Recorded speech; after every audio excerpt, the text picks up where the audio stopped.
Meditations on Frantz Fanon's The Wretched of the Earth.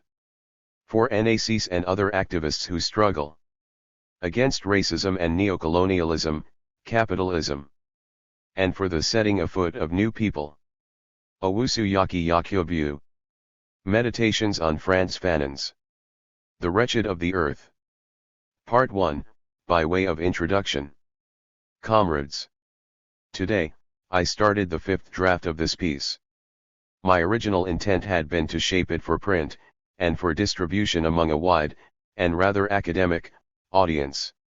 However, I've abandoned that aim, for two reasons. First, because I'm anxious to complete this project, and move on to others. I've been working on this for much too long, putting it to the side several times in order to address other concerns. Second, I want to return to a style of writing similar to that used to produce Book 1 of the journal, i.e., when I wasn't concerned about style or about meeting the assumed expectations of an academic audience. I hope that these meditations will prove useful to you. They give me an opportunity to work out some ideas and to put some of what's in my head onto paper as seeds, hopefully, for later development, and which may help to clear the way. I strongly suggest that none of you be content with reading these reflections. You should study and reflect upon your own copy of Wretched, the sources that I list, and any other related materials. A note on citation. Because there are several editions of Wretched in print, I'm using the Grove Press, first evergreen edition, 1966, I'm not using the standard form of citation, because something that I'd cite as being on page 10 of my copy, may be on page 8 or 15 of yours. Therefore, I've devised a chapter and paragraph system.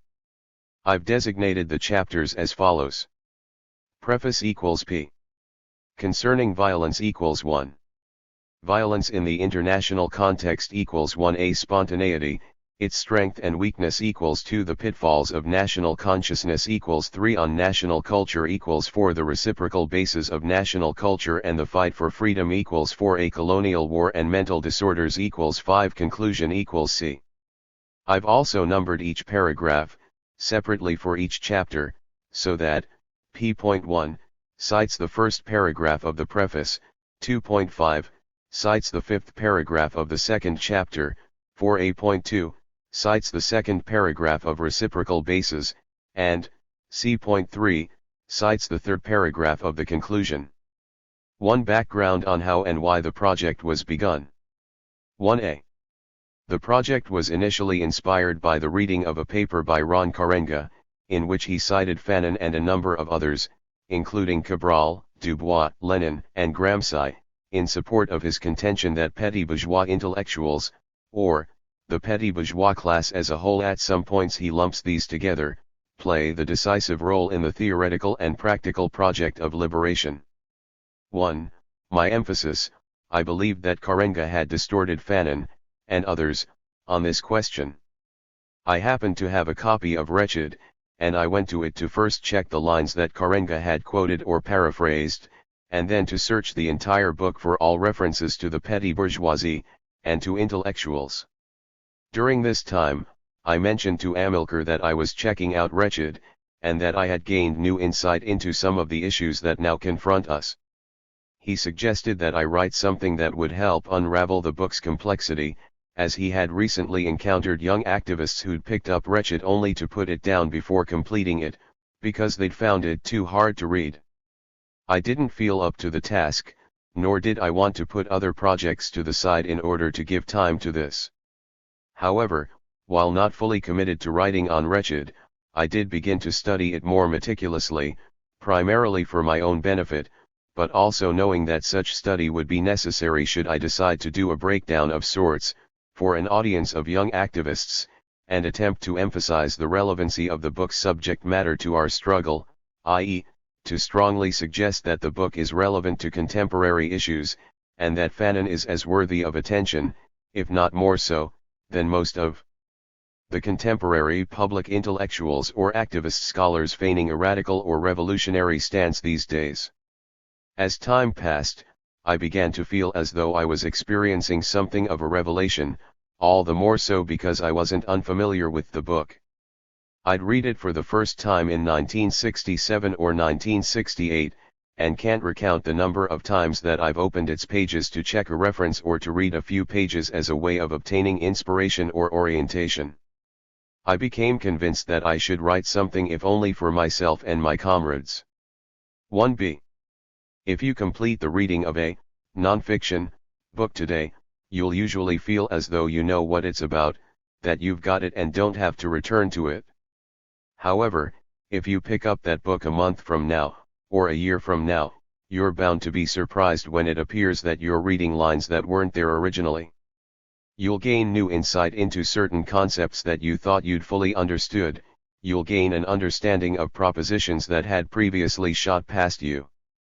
What's happened between the first reading and the second? You've grown, had more experience, acquired more knowledge, become able to make more connections, grasp nuances that previously slipped through unnoticed or unappreciated. It took me several readings before I was able to make out the outlines of the Forest of Wretched. It was at this point that I could begin to distinguish sections within each chapter, and I then began to number the paragraphs of each chapter and to read and meditate upon one paragraph at a time, then one section at a time. Sometimes I'd read through 3 or 4 paragraphs, or 2 or 3 sections, and then start over again. For example, I divided Concerning Violence into 8 sections, paragraphs 1 to 6, 7 to 15, 16-30, 31 to 44, 45 to 66, 67 to 76, 77 to 87, and 88-99. Now, I know that some people will resist the adoption of a similar method, but I strongly suggest that anyone desiring to fully understand this book adopt a similar process. I've come across several references to Wretched made by academics, e.g. Cornel West, and it seems to me that they don't understand the book, and maybe a reread would help them, assuming, of course, that they really want to be helped, since so many of them are representative of the wily intellectuals that Fanon scorches. 1.24. The proposed process is also time-consuming, and some folks will feel that they could be reading other, more contemporary books, and not wasting time with this one. I'm reminded of a section of Wretched that somewhat applies here. 3.85, it's not about being fast or reading everything that's published, or of reading whoever seems to be most popular at the moment. Don't let the market dictate your taste. Time taken to fully grasp this book will be made up in the better practice and the development of consciousness that result from adopting this method. Time taken to read and reread Wretched will enable you to 1. Discern the BS in some of the other stuff that you read, 2. Make more relevant connections to issues and concepts that you confront on a daily basis. 1c. The cover of my edition of Wretched says that it's Fanon's study of the problems of racism and colonialism in the world today. Colonialism confronts us today, in a form more unique than is normally the case, i.e., forms always differ from one country to another, shaping the context for our engagement with racialized capitalist exploitation, internal class struggles, the nature and role of armed politics, relations between the people and the organizations that claim to represent them, Pan-Africanism/internationalism, the relations between our people and their allies in the imperialist state, the strengths and weaknesses in the theory and practice of nationalism. All this, and more, is spoken to by Fanon in Wretched, and there are nuances and connections to our situation that we can't afford to ignore. While reading Wretched, it's of course necessary to base ourselves on the concrete reality out of which it came and primarily speaks to. However, we must also be able to use our understanding of the laws of contradiction, i.e., be able to see the general in the particular, and the particular in the general, and to recognize the extent to which our reality is being described and critiqued, the extent to which Fanon points the way forward for us. It helps to know, going in, that Fanon speaks in several voices, so to speak. He uses the voice of the native or Negro who, during the colonial period, before the fighting starts, avoids confrontation with colonialism and directs all violent impulses inwardly while being envious of the colonialist's position. He speaks in the voice of the X-native or X-Negro who, having decided to redirect violence toward the colonialist, is not yet fully conscious, and thus suffers setbacks and allows the betrayals of the bourgeois forces that claim to speak for and to lead the struggle. And, he speaks in the voice of the person who's overthrown colonialism, only to now confront neocolonialism, realizing that national independence wasn't the end of the struggle, and that the fully new people will develop only with the construction of the fully new social order. Fanon is carrying us through a process of decolonization through the stages of struggle for national independence and social revolution. However, he doesn't take us through a linear progression as Western convention may have it. At one point he'll be talking about conditions and consciousness characteristic of the period of colonization or the colonial period. This is the first voice heard during the peaceful stage between colonial conquest and the beginning of the struggle to decolonize. He'll then move to some reference or discussion of the decolonization period that between the beginning of the struggle and the winning of independence, and he may not always leave easily. 5. Recognizable signs of transition. In the third chapter, he tends to move from the decolonization stage to the post-independence or neocolonial stage and then back again. Therefore, one must be able to distinguish the terms used to describe the several stages, because an inability to do so or a failure to do so can lead to confusion and a feeling that the book is too complex. Fanon treats the major themes in the same way. Example: violence is not left to the first chapter, but actually runs from cover to cover. Spontaneity of violence is taken up initially in the first chapter. The racism and or Manichin ideologies of both the colonizer and the colonized are treated, too, practically from cover to cover. How could these themes not be so treated, since we're dealing with the process and the stages in the evolution of people's consciousness, social revolution, and social development? Chapter 1 introduces the themes of colonial violence and revolutionary violence, i.e., that the violence of colonialism isn't merely physical or military, and that the violence of the oppressed peoples, once redirected, must also take other than physical or armed forms. Ch2 is also on the theme of colonial and revolutionary violence, but focuses on the spontaneity of the initial forms of the people's violence, a spontaneity essentially characterized by its lack of coherence and consciousness and foresight. Read Ch5 with Chs1 and 2 because it deals with violence and the need for the liberatory process to concern itself with all sectors of the personality. 5.182 Ch3 is about class struggle and what could be called a form of critical race theory. Ch4 and 4a deal with the formation of new, national, identity, with a focus on the need to deconstruct blackness or niggerhood. Ch1a is, as I said above, on the subject of reparations. The conclusion sums it all up. 1d I'm not sure that anything I say here will actually unravel the complexity of Wretched for anyone, but I am sure that if one sincerely wishes to understand what's being said by Fanon in the book, then one must read it, cover to cover, at least twice. Don't, for example, read only the first chapter and then think that you know Fanon's position on violence. Don't read the 11th paragraph of the first chapter, without reading the last 4 paragraphs of the second chapter, or, the relevant lines in the third, 6th chapter, and think that you understand Fanon's position on race or racism. An incomplete reading means superficial understanding and a distortion of your own development.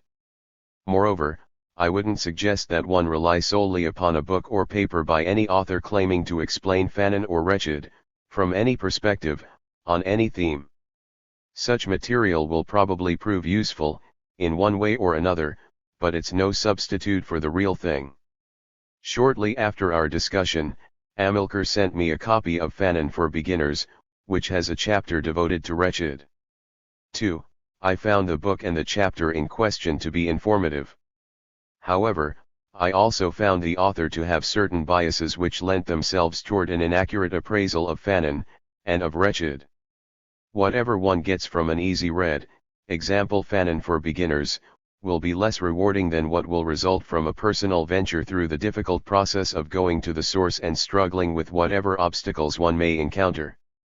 You'll come away with self-confidence, and an awareness appreciated all the more because it was achieved as part of a self-development undergone by mastering your fears, completing an intellectual process that you at first thought too difficult to attempt. Such a process of self-transformation and intellectual development is the central theme of Wretched, stated explicitly or implicitly on nearly every page, example 3.85 to 96. Read Wretched, for yourself. Study it. Take as much time as you think necessary. Don't be put off by any apprehensions or assumed complexity, wanting everything to come to you easy and fast. You are equal to the task, and you'll get better as you go along. Dare to struggle with yourself. Dare to learn and to apply what you learn to the transformation of your world. 2. Speaking to the subtitle. 2a. This piece is subtitled, For NACs and other activists who struggle against racism and neocolonialism, capitalism, and for the setting afoot of new people, socialist/communist humanism. I've come to think of these meditations as an exercise in the process of creating a new African communist school of thought, developing, in part, through ideological struggle, theoretical development, the critique of past and present institutions, concepts, practices, etc. Stretch yourself, and consider, can we regard as an historical necessity that we are here today, calling ourselves new African communists, engaged, collectively, in the development of a shared worldview, in struggle for a socialist society? Are we not carrying on a tradition that, in one context, goes back thousands of years, to communalism or primitive communism, and, in another context, modern, goes back, on these shores, at least to Peter H. Clark and the 1820s? Can we say that we've already begun to share the school as manifested by our practice, that the words we've produced, and the lines and ideas we've tested over the years, already lend themselves toward shaping a distinct body of thought? Can we pull from the journals, from Crossroad, from the New African Community Bulletin, and from the grassroots, from anything written by any of us, and say that we have examples of new African communist thought? I'm not being purely rhetorical here. I'm suggesting that we should get more serious about who we are and what we should be doing. I'm suggesting that affirmative answers, 7, can be given to the above, but we also have to work at it more consciously and systematically. 2b. Why call it New African Communism, and not plain old communism? For much the same reason as we continue to say Russian communism or Chinese communism, because plain old communism only exists as an ideal. There's theory, and there's practice engaged on the base of the concrete conditions of one's own social situation. The actual construction of a communist society within any particular nation can only result in a form unique to that nation, no matter any similarities to the theory of communism held by other nations. Angolan, Russian, Algerian, Chinese, French, Vietnamese, Cuban, Korean, Tanzanian, these are nationalities. Our nationality is New African. We don't refer to ourselves as black because we don't base our nationality, nor our politics, on race or color or a biological element of our being. Social factors are the primary determinants of our national identity, and our politics. Why not call ourselves African American or American Communists? For much the same reason that folks still talk about a black America and a white America, we are oppressed and exploited as a distinct people, and the particular development and present reality of America as a settler imperialist state prevents any such identification. Race has been used to help realize and perpetuate the material and sociological factors that make us a distinct people. America, i.e., the United States, is an empire with a distinct nationality and worldview. So long as America means what it means, to people here and throughout the world, and so long as we're oppressed as a distinct people, it's hard for me to see us ever calling ourselves Americans of any political persuasion. Why call it New African Communism and not, say, Marxism or Marxist-Leninism. Well, on one hand, because Marx wasn't a Marxist, and Lenin wasn't a Leninist, because this kind of reductionism is part of the problem we face while sorting out what's relevant from the many other schools, and trying to find our own way. Because the struggle against narrow interpretations of Marxism, against West-centered reductionism, is part of the struggle for social and national liberation, of the struggle against ideological imperialism. 3. We look back as far and as accurately as we can, into the social thought and practice of people on the planet, and we say that we can see an original socio-economic formation that we call primitive communism or communalism. There was collective use of means and instruments of social production, prior to the development of huge surpluses, commodities, and their exchange, value, and division of labor based on the exploitation of one group of people by another group of people. No concept of ownership or private property as we now know it. Group interests were valued over individual ones, even while the individual was respected as an end in her or himself, yet always within the context of collective work and responsibility, for no individual survived alone. The Bambara have a saying, "Who am I without the others? In coming to life I was in their hands, and in leaving it I will be in their hands." We outline the primary characteristics of that type of formation, those kinds of social relations, and, together with a critique of the way we now live, we shape a vision of modern communalism. Only these days we call it communism. Marx called it scientific communism or scientific socialism, and he made particular contributions to that body of thought. However, we must remember that neither Marx nor anyone else single-handedly created what we now regard as the theory of communism. From the communalism of the past, unto today, untold numbers of individuals and peoples have made and are making contributions to that body of thought, as they practice/struggle, to approximate the ideal in their actual social situations. Nor can we overlook the roots of the philosophical base, i.e., dialectics, and a materialist worldview. That is, for example, as new African communists, when we begin to write our texts, we'll look to Egypt and other places along the southeastern coast of Africa as the source of understandings of the relation between thinking and being, from a materialist standpoint. If Marx, et al. Claim to rest on the Greeks, then it must be understood that the Greeks rested upon the Egyptians. The fact is, the Greeks were unable to reconcile, to absorb, or fully understand the system that they were given.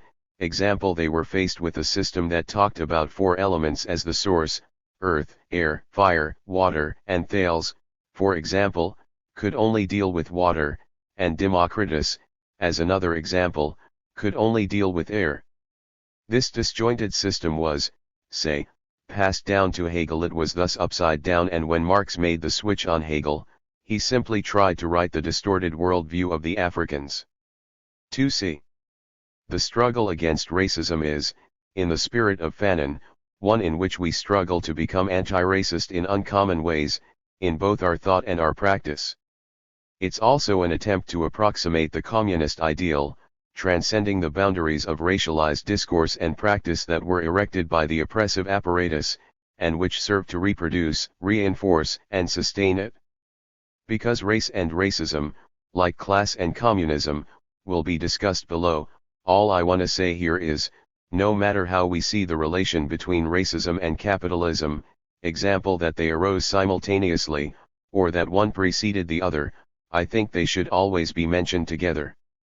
That is, I believe it's counterproductive to ever talk about racism without immediately and thoroughly linking it to capitalism, so that no one can be unmindful of the need to struggle against capitalism if they claim to be anti-racist or against racism. Racism is used to justify and facilitate the exploitation of peoples, and it's based on the false belief that humanity is divided into a plurality of races that stand in relation to each other as inferior or superior based on physical and/or cultural differences. There are no races, only people, and groups of people, united and distinguished by common history, social development, habits, interests, etc. Sometimes we call all of this nationality or ideology. To be anti-racist is, first of all, not to hold the false belief in an alleged plurality of races. To be against racism is to combat all beliefs and practices that facilitate the exploitation of peoples, particularly when such exploitation is supported by the social construction of race. Any attempt to destroy racism without an explicit link to the struggle against capitalism ultimately serves only to reinforce racist ideology and to shield capitalism from attack.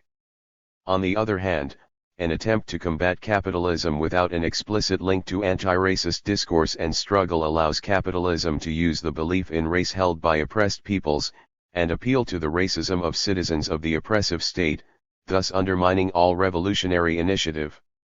This combat also requires that we begin to delink ourselves from the use of language that reinforces and reproduces racial ideology, example the terms white and black in reference to the identity of people. This will be a difficult process, because, 1. The capitalist system depends upon continued use of such language, and its ideological apparatus is designed to oppose and undermine all attempts to delink. 2. Peoples, 9. Oppressed through means of racial ideology have come to accept these terms as legitimate and as their own, even as they tend to acknowledge the constructedness of race and the terms used to make and perpetuate its reality, its reification. References to the realness of race are the means through which race as a reality is constructed. Abby Ferber. We always agree that race is invented, but are then required to defer to its embeddedness in the world. Paul Gilroy. Some of the seeds for my present perspective were given to me by Ngugi wa Thiong'o, in an article in which he discussed the thought and practice of writers under colonialism, who did not always adequately evaluate the real enemy. Imperialism was far too easily seen in terms of the skin pigmentation of the colonizer. Labor was not just labor but black labor, capital was not just capital but white-owned capital. Exploitation and its necessary consequence, oppression, were black. The vocabulary by which the conflict between colonial labor and imperialist capital was perceived and ideologically fought out consisted of white and black images, sometimes freely interchangeable with the terms Europe and Africa. The sentence or the phrase was, "when the white man came to Africa," and not, "when the imperialist or the colonialist came to Africa."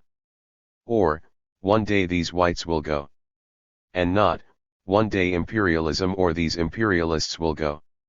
Except in a few cases, what was being celebrated in the writing was the departure of the white man, with the implied hope that the incoming black man by virtue of his blackness would right the wrongs and heal the wounds of centuries of slavery and colonialism.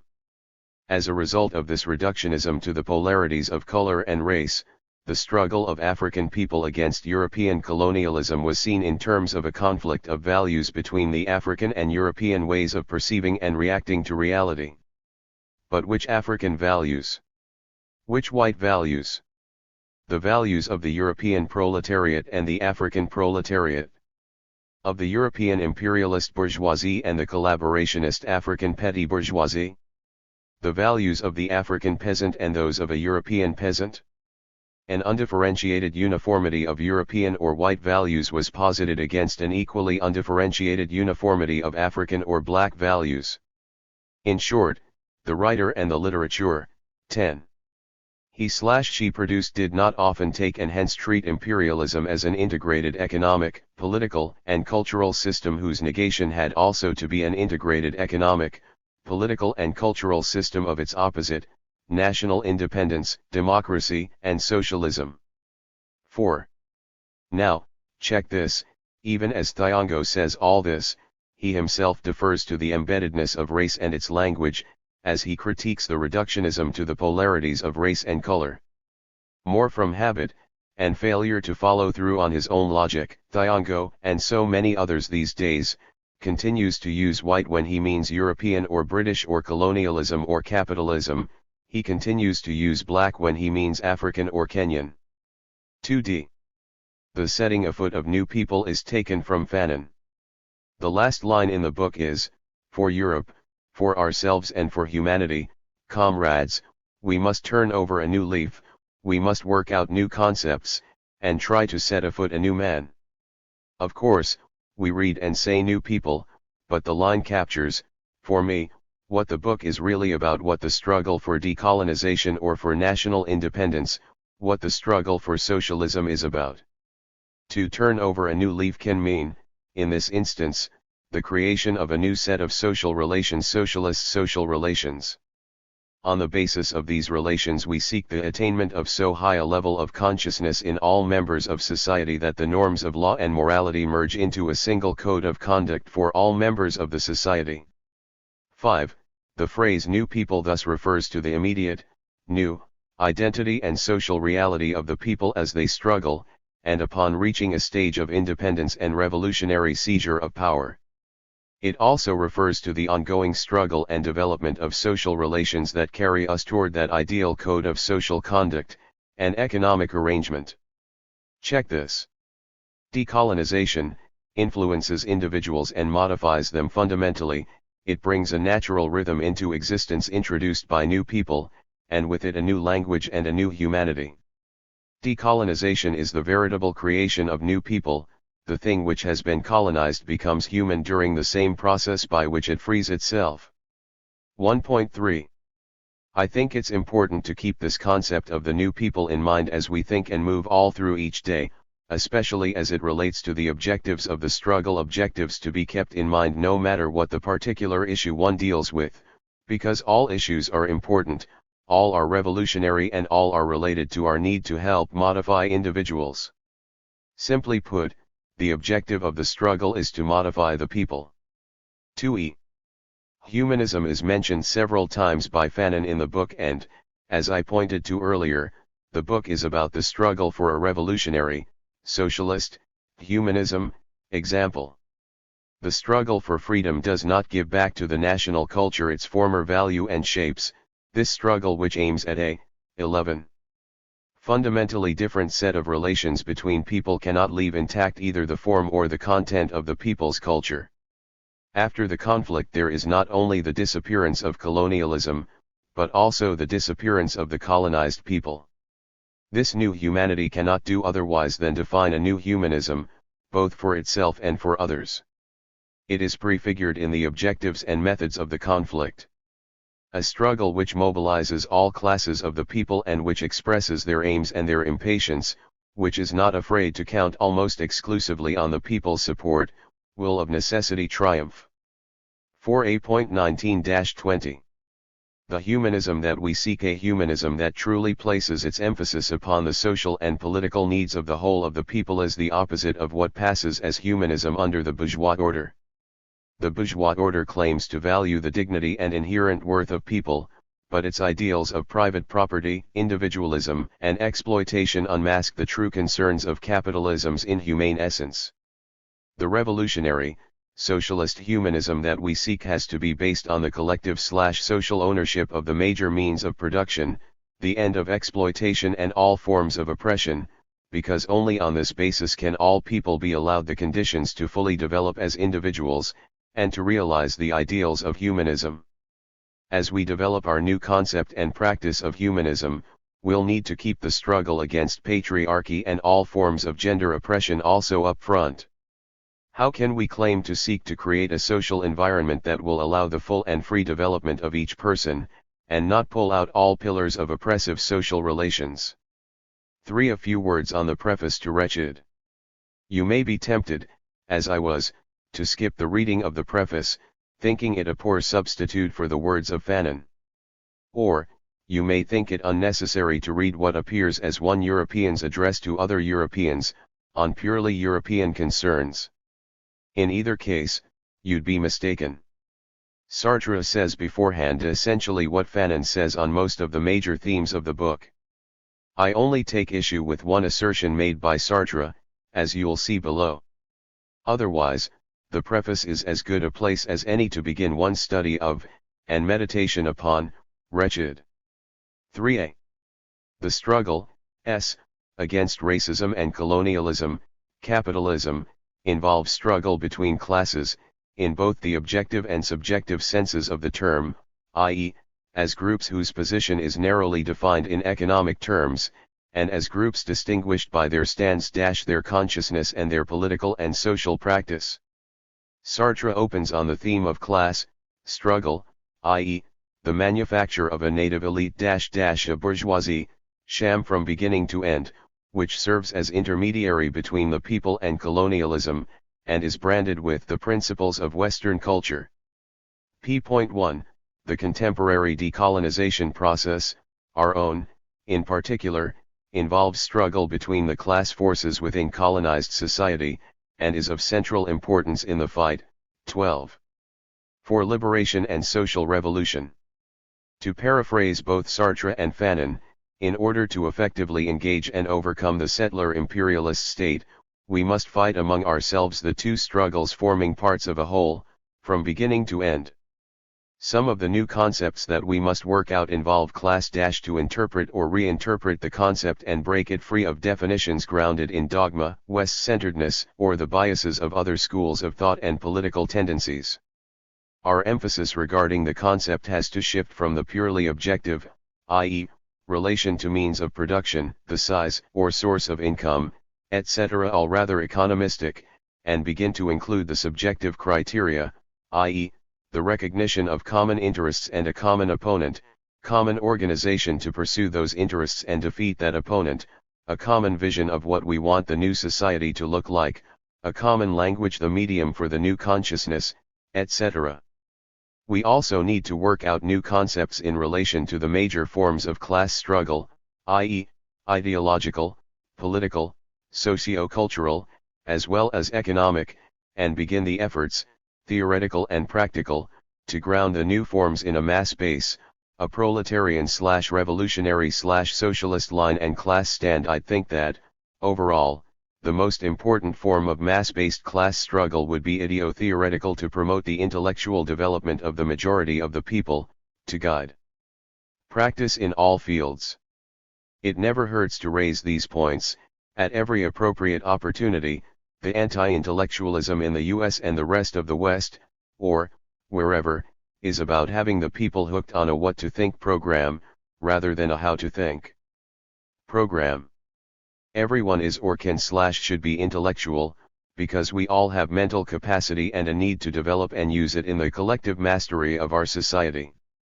Fanon repeatedly points to the need for the people, not just the intellectuals, to be enlightened, to develop political and social consciousness, to accept responsibility for the entire social and political process. How can this be done if people don't think, question, develop their critical capacity, study the process of social development, and know that they can change social reality? And, as touched already, it's not just the West, as we generally think of it, but Marxism in its predominant forms, which emphasizes economic elements, as does the bourgeois order itself, at the expense of ideological ones, superstructural ones. Thus, we overlook the importance of ideological struggle, the role of ideology, ideas, in the maintenance of capitalism and in the struggle to overthrow it. If people are to struggle for a particular vision, they must make conscious decisions to do so, informed decisions. When Sartre uses the term manufacture with respect to the colonized elite, he doesn't mean that no class structure existed in African societies prior to European colonization. Similarly, when he refers to the lack of homogeneity in the colonized world as being born of colonial history, p.6, that, too, needs clarification, because one would assume that any or all social, political, or economic divisions, i.e., class divisions, and lack of unity, in oppressed societies today are solely the result of imperialist oppression, and that's not the reality, even though some elite forces within oppressed societies find it in their interests to promote such a false image. Here's how Kwame Nkrumah attempted to correct the false image of classless African societies. 13. Today, the phrase African socialism seems to espouse the view that the traditional African society was a classless society imbued with the spirit of humanism, and to express a nostalgia for that spirit. Such a conception of socialism makes a fetish of the communal African society. But an idyllic, African classless society, in which there were no rich and no poor, enjoying a drugged serenity, is certainly a facile simplification. There is no historical or even anthropological evidence for any such a society. I am afraid the realities of African society were somewhat more sordid. All available evidence from the history of Africa, up to the eve of the European colonization, shows that African society was neither classless nor devoid of a social hierarchy. Feudalism existed in some parts of Africa before colonization, and feudalism involves a deep and exploitative social stratification, founded on the ownership of land. It must also be noted that slavery existed in Africa before European colonization, although the earlier European contact gave slavery in Africa some of its most vicious characteristics. The truth remains, however, that before colonization, which became widespread in Africa only in the 19th century, Africans were prepared to sell, often for no more than 30 pieces of silver, fellow tribesmen and even members of the same extended family and clan. Colonialism deserves to be blamed for many evils in Africa, but surely it was not preceded by an African golden age or paradise. A return to the pre-colonial African society is evidently not worthy of the ingenuity and efforts of our people. All this notwithstanding, one would still argue that the basic organization of many African societies in different periods of history manifested a certain communalism, and that the philosophy and humanist purpose behind that organization are worthy of recapture. A community in which each saw his well-being in the welfare of the group certainly was praiseworthy, even if the manner in which the well-being of the group was pursued makes no contribution to our purposes. Thus, what socialist thought in Africa must recapture is not the structure of the traditional African society, but its spirit, for the spirit of communalism is crystallized in its humanism and in its reconciliation of individual advancement with group welfare. 6. Pre-colonial African societies had their own elites, their own classes and class struggles. Imperialism merely arrested the independent development of these social formations, and stamped them with the principles of Western culture. Greed, exploitation, individualism, patriarchy, these weren't peculiar to the West, and they were among the indigenous traits looked for by colonizing agents as they sought out promising. 14. Adolescents to join the first generation of go-betweens. The very first go-betweens were adults, members of the colonized societies, whose pre-existing class consciousness and interests led them to serve the interests of imperialism, which found pre-existing African class structures and used them to serve its purposes. p.1. 3b.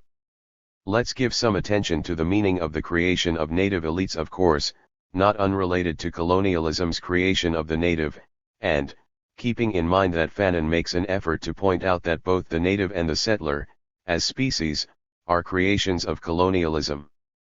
As Sartre describes the evolution of succeeding generations of the elite, also succeeding generations of natives, or the changing structure of the colonized society under the impact of colonialism, he takes us from discussion of those who speak only when ordered, through to the fourth generation, represented by Fanon. These are ex-natives, p.4,5, who begin to bend the language of the colonizer to the new requirements of the colonized people. What is an ex-native?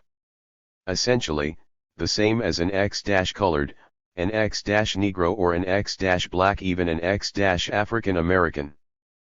Fanon gives the key when he points out that, because it is a systematic negation of the other person, and a furious determination to deny the other person all attributes of humanity, colonialism forces the people it dominates to ask themselves the question constantly, in reality, who am I? 5.6, the native and the Negro, the Black and the African American. These are persons who are struggling for a new identity, which can only result when they attain or regain freedom as a people. They are persons who have been denied independent development and the unfettered expression of their own ideologies. They haven't yet accepted the responsibility to develop a self-awareness, because they can't or won't delink from the definition of humanity established by their oppressor, an oppressor constantly telling them that they aren't human. Let's pick up Fanon.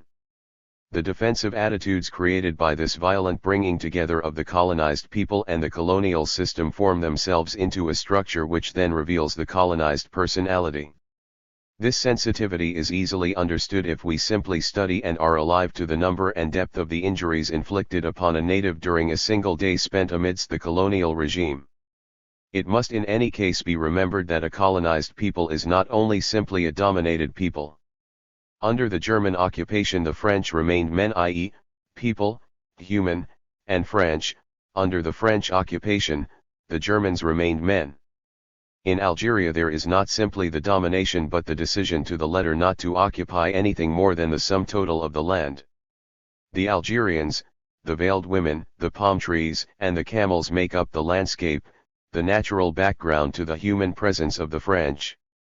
Hostile nature, obstinate and fundamentally rebellious, is in fact represented in the colonies by the bush, by mosquitoes, natives, and fever, and colonization is a success when all this indocile, 15.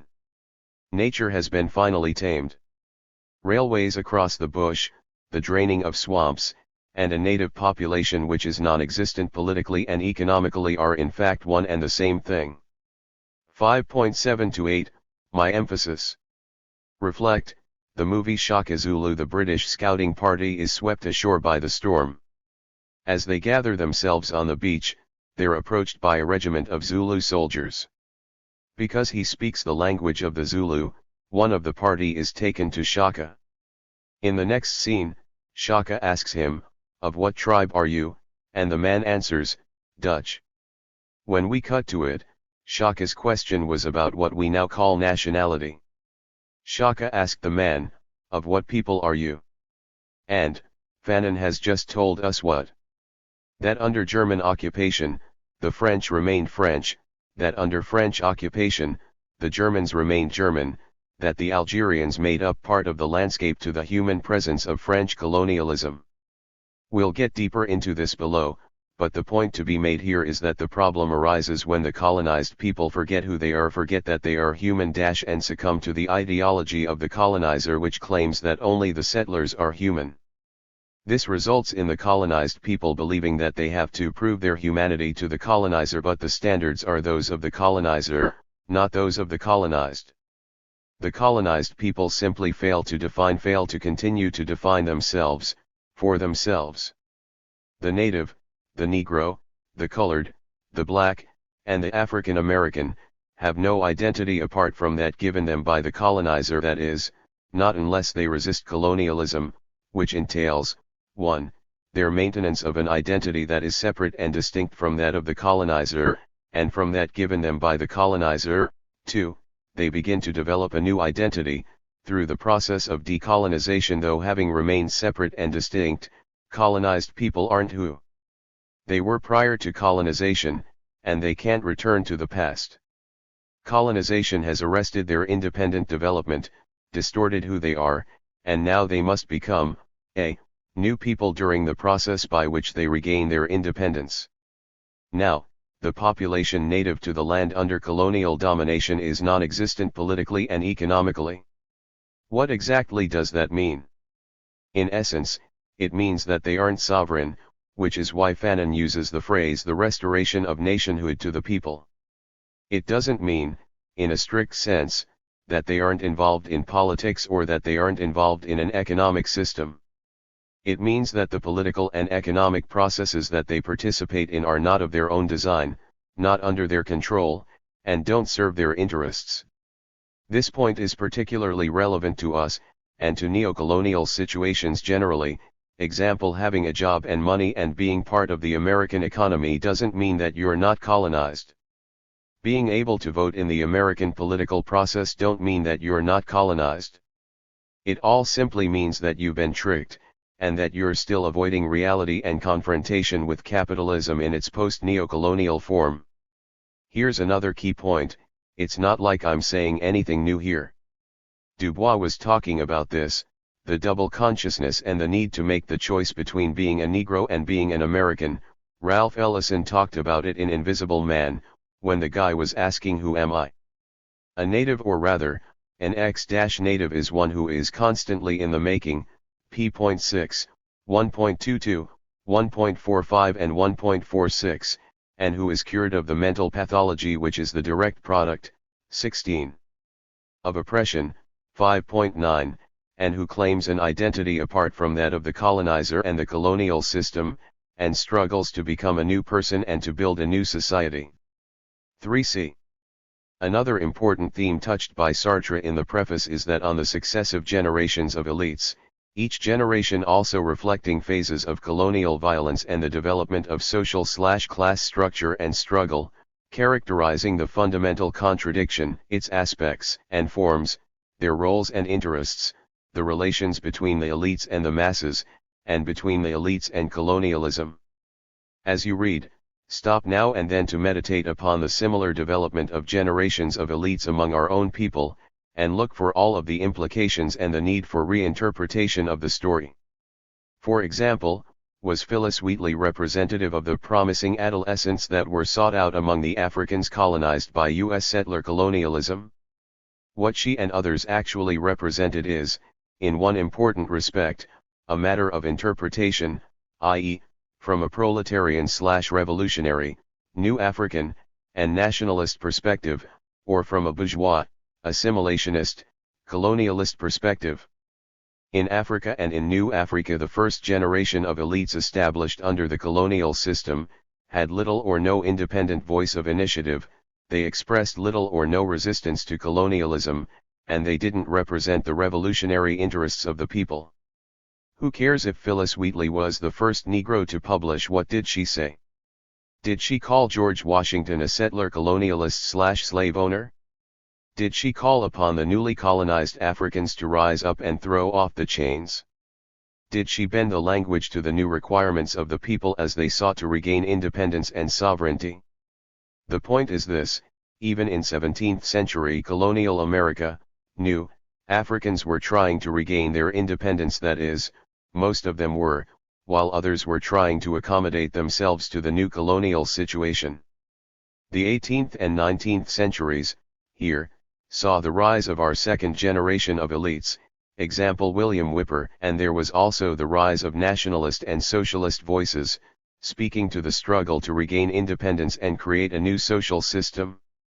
The third generation of elites was distinguished from those preceding it by a greater degree of frustration over their failure to be included. They pushed the struggle for integration and equality, while strengthening their base as a class. But again, there were left petty bourgeois currents, the evolution of those earlier nationalist and socialist voices. Most importantly, there were the masses of the people, who had always maintained an identity and a set of interests that were, and remain, separate and distinct from those of the colonizer. Without this base or foundation, the elite would have no standing. Why are we not more aware of the social reality and political consciousness of the lower classes, the majority, of the people not more aware of the existence of the nationalist and socialist currents in our social development? Because the tendencies that they represent haven't written enough of the history books or otherwise been legitimate as the propagators of our story. The elite forces that write the books, especially those marketable or acceptable books, get time on talk shows and space in the U.S. press. They interpret our past and issue the commentary on current events through their own class perspective, and based on their own class interests that they hold in common with their capitalist/colonialist masters. Rebuilding requires reorientation and reinterpretation. We don't yet have what could be called a revolutionary people's history, because those doing the writing are part, 17, of the wrong class, and express the wrong interests. But, a reinterpretation of our story is necessary, and there'll be no independence or socialism without it. The intellectuals who write what we need must represent a combination of those who commit class suicide, and those who come up from the people.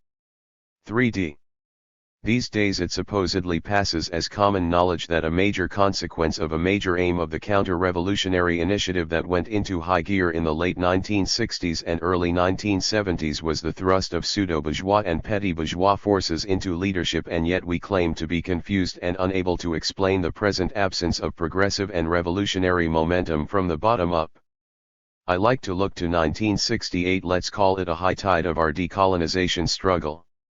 As symbols of the people's revolutionary nationalist initiative, I see those brothers standing with raised fists during the Olympic Games, raised fists that were like raised flags of red, black, and green.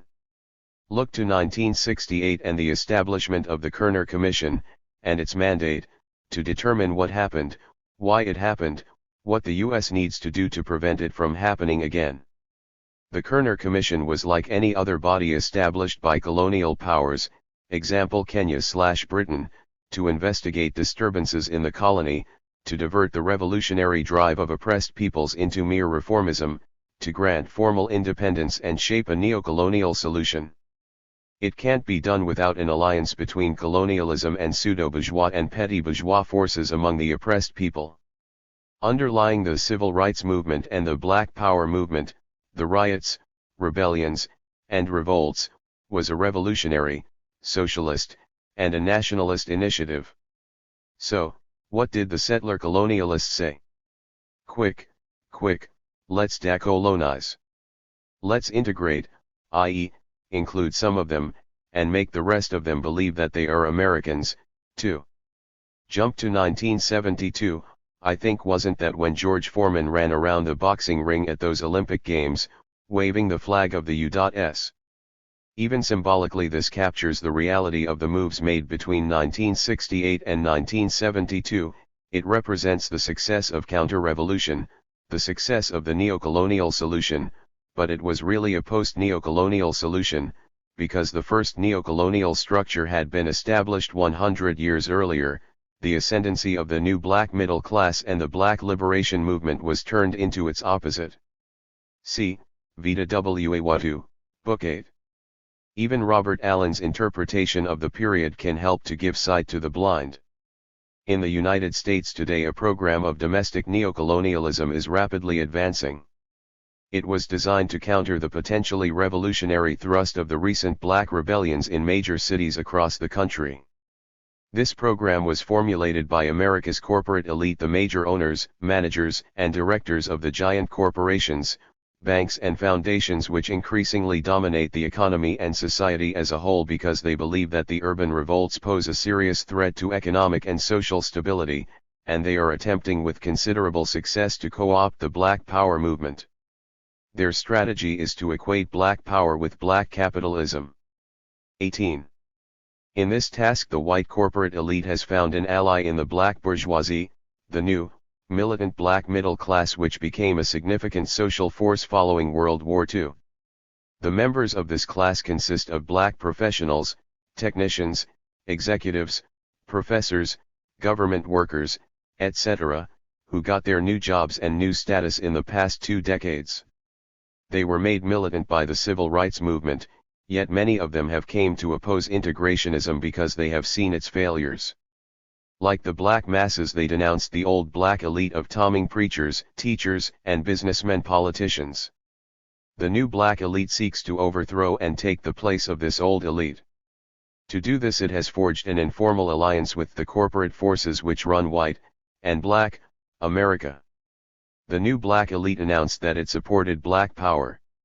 Undoubtedly, many of its members were sincere in this declaration, but the fact is that they spoke for themselves as a class, not for the vast majority of black people who are not middle class.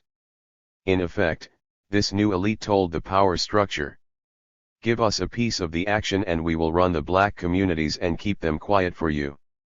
Recognizing that the old Negro leaders had become irrelevant in this new age of black militancy and black revolt, the white corporatists accepted this implicit invitation and encouraged the development of constructive black power.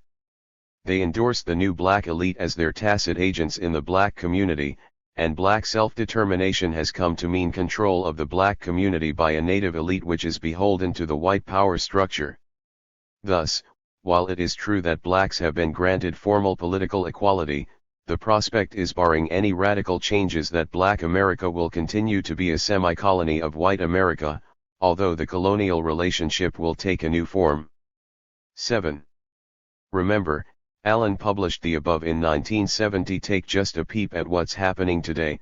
George Curry, writing in Emerge, 11-99, that the attack on affirmative action would essentially wipe out the black middle class.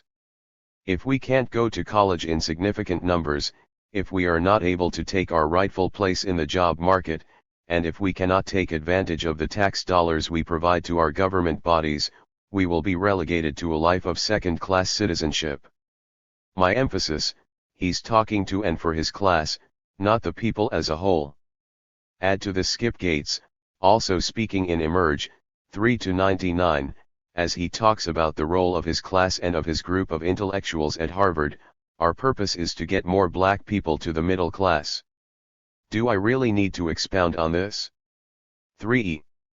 Sartre's reference to the peasantry reminded me that Fanon's popularity among bloods in the US in the 1960s rested, in part, upon his characterization of the peasantry, 19.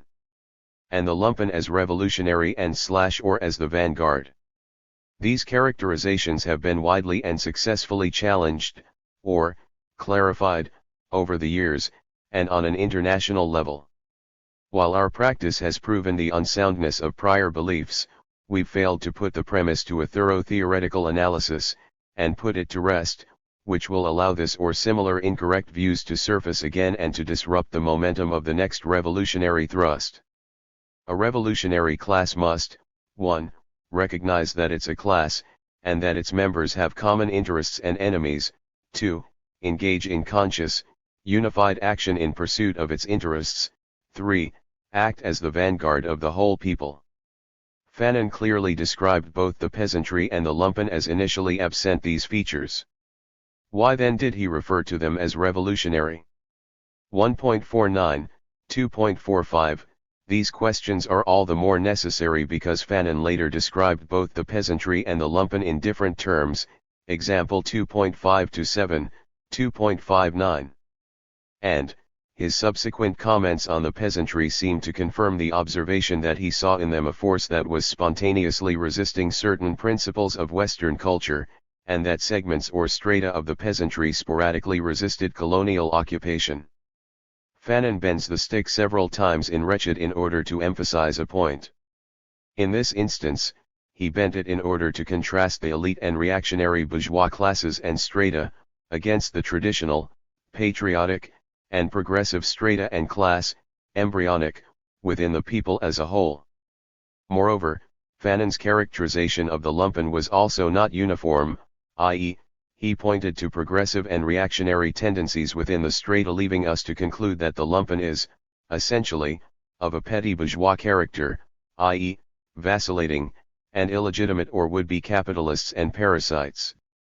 Keep in mind, simply performing an objectively political or progressive act doesn't reflect a subjective class/revolutionary consciousness, just as consciousness alone is insufficient to change the world. 3f. Fanon's message to oppressed peoples does include important themes on the character and roles of citizens of settler imperialist states. I'd like to think that Sartre was simply overzealous when, at p.24, he says of Fanon, if he had wished to describe in all its details the historical phenomenon of decolonization, he would have spoken of us. This is not at all his intention. That's simply not true, and Sartre even contradicts himself when, in p.9, he says, "Why read it if it is not written for us?" For two reasons. The first is that Fanon explains you to his people and shows them the mechanism by which we are estranged from ourselves. And, in p.10, he gives the second reason, that Fanon brings the process of history into the clear light of day, the dialectic which liberal hypocrisy hides from you and which is as much responsible for our existence as for his. My emphasis, in the first pages of Wretched, Fanon introduces us to the Manichean ideology of the colonial system, of the West, and he makes it clear that the colonized people adopt this Manichean perspective in their evaluation of the settlers. However, as I pointed out above, Fanon is taking us through a process of development. By the end of the second chapter, he shows us how and why the colonized people begin to abandon that form of dualism. In this connection, Deborah Wyrick asks, how can a people wage an anti-colonial struggle without reinforcing and replicating the very categories that have organized its own oppression? Or, put another way, how can necessarily Manichean combat promote a post-Manichean world? 8.20. Fanon's answer, stated simply, is that the oppressed people must reject and abandon Manichean divisions if they want to avoid reinforcing and replicating them. In a paragraph that should be reflected upon in its entirety, he points out that racialism and hatred and resentment cannot sustain a war of liberation. 2.62, He then adds that the people reach a point in the struggle when they begin to take stock of the situation, increase their knowledge and their political and social consciousness, and this allows them to pass from total, indiscriminating nationalism to social and economic awareness. The people who at the beginning of the struggle had adopted the primitive Manichaeism of the settler blacks and whites, Arabs and Christians realize as they go along that the fact of having a national flag and the hope of an independent nation does not always tempt certain strata of the population to give up their interests or privileges. The people find out that the iniquitous fact of exploitation can wear a black face, or an Arab one, and they raise the cry of treason. But the cry is mistaken, and the mistake must be corrected. The treason is not national, it is social. In their weary road towards rational knowledge, the people must also give up their too simple conception of their overlords. The species is breaking up under their very eyes. As they look around them, they notice that certain settlers do not join in the general guilty hysteria. There are differences in the same species. Such people, who were before included without distinction and indiscriminately in the monolithic mass of the foreigner's presence, actually go so far as to condemn the colonial war. The scandal explodes when the prototypes of this division of the species go over to the colonized people, become Negroes or Arabs, and accept suffering, torture, and death. 2.67, Fanon continues, the settler is not simply the person that must be killed. Many members of the mass of colonialists reveal themselves to be much, much nearer to the national struggle than certain sons and daughters of the nation. The barriers of blood and race prejudice are broken down on both sides, consciousness slowly dawns upon truths that are only partial, limited, and unstable. 2.69, thus, we begin to refuse to identify ourselves, refuse to identify anyone in racial terms. When Fanon says, early on, that what parcels out the world is to begin with the fact of belonging to or not belonging to a given race, a given species, he's not putting this forth as unalterable reality, but as something that needs to be changed. He's merely describing the Manichaean world, the capitalist/colonialist world, the imperialist world. He's reflecting the state of consciousness of colonized peoples as they begin the struggle to become new people. When Fanon later talks about the species breaking up before our eyes, or, about niggers disappearing, at 4.44, he's talking about the breakup of races themselves, the races which were constructed as part of the construction of world capitalism, and which must be deconstructed along with the deconstruction of capitalism.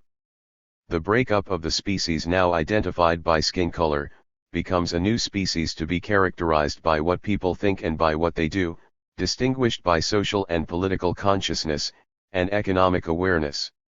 Weyrich also notes that Fanon didn't separate friends from enemies by the use of any fixed notions, such as race or religion, and she cites a passage from Fanon's A Dying Colonialism, for the FLN, in the new society being built, there are only Algerians.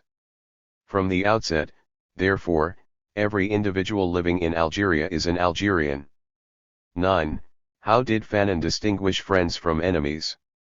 Friends were those who actively worked for Algerian independence, i.e., the FLN and its supporters in Algeria, anti-colonial people in France, formerly colonized nations throughout the world. Enemies were those who worked against Algerian independence, i.e., the colonial government in Algeria and, 21. Its supporters, the government in Paris and its followers, developed nations with a vested interest in maintaining the imperialist status quo. 10. This is what allows every individual living in Algeria to be an Algerian. This is why friends and enemies are distinguished by the choices they make, the positions they take with regard to the struggle for independence and for socialism. Part 2. Concerning violence and the development of new people. 4a. In the first two chapters of Wretched, Fanon sets out to show that, armed, violence is essential to the initiation and maintenance of colonialism. Example, their first encounter was marked by violence and their existence together, that is to say, the exploitation of the native by the settler was carried on by dint of a great array of bayonets and cannon. 1.2, he also sets out to show how and why, armed, violence is also a necessary means for the successful pursuit of national and social revolution, for the naked truth of decolonization evokes for us the searing bullets and blood-stained knives which emanate from it, and because decolonization can only triumph if we use all means to turn the scale, including, of course, that of armed violence. 1.5, My emphasis, meditate on all means. Most people read that line, and by the time they get to the last word in the sentence, violence, they've totally forgotten the all means. Consequently, what they come away with is something like, decolonization can only succeed if we use armed violence, and this reading and understanding leaves something out, and the absence proves itself in subsequent practice. The use of all means demands theory and practice on all levels and in all social spheres. Our job is to determine how to do this based on the conditions that we find in our own social reality, especially as we want to move from a low tide to a high tide. Our job is to acquire an understanding of the weak links in the system of oppression that binds us in the 21st century USA, where revolution has failed not once, but several times before. Look back over the past and seek out the reasons for previous failures. Example, was it because people didn't fight, or was it because their minds weren't right, that they got fooled or bribed or misled by the wrong ideas?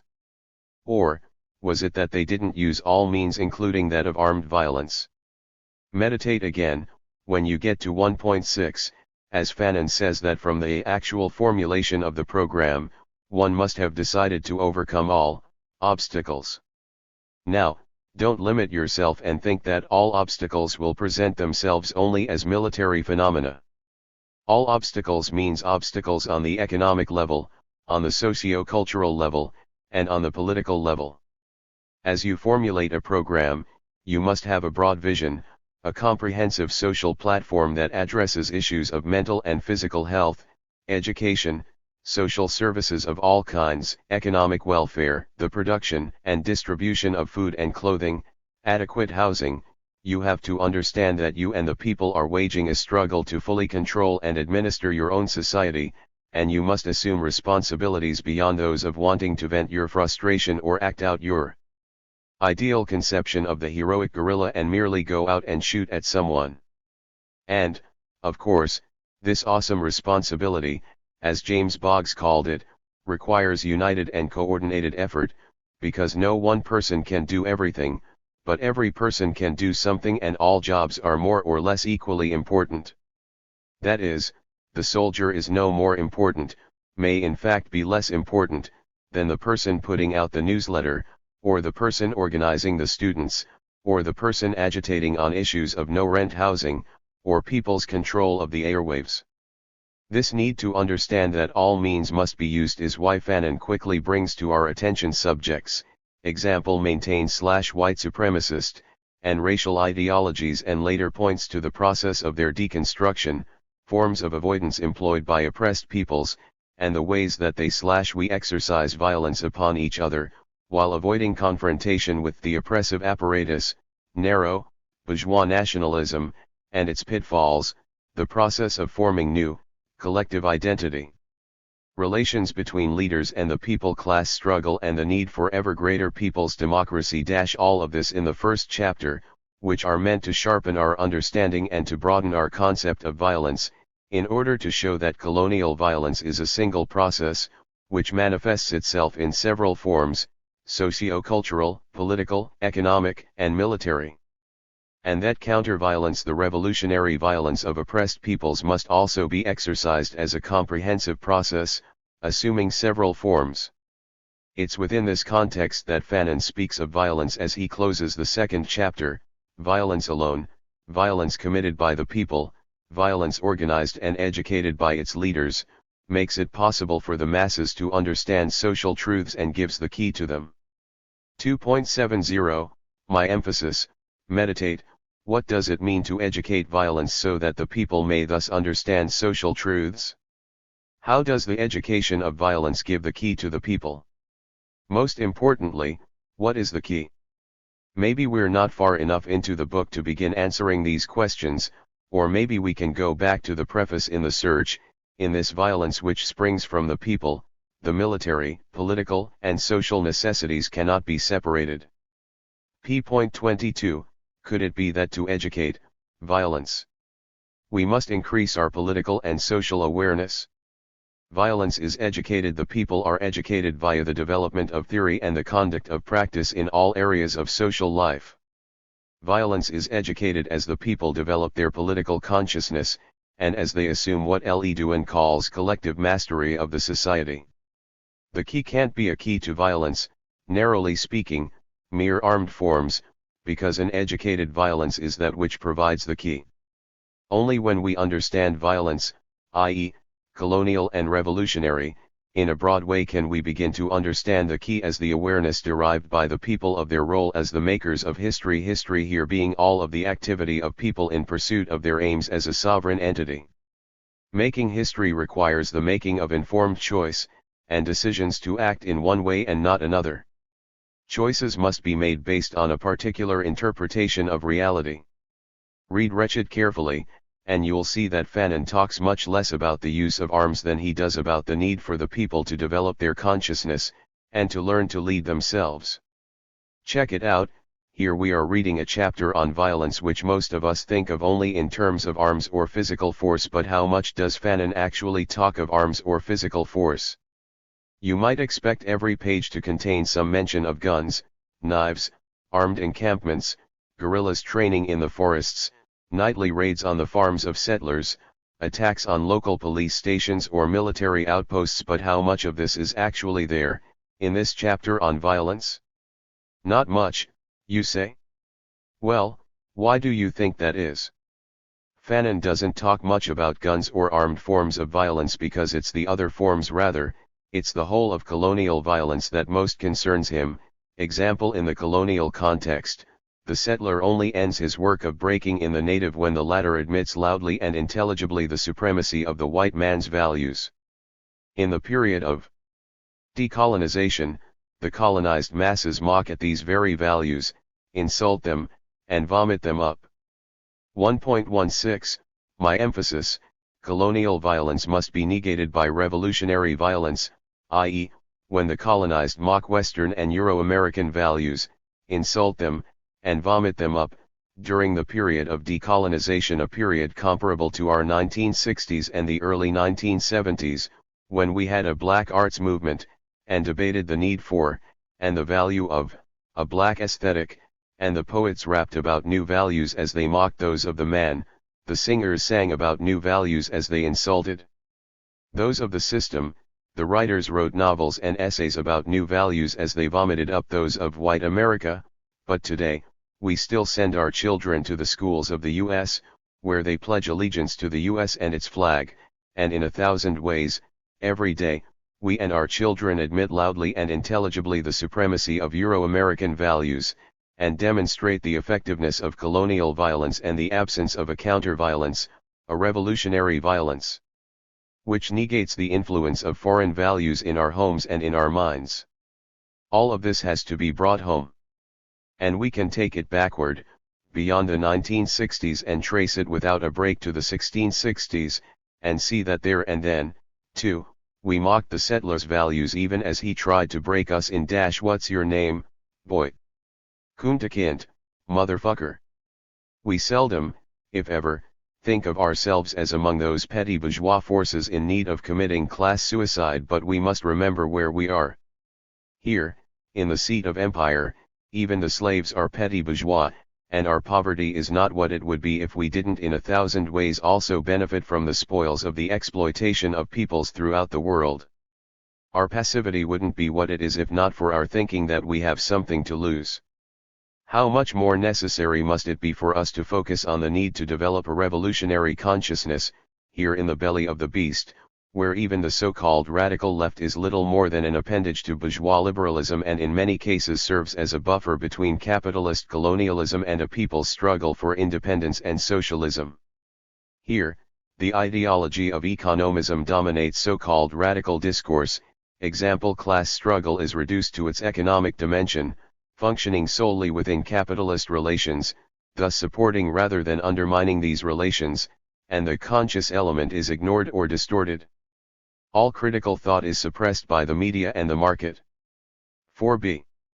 Let's start with same questions and meditate on the first paragraph of the first chapter: national liberation, national renaissance, the restoration of nationhood to the people.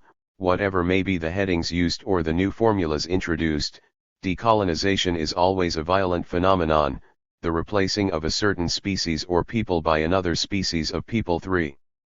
Without any period of transition, there is a total, complete, and absolute substitution. The proof of success lies in a whole social structure being changed from the bottom up. 1.1. Among the questions I've raised about this paragraph and meditated on are: 1. What is violence, and why is it, always, necessary? 2. What is decolonization? 3. What is social structure, and why is change thereof a necessary criterion for the success of the struggle? 4. What does Fanon mean by species and why does he put it within quotation marks in this paragraph? 5. Why does he refer to the restoration of nationhood and what is a nation? Only after going through Wretched several times, and then returning to reflect on this paragraph, was I able to recognize the context, or, the voice, in which Fanon was speaking here. That is, 1. He appears to be telling us what it, but he's actually telling us what was. 2. He seems to be speaking in absolute terms, suggesting, for example, that there will not be, or should not be, a period of transition, and that there be a simple, mechanical, substitution of species, a mere change of place, one for the other. This is not the case. Taking us through the process of struggle, Fanon starts at the beginning of the birth of revolutionary consciousness and confrontation. He gives us a look through the eyes and into the mind of the colonized person who stands in the colonial period and is only beginning to engage the process of decolonization. That is, it's in the colonial period that the people look ahead and tend to believe that there should be no period of transition, and they assume that there will be a simple substitution of themselves for the settlers. At the beginning of the struggle, the people don't understand, for example, the multiple meanings of the term species that causes Fanon to qualify it. In fact, the word is placed within quotation marks to warn us not to take it at its conventional meaning. I know it's kinda like giving away the plot, but we need to jump to the second chapter for a moment, and try to unravel a bit of complexity, because it's there that Fanon, then speaking in the voice of one who's matured a bit and suffered a few setbacks during the decolonization period, tells us that while the native thought that he could pass without transition from the status of a colonized person to that of a self-governing citizen of an independent nation, while he grasped at the mirage of his muscle's own immediacy, he made no real progress along the road to knowledge. His consciousness remained rudimentary. 2.61. Now, I've chosen to make this connect between the first and second chapters, between the subjects of violence and spontaneity as a way of erecting my own flashing light, and to make the point that Fanon makes repeatedly throughout the book, but that we tend to miss: it's not a mere matter of using armed forms of struggle. To paraphrase Fanon, the people can't become self-governing citizens in a truly independent nation, without developing their consciousness, no matter how much or how well they fight or their skill in the use of weapons. Failure to grasp this fact accounts for much of the backsliding among would-be activists, and for many of the failures of past attempts at revolutionary transformation on these and other shores. National liberation and revolution is about the transformation of people and their consciousness.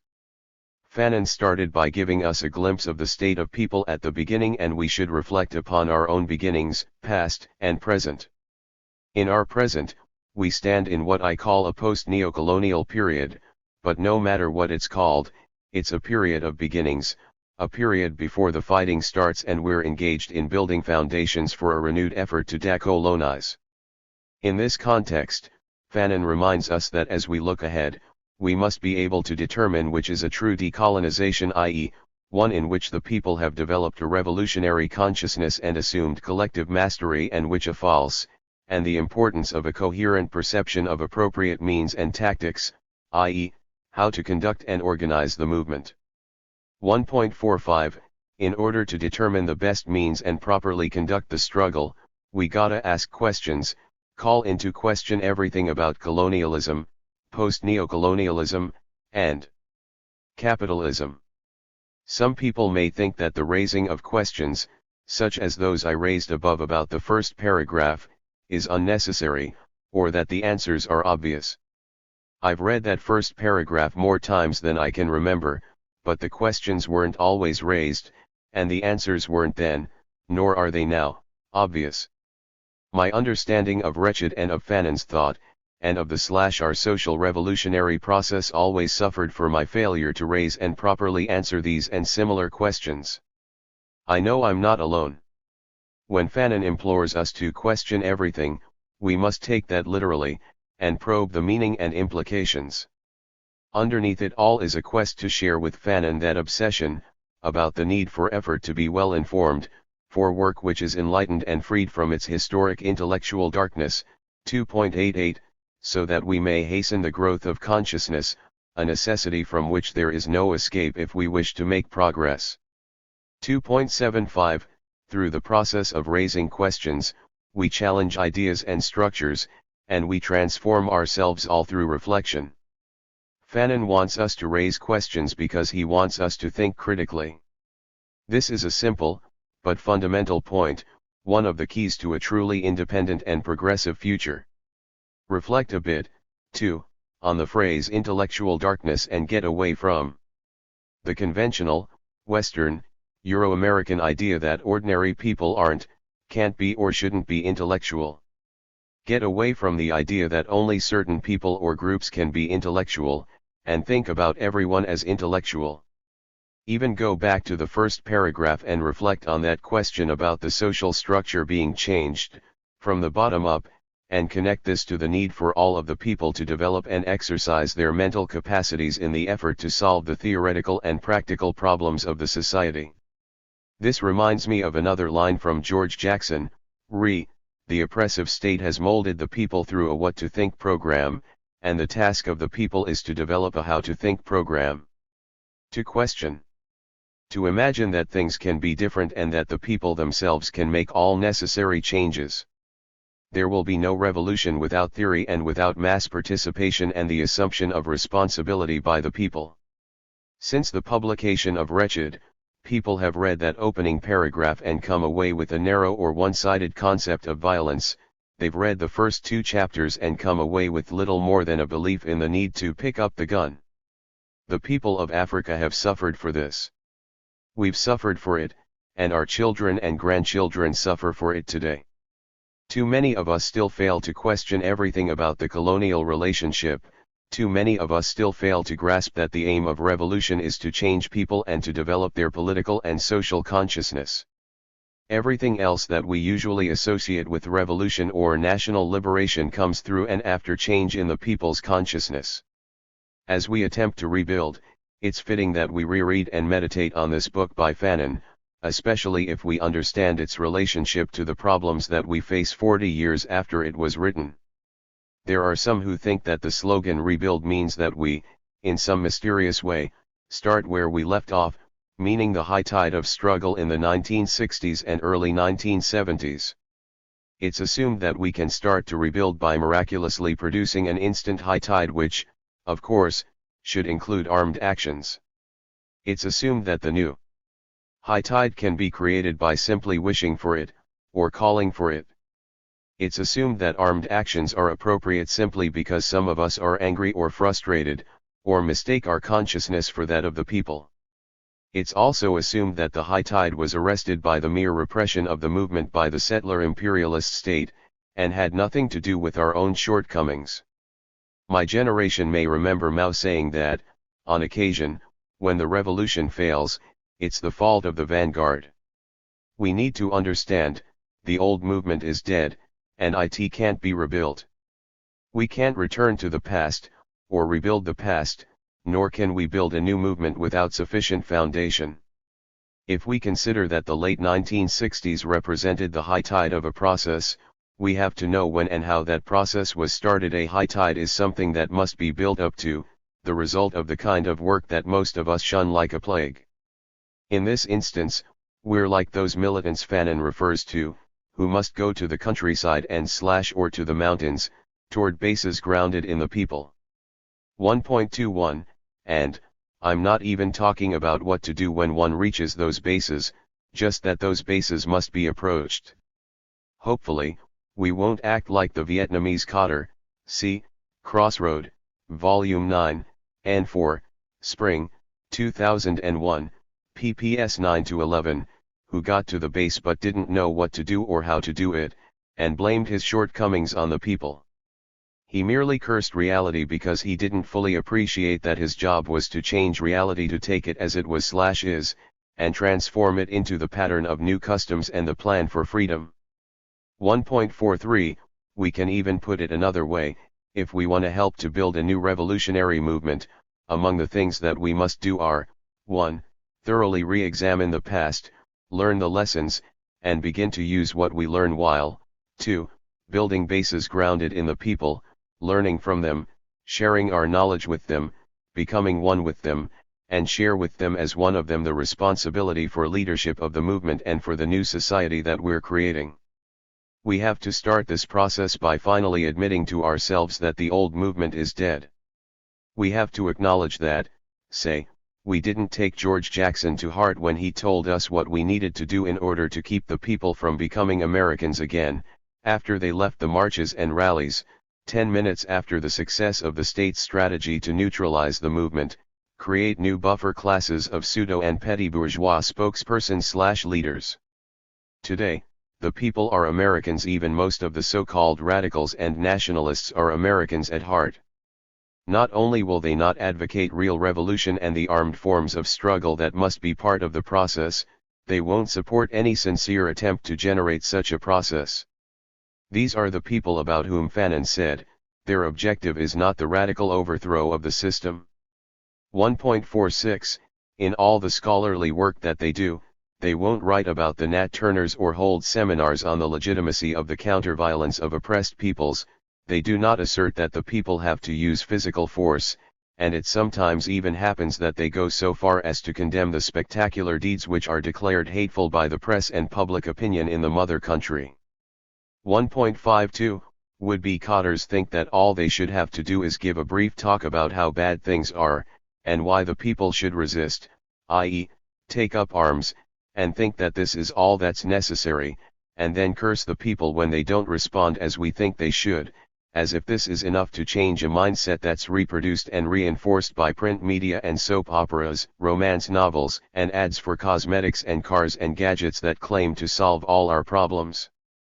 We become confused when we find that the 5-minute talk isn't enough to overcome the pressures that force people to conform on the job, or to give in to the children who want the latest fashions, toys, and video games. Check it, all of this is about values, and it's about the forms of colonial violence that creep into our homes and into our minds. The job of the would-be codder is to begin to analyze and understand our concrete reality and to apply what we learn in the books to this reality. We have to be creative in shaping forms of revolutionary violence in order to negate colonial violence in all its forms, on all social levels. 4c. What is violence, and why is it, always, necessary for successful decolonization? Since we're talking about the colonial, and capitalist, context, it will be necessary to know something about colonialism and how violence is manifested in the colonial context, i.e., colonial violence. In my search for answers to the questions, I first went to the dictionary and then to the thesaurus, and here is what I began to work with. Violence is that which injures, i.e., it does an injustice to, it wrongs, harms, impairs, and tarnishes the standing of, it gives pain to, as in to injure one's pride, it's detrimental, defamatory, and it violates others. Violence is that which abuses, i.e., even with words it reviles, it's that which puts to a wrong or improper use. Violence is maltreatment. Violence is treatment, i.e., behavior to bear oneself toward, to act upon, especially to alter or manipulate, or procedures, i.e., action, conduct, process, that distorts, alters out of original condition or situation, deforms or falsifies, infringes, breaks, defeats, frustrates, encroaches upon in a way that violates another, or profanes, i.e., debases or defile. Colonialism, and capitalism, in the economic, political, and socio-cultural forms, brings violence into the home and into the minds of the people. 1.8, and the process of decolonization, revolutionary counter-violence, is a battle to be waged in the media and in the marketplace, the sports arena, and the barber shops and street corners, even as we select subjects to be discussed. Colonialism is a form of imperialism, and imperialism is an international expression of capitalism. You don't fully understand colonialism, and you don't successfully attack it, without understanding and attacking capitalism. Colonialism is a comprehensive system, operating on all social levels, economic, political, cultural, and is not a mere expression of military aggression, i.e., violence in physical forms. In most cases, colonial violence in armed/physical forms is preceded by unarmed and non-physical forms of aggression, in the guise of traders, academics, missionaries who seek not only to lay hold of the land and labor of the peoples, but also to lay hold of their minds, their customs, and their languages. These violent actions suppress, distort, injure, frustrate, infringe, profane and unduly alter the targeted peoples and their social orders, and cripple the people's ability to resist and to regain their independence. Let's take a look at Weirich's description of colonialism. Colonialism means the forceful occupation of another people's land in order to extract material benefits, thus it means compelling the colonized to work for the colonizer's economic interests. If there aren't enough suitable native workers, more can be imported. This is where slavery comes in handy. Fanon believes that colonialism depends on racism. Enslaving or oppressing another group of people is easier if they look different than you do. Colonialism also means imposing the cultural values of the colonizing nation upon the colonized. This is called the civilizing mission or the white man's burden. Such phrases mask and justify the massive theft that drives the colonial project. Modern European colonialism began with Columbus. Voyages of discovery involved claiming new land for European powers. The growth of consumer capitalism mandated the growth of colonialism, and vice versa. Exploitation colonies had the sole purpose of producing wealth and extracting marketable commodities. Caribbean plantation colonies are prime examples. Settler colonies had the additional purpose of moving large groups of people from the colonizing nation to the colony. The United States was a settler colony, as was Australia. 1. Colonialism is a single process, manifesting in several forms, and each of these forms injures oppressed peoples, i.e., colonialism is, as a whole, a form of the exploitation of natural resources, and the prevention of the independent development of industry, the drawing of arbitrary national borders, and the implantation of alien political systems, the imposition of a Eurocentric educational system, and the distortion of the history of the colonized people, the daily psychological trauma, the injuries inflicted upon a native during a single day spent amidst the colonial regime. 5.7, or the use of arms to enforce all of the above. Therefore, colonial violence must be negated by revolutionary violence, that violence exercised by oppressed peoples which contests for power by opposing the ideas which uphold the existing social reality, creates new ideas and a new social reality. Revolutionary violence contests colonial rule on the streets, in the schools, in the homes, and in hospitals. It repairs what colonial violence has impaired, it renews the momentum and initiative that colonial violence has caused to stagnate, it liberates what colonial violence has arrested. Example: colonialism is not satisfied with merely holding a people in its grip and emptying their brain of all form and content, it turns to the past of the oppressed people, and distorts, disfigures and destroys it. This work of devaluing pre-colonial history takes on a dialectical significance today. 4.7, the dialectical significance is that even today, we have to deal with the past as part of the process of shaping the future. It's also that here, for us, inside the belly of the beast, where the material dominates, we must begin to place greater focus on the non-material, ideas over things, help people to become aware of the workings of economic relationships by first helping them to develop their analytical skills and their ideo-theoretical capacities, their intellectual capacity. You must understand that this is a necessity in any coherent program. 4.19, Colonialism creates a colonized personality. 5.7, and total liberation is that which concerns all sectors of the personality. 5.182, therefore, it is not only necessary to fight for the liberty of your people. You must also teach that people once again, and first learn once again yourself, what is the full stature of a person, and this you must do for as long as the fight lasts. You must go back into history, that history of people damned by other people, and you must bring about and render possible the meeting of your people and other people. In reality, the soldier who is engaged in armed combat in a national war deliberately measures from day to day the sum of all the degradation inflicted upon people by colonial oppression. The person of action has sometimes the exhausting impression that they must restore the whole of their people, that they must bring every one of them up out of the pit and out of the shadows. They very often see that their task is not only to hunt down the enemy forces but also to overcome the kernel of despair which has hardened in the natives' being. The period of oppression is painful, but the conflict, by reinstating the downtrodden, sets on foot a process of reintegration which is fertile and decisive in the extreme. A people's victorious fight not only consecrates the triumph of its rights, it also gives to that people consistence, coherence and homogeneity. For colonialism has not simply depersonalized the individual, it has colonized. This depersonalization is equally felt in the collective sphere, on the level of social structures. The colonized people find that they are reduced to a body of individuals who only find cohesion when in the presence of the colonizing nation. The fight carried on by a people for its liberation leads it, according to circumstances, either to refuse or else to explode the so-called truths which have been established in its consciousness by the colonial civil administration, by the military occupation, and by economic exploitation. Armed conflict alone can really drive out these falsehoods created in people which force into inferiority the most lively minds among us and which, literally, mutilate us. 5.141 to 143, now, let's meditate on some of this.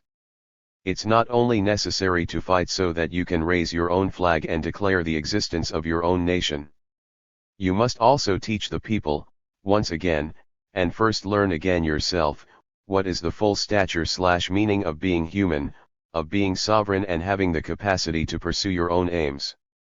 To define for yourself the content of your humanity and not have it defined by others, especially when those others are oppressing you, arresting your development, and restricting you to an environment that alienates you from yourself, from what you would or could be if not for their violence. Why is it that we can only find cohesion when in the presence of the colonizing nation? In one sense, it's because that presence imposes itself upon us in a way that prevents us from concentrating our energies upon our own needs. That presence is everything about the thought and practice of the colonizing nation and its influence upon us and our heretofore inability to delink from it and create our own presence in the world. To a great degree, we do know who we are, but we're afraid to fully manifest ourselves. This brings to mind a line from Cornel West, which I wonder if he fully understands or has the courage to follow through on: black people will not succeed in American society if they are fully and freely themselves. My emphasis, too, we know that we aren't really natives or Negroes, that we aren't blacks or African Americans, but we're afraid to cut the cord. It's safer and easier to continue to be blacks, because we can do that without undergoing the discomfort and insecurity that comes with the effort to delink. To put it another way, focus on the last two sentences in the second quoted paragraph: we've not only been depersonalized as individuals, but as a people, in the collective sphere, on the level of social structures. What does it mean for a people to be depersonalized on the level of social structures? It's very simple, really. It's about losing independence as a people. It's about not having authentic classes because the development of the nation/people has been distorted and frustrated by colonialism. Thus, All the social and political science of the colonizing nation says that either the colonized people don't have their own classes, or that they are in some strange way unequal members of the classes of the colonizing nation, a body of individuals who only find coherence when in the presence of the colonizing nation. Now, the third quoted paragraph takes us again to the issue of the forms of colonialism and the expression of its violence in each of these forms, i.e., its civil administration, its economic exploitation, as well as its military occupation. As colonialism causes the death and mutilation of the colonized people, the appearance of the settler has meant the death of the aboriginal society, cultural lethargy, and the petrification of individuals. 1.95 It also creates the native or the Negro, which Fanon described as an arrested image of a type of relationship. 4a.13 Yeah, niggerhood is the same as being a native, a Negro or Black and African American. It's not really about the color of the skin, but about a type of relationship that we otherwise refer to as colonialism or imperialism or as capitalist exploitation, the relationship between the master and the slave, the settler and the native, the white and the black, the bourgeoisie and the proletariat, the oppressor nation and the oppressed nation, the exploitative ruling class and the revolutionary class. Colonial violence is that which has ruled over the ordering of the colonial world, which has ceaselessly drummed the rhythm for the destruction of native social forms and broken up without reserve the system of reference of the economy, the customs of dress and external life. 1.13 It attacks, as a whole, the colonized people's material and intellectual life.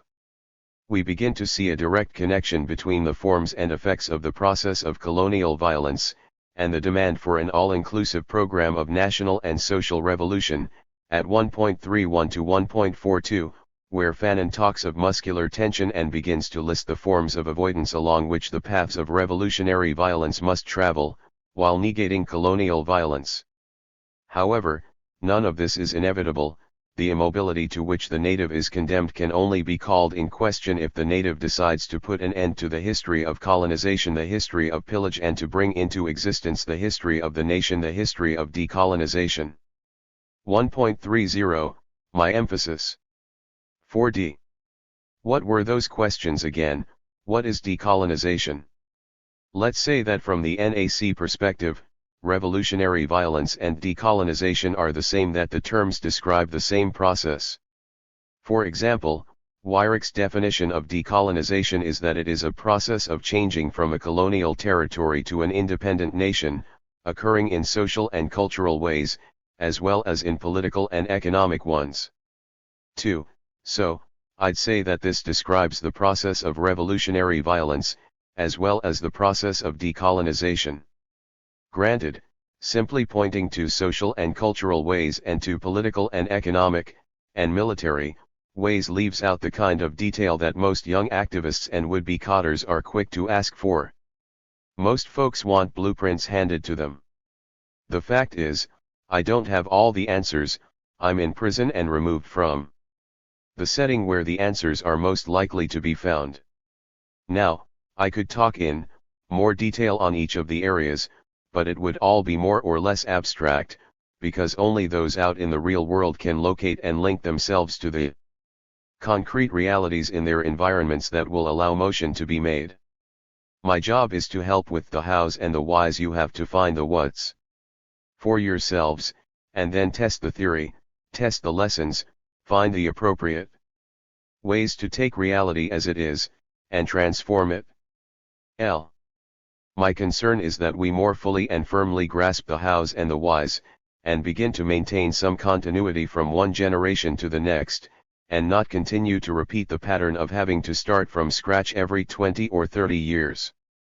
This kind of continuity will help us to create social environments in our homes and neighborhoods that will allow entire families to be conscious and active, and not just one member of the family, allow entire communities to be conscious and active, and not just one family, on one block, surrounded by Americans. So, we can't restrict our concept of decolonization to a narrow vision of merely seizing power or regaining independence while otherwise maintaining a rudimentary development of consciousness, and leaving the running of the society in the hands of relatively small, privileged groups. To end the static period, 1.64, brought on by colonial oppression, is not only to regain a certain physical or political independence, but to pursue a certain path of social development. When the nation stirs as a whole, the new people are not an a posteriori product of that nation, rather they coexist with it and triumph with it. Independence is, but an indispensable condition for the existence of men and women who are truly liberated, in other words, who are truly masters of all the material means which make possible the radical transformation of society. 5.182. Decolonization is the renaissance of the nation, a revival or rebirth. It's the restoration of nationhood, i.e., sovereignty, to the people. Think here in terms of dynamism and dialectical relationships. Think in terms of things either stagnating and passing away, or as in forward motion, newness rising. So, terms like renaissance and revival, rebirth and restoration have to be understood not as static images, but as terms describing phenomena in motion and development. What's being revived is the people's ability to control their environment and shape their lives, their futures. It's not the old nation that rises, but a new one.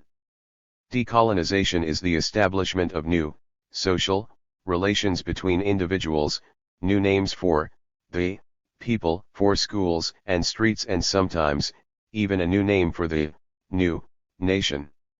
At bottom, decolonization is the process which results in a new, revolutionary, and socialist consciousness. On the surface, it's easy to say what decolonization is. It sets out to change the order of the world. 1.2, and it only appears, initially, to be a program of disorder because it opposes the order of the colonial system. Decolonization, revolutionary violence, requires an ordering, a discipline, a coherence. It's an historical process which can't be understood, became intelligible nor clear to the people unless and until we discern the movements which give it historical form and content. 1.2, my emphasis. Unfortunately, our clarity comes only after many setbacks and much suffering and loss of life. The understanding of a need for ordering has certain prerequisites, example all this taking stock of the situation, this enlightening of consciousness and this advance in the knowledge of the history of societies are only possible within the framework of an organization, and inside the structure of a people. Such an organization is set afoot by the use of revolutionary elements coming from the towns at the beginning of the rising, together with those rebels who go down into the country as the fight goes on. It is this core which constitutes the embryonic political organization of the rebellion. But on the other hand, the peasants, who are all the time adding to their knowledge in the light of experience, will come to show themselves capable of directing the people's struggle. 2.67, my emphasis. Check, if there are to be guns, then there must first be minds behind the guns. Even embryonic consciousness/self-awareness is the prerequisite for the people's decision to call into question the colonial world. A program is a plan, and a plan means we must reflect upon our situation, and develop a vision of how we want to live. It's not enough to say that we simply don't want to continue to live as we do. Changing the way we live demands a vision of a new way, and we presently lack that vision. I say that we lack the vision because not enough of us understand the need for it, not enough of us put in the time to reflect upon the present reality in a critical way. We lack vision because not enough of us work on making the analyses of the concrete situation, and too many of us lack the ability to take our reality, as it is, and begin to transform it. We haven't yet learned to apply theory in and through the test of practice, and our shortcoming leads us to downplay the need for theory only because we don't know how to develop it, test it, evaluate and adjust it. Decolonization is, but not quite simply, the replacement, to put something new in the place of a certain species of people by a new species equals of people. Now here, only in one context, is there meant a restoration of the two our native inhabitants to their former position as an evolving, independent people, by and through the process of removing the colonizer. In a broader context, there are actually two species being replaced, because the colonizer can't two equals are remain the same if colonialism truly comes to an end. There is no colonizer without the colonized. Both species are affected by the decolonization process, both species are replaced transformed into something new. Decolonization must have a period of transition, a period of development. From our studies, from our observations and our practice, we know that leaps don't happen all at once, in an instant.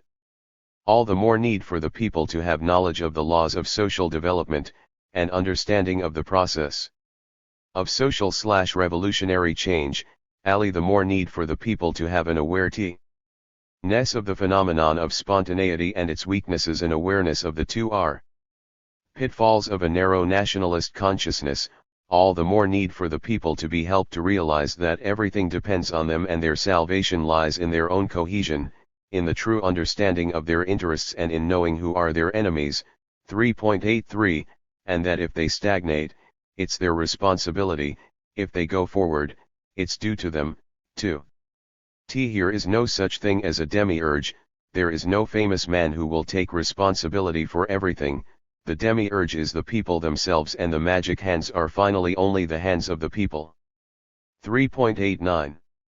Decolonization is class struggle among the people, a struggle not simply between groups, but between stands, between forms and levels of consciousness. Class struggle is struggle between visions of how the world works and of how we should live, it's a struggle between interests. So, Fanon tells us that the people need to have it out with each other, 2.21, so they can avoid the creation of neocolonialism, and not have to realize 2 or 3 years after independence that they have been frustrated, that it wasn't worthwhile fighting, and that nothing has changed but the form. 1.75, why is this so? Because the people didn't adequately change, advance in their knowledge, their political, economic and social awareness, etc. Check it again, decolonization influences individuals and modifies them fundamentally. It transforms spectators into privileged actors and is introduced by new people, and with it a new language and a new humanity. Decolonization is the veritable creation of new people, the thing which has been colonized becomes human during the same process by which it frees itself. 1.3. This is the heart of the book, the key to it all. Decolonization, the revolutionary process, is about influencing and modifying people. The revolutionary process aims to transform spectators into actors. The revolutionary process is introduced by new people. I.e., not until the people have made fundamental change within themselves do they begin the revolutionary process. The process includes new language, which means the people have already begun to shape new meanings, new consciousness, and language is its medium. The revolutionary process exhibits a new humanity. It seems that Fanon's thought is a bit contagious. I am beginning to share his obsession with the need for consciousness developed by the people, so that they can use their magic hands to fully control their lives. Of course, I mean the masses or the lower classes or even the proletarian masses and not the intellectual elements as we generally think of them. How did we used to say it? All power to the people. The aim is to turn all of the people into leaders and into intellectuals. So, decolonization requires the use of all means. Revolutionary violence must be exercised in all forms, cultural, social, political, economic, and military. In order to pick up the gun, the colonized person must first begin to challenge colonial violence by developing and employing an opposing consciousness. The people must gradually begin to question the legitimacy of the colonial, and capitalist, world, and to believe in themselves, to assume responsibility for the institutions which, because they are theirs, stand as poles of opposition to the oppressive state and pillars to uphold the new people's state. In other words, armed struggle is started. When people begin to redefine themselves, lose their fear and awe of the oppressive state and see it as illegitimate, to build their own socio-cultural, political and economic institutions, to delink from the colonial/capitalist world, and their own anarchic myths and traditions. Revolutionary violence, decolonization, is, as a whole, a form of self-defense, i.e., that slogan and concept most widely used these days, as part of a minimum program of agitation and propaganda, but a defense of the whole self, not just the physical body. The people's self-defense is an aggressive assertion of a new identity, a new self-awareness, and the acquisition and use of arms against the colonial system foils the spark of this new sense of self, a new sense of responsibility on the plane of morals. The people's self-defense follows a certain awakening, during the colonial period, where they'd otherwise fight among themselves and use each other as a screen, and each hides from his neighbor the national enemy. 5.178, it's only after they realize their humanity that they begin to sharpen the weapons, all weapons, for use against colonialism, and to forge the new society. 1.15. We know that our people are armed today, as never before, and in many respects, armed by the oppressive state, but their having arms doesn't signal a turn toward the left.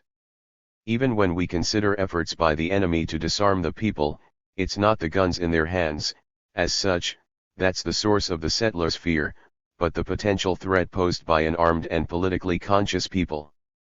4._violence redirected. The people have the time to see that the liberation has been the business of each and all, and that the leader has no special merit. When the people have taken violent part in the national liberation, they will allow no one to set themselves up as liberators. They show themselves to be jealous of the results of their action and take good care not to place their future, their destiny, or the fate of their country in the hands of a living God. Yesterday, they were completely irresponsible. Today, they mean to understand everything and make all decisions. Illuminated by violence, the consciousness of the people rebels against any pacification. From now on, the demagogues, the opportunists, and the magicians have a difficult time. The action which has thrown them into a hand-to-hand struggle confers upon the masses a voracious taste for the concrete. The attempt at mystification becomes, in the long run, practically impossible. 1.99. Here we see the ideal result, a true decolonization. Read it again, carefully. Center your meditations upon the consciousness of the people. And they mean to understand everything and make all decisions. And, it never hurts to lay stress again upon the concept of violence that we're using, i.e., it relates to all aspects and levels of struggle, all areas of social life, and the development of the people's consciousness, resting on their active participation in all areas of struggle. Keep in mind, it's not the mere use of arms by the masses that ensures that they become responsible, want to know everything, and make all decisions, including those decisions that dictate that they remain armed after independence is won. However, the ideal outcome is not always what we get. Below, we'll see that, 1. The people's violence is redirected, but it begins as a spontaneous process. Its strength is that it's voluntary, and its weakness is that it lacks coherence and deliberation. 2. It should be a violence that leads to the people assuming total responsibility for the struggle, and to their becoming fully conscious, new people. 3. However, the weakness of spontaneity also means that the people are restrained and not enlightened. Independence becomes a farce and a new struggle begins, now against neocolonialism and, more directly, a struggle for socialism. Fanon tells us that well before the political or fighting phase of the national movement, the people rebuild their perceptions. 4a.14, these should be understood as perceptions regarding the world, the settler, and colonialism and, most importantly, the people's self-perception. How does the colonized people, how do we come to make the decision to begin the decolonization process, to develop and practice a program of revolutionary violence? The fighting phase begins only after the moment we decide to embody history in our own person. 1.13, the decolonization process begins only after the moment we realize our humanity, and then begin to sharpen our weapons. 1.15, the process of revolutionary violence begins only after we vomit up bourgeois/Western values. 1.16, and only after we discover that our lives, our breath, our beating hearts are the same as those of the settler, that his skin is of no more value than ours, and this discovery shakes the world in a very necessary manner. All the new, revolutionary assurance, stems from it. 1.18, My emphasis. Before and in order that the fighting phase may begin, the people must begin to rebuild their perceptions of themselves and of the social environment within which they live. They must rebuild their perceptions of the world, a world now dominated by capitalism, and struggles against it. It's simply about the people asserting their new identity, asserting a form or concept of humanity that's distinct from that form or concept established by the colonial order and imposed upon the colonized. Example, they say they're human and that we aren't, that if we want to become human we must be like them, exploiters and oppressors and individuals. Yet, the more we become like them, i.e., the more bourgeois we become, the more inhuman and inhumane we become, the more insane we become, the more we become alienated from ourselves. During the colonial period, the so-called peaceful period, the people react to being hemmed in by dreaming of action, achieving freedom from 9 in the evening until 6 in the morning.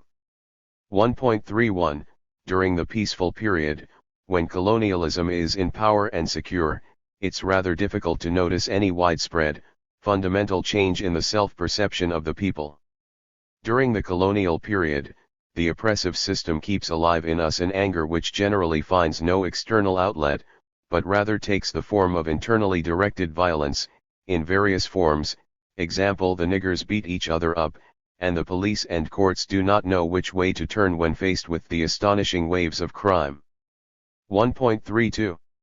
Our muscular tension finds outlet in bloodthirsty explosions, in tribal warfare, in feuds between sects, and in quarrels between individuals. A positive negation of common sense is evident. While the settler or the policeman has the right the livelong day to strike the native, to insult him or her and to make him or her crawl to them, you will see the native reaching for his or her knife or gun at the slightest hostile or aggressive glance cast on him or her by another native. By throwing themselves with all their force into the vendetta, the native tries to persuade him or herself that colonialism does not exist, that everything is going on as before the conquest, that history's sovereign existence continues. 1.34-35. During the colonial period, the mass of the people exercise violence through what Fanon describes as behavior patterns of avoidance, 1.35, which are used to bypass the settler.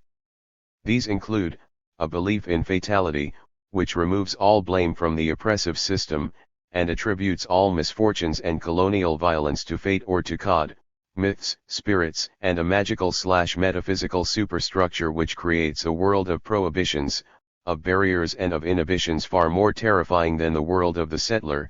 1.36, Eroticism, 1.40, Dance, 1.41, and Seances, 1.42. All of these forms of avoidance or internally directed violence allow the most acute aggressivity and the most impelling violence to be canalized, transformed, and conjured away. 1.41. On the other hand, while the masses exercise their violence through these patterns of avoidance, the violence of the elite assumes other forms, i.e., the native intellectual has clothed his aggressiveness in his barely veiled desire to assimilate himself to the colonial world. He has used his aggressiveness to serve his own individual interests. 1.41. As we read about this canalized violence, we should make an effort to uncover the forms of avoidance that are peculiar to us. Most of us read Wretched and fail to make the connections between the colonial situation that he describes, and the one that we are subject to. Don't we exercise our aggressiveness against ourselves? Don't we witness bloodthirsty explosions in the form of gang warfare and black-on-black crime? On the individual and the collective levels, don't we evidence a positive negation equals of common sense as we, too, try to persuade ourselves that colonialism and capitalist exploitation and alienation don't exist? Don't we, too, grab hold of a belief in fatality, very common among young people these days? And, what about our myths, spirits, and magical/metaphysical superstructure? In our context, we employ conspiracy theories, the zodiac, and numerology, Kent cloth and phrases from ancient languages, we invoke the power of a diet and the taboo of certain animals as food products.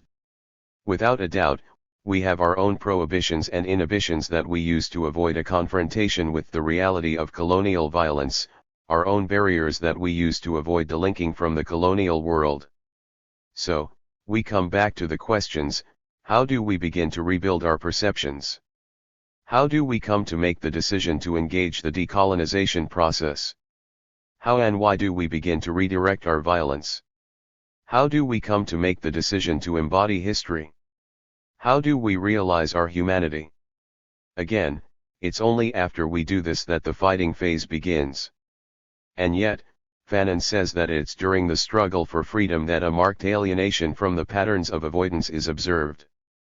1.43, my emphasis: it's during the struggle that we come face to face with colonialism, discover reality, and transform it into the pattern of new customs and into the practice of revolutionary violence. But, how does this happen? It happens under the influence of internal and external factors, under the influence of changed and changing objective and subjective conditions, under the influence of class forces inside and outside of the structure of the people. Most of all, it happens more or less spontaneously. One thing we must always keep in mind, one thing that Fanon and Cabral and so many others take pains to remind us: the people are the nation, and they maintain the national culture and identity, distinct from that of the oppressor, even when the oppressor appears in power and secure. The period appears peaceful simply because the people don't see a viable alternative, but we never know when or in what form that alternative will make itself apparent and mark the shift to qualitative change, the leap to the beginning of a new stage. However, when that situation emerges spontaneously, the task will be to change the spontaneous character, and give the movement conscious and comprehensive direction, under the leadership of the people and a revolutionary or proletarian class stand. At 1.44, Fanon says, now the problem is to lay hold of this violence which is changing direction. When formerly it was appeased by myths and exercised its talents in finding fresh ways of committing mass suicide, now new conditions will make possible a completely new line of action. He uses somewhat different language to pose the same problem. At 1.67, and, at 1.46, Fanon asks, what are the class forces which, in the colonial period, open up new outlets and engender new aims for the violence of colonized peoples? My emphasis. Here's how Fanon frames the examination.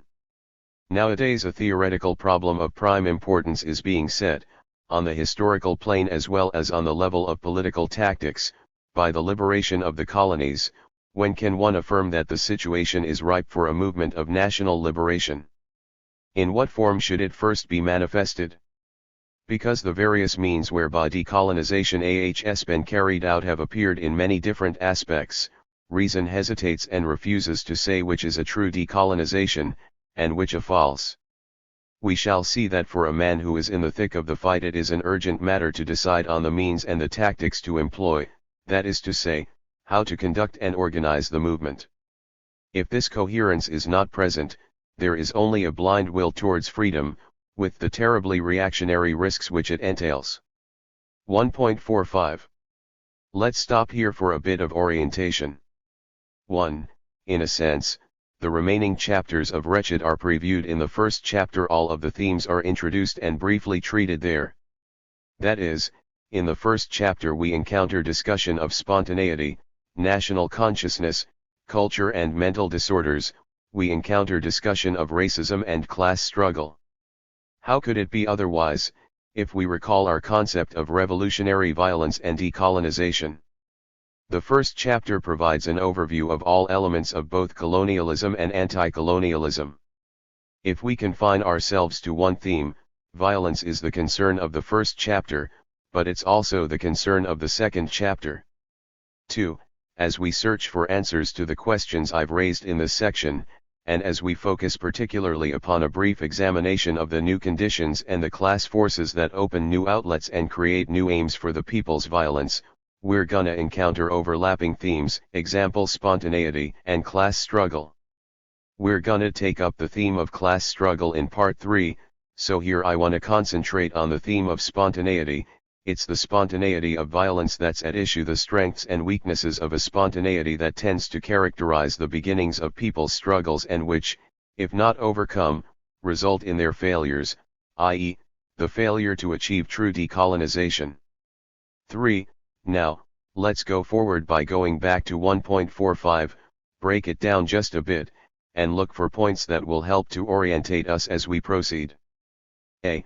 National liberation revolutions have given rise to theoretical problems, on the historical plane, and on the level of political tactics. B.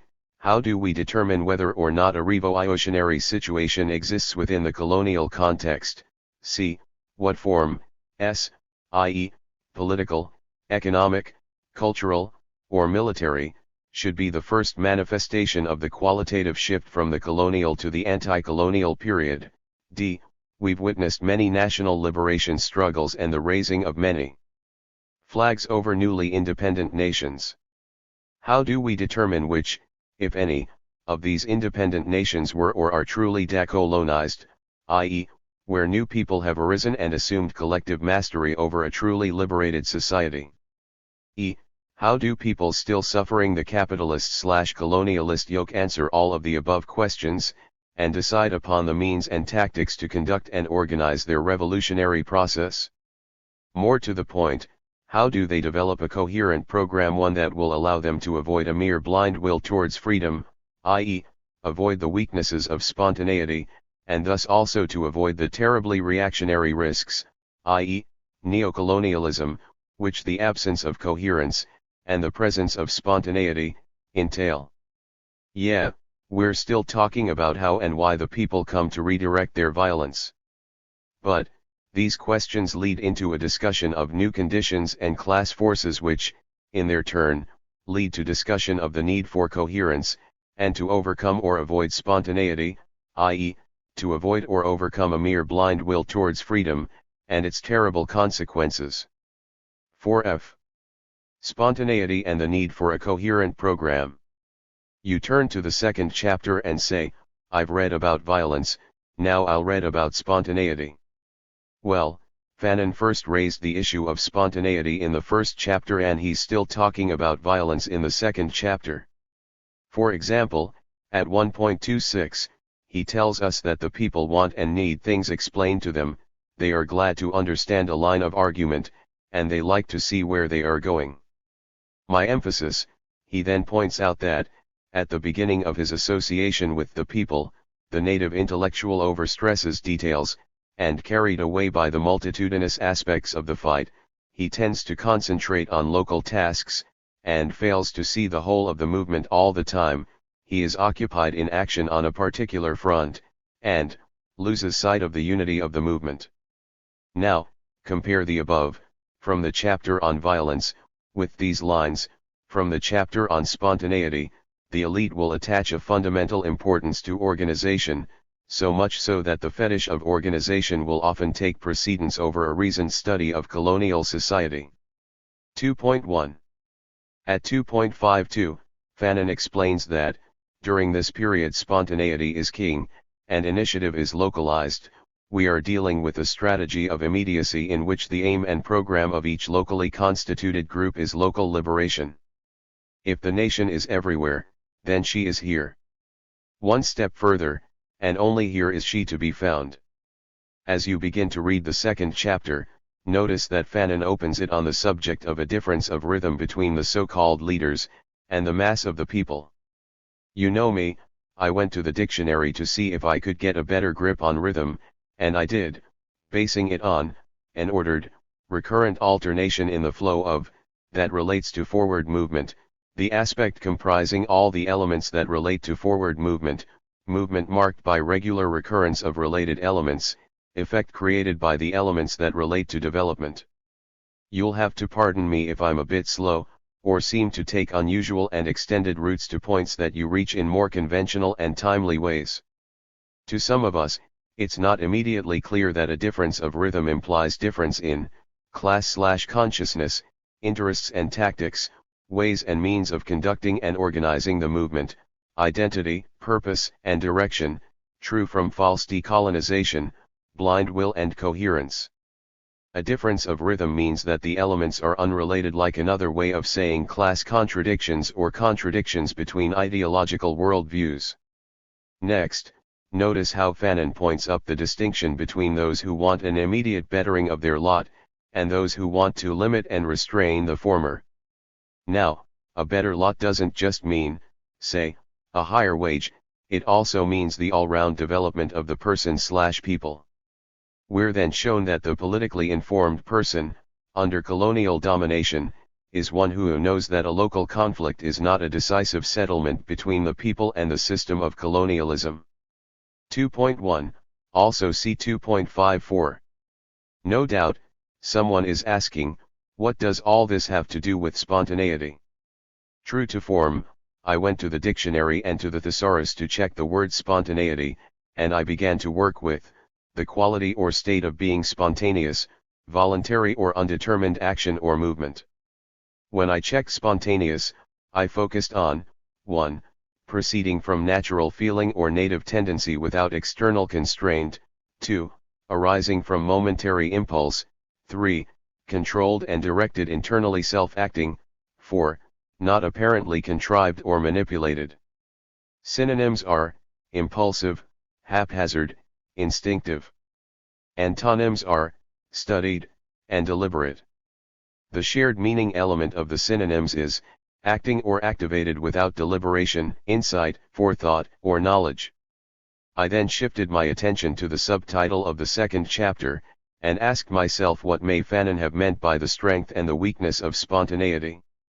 Of course, I had to reread and meditate on the chapter several times before it began to hit me.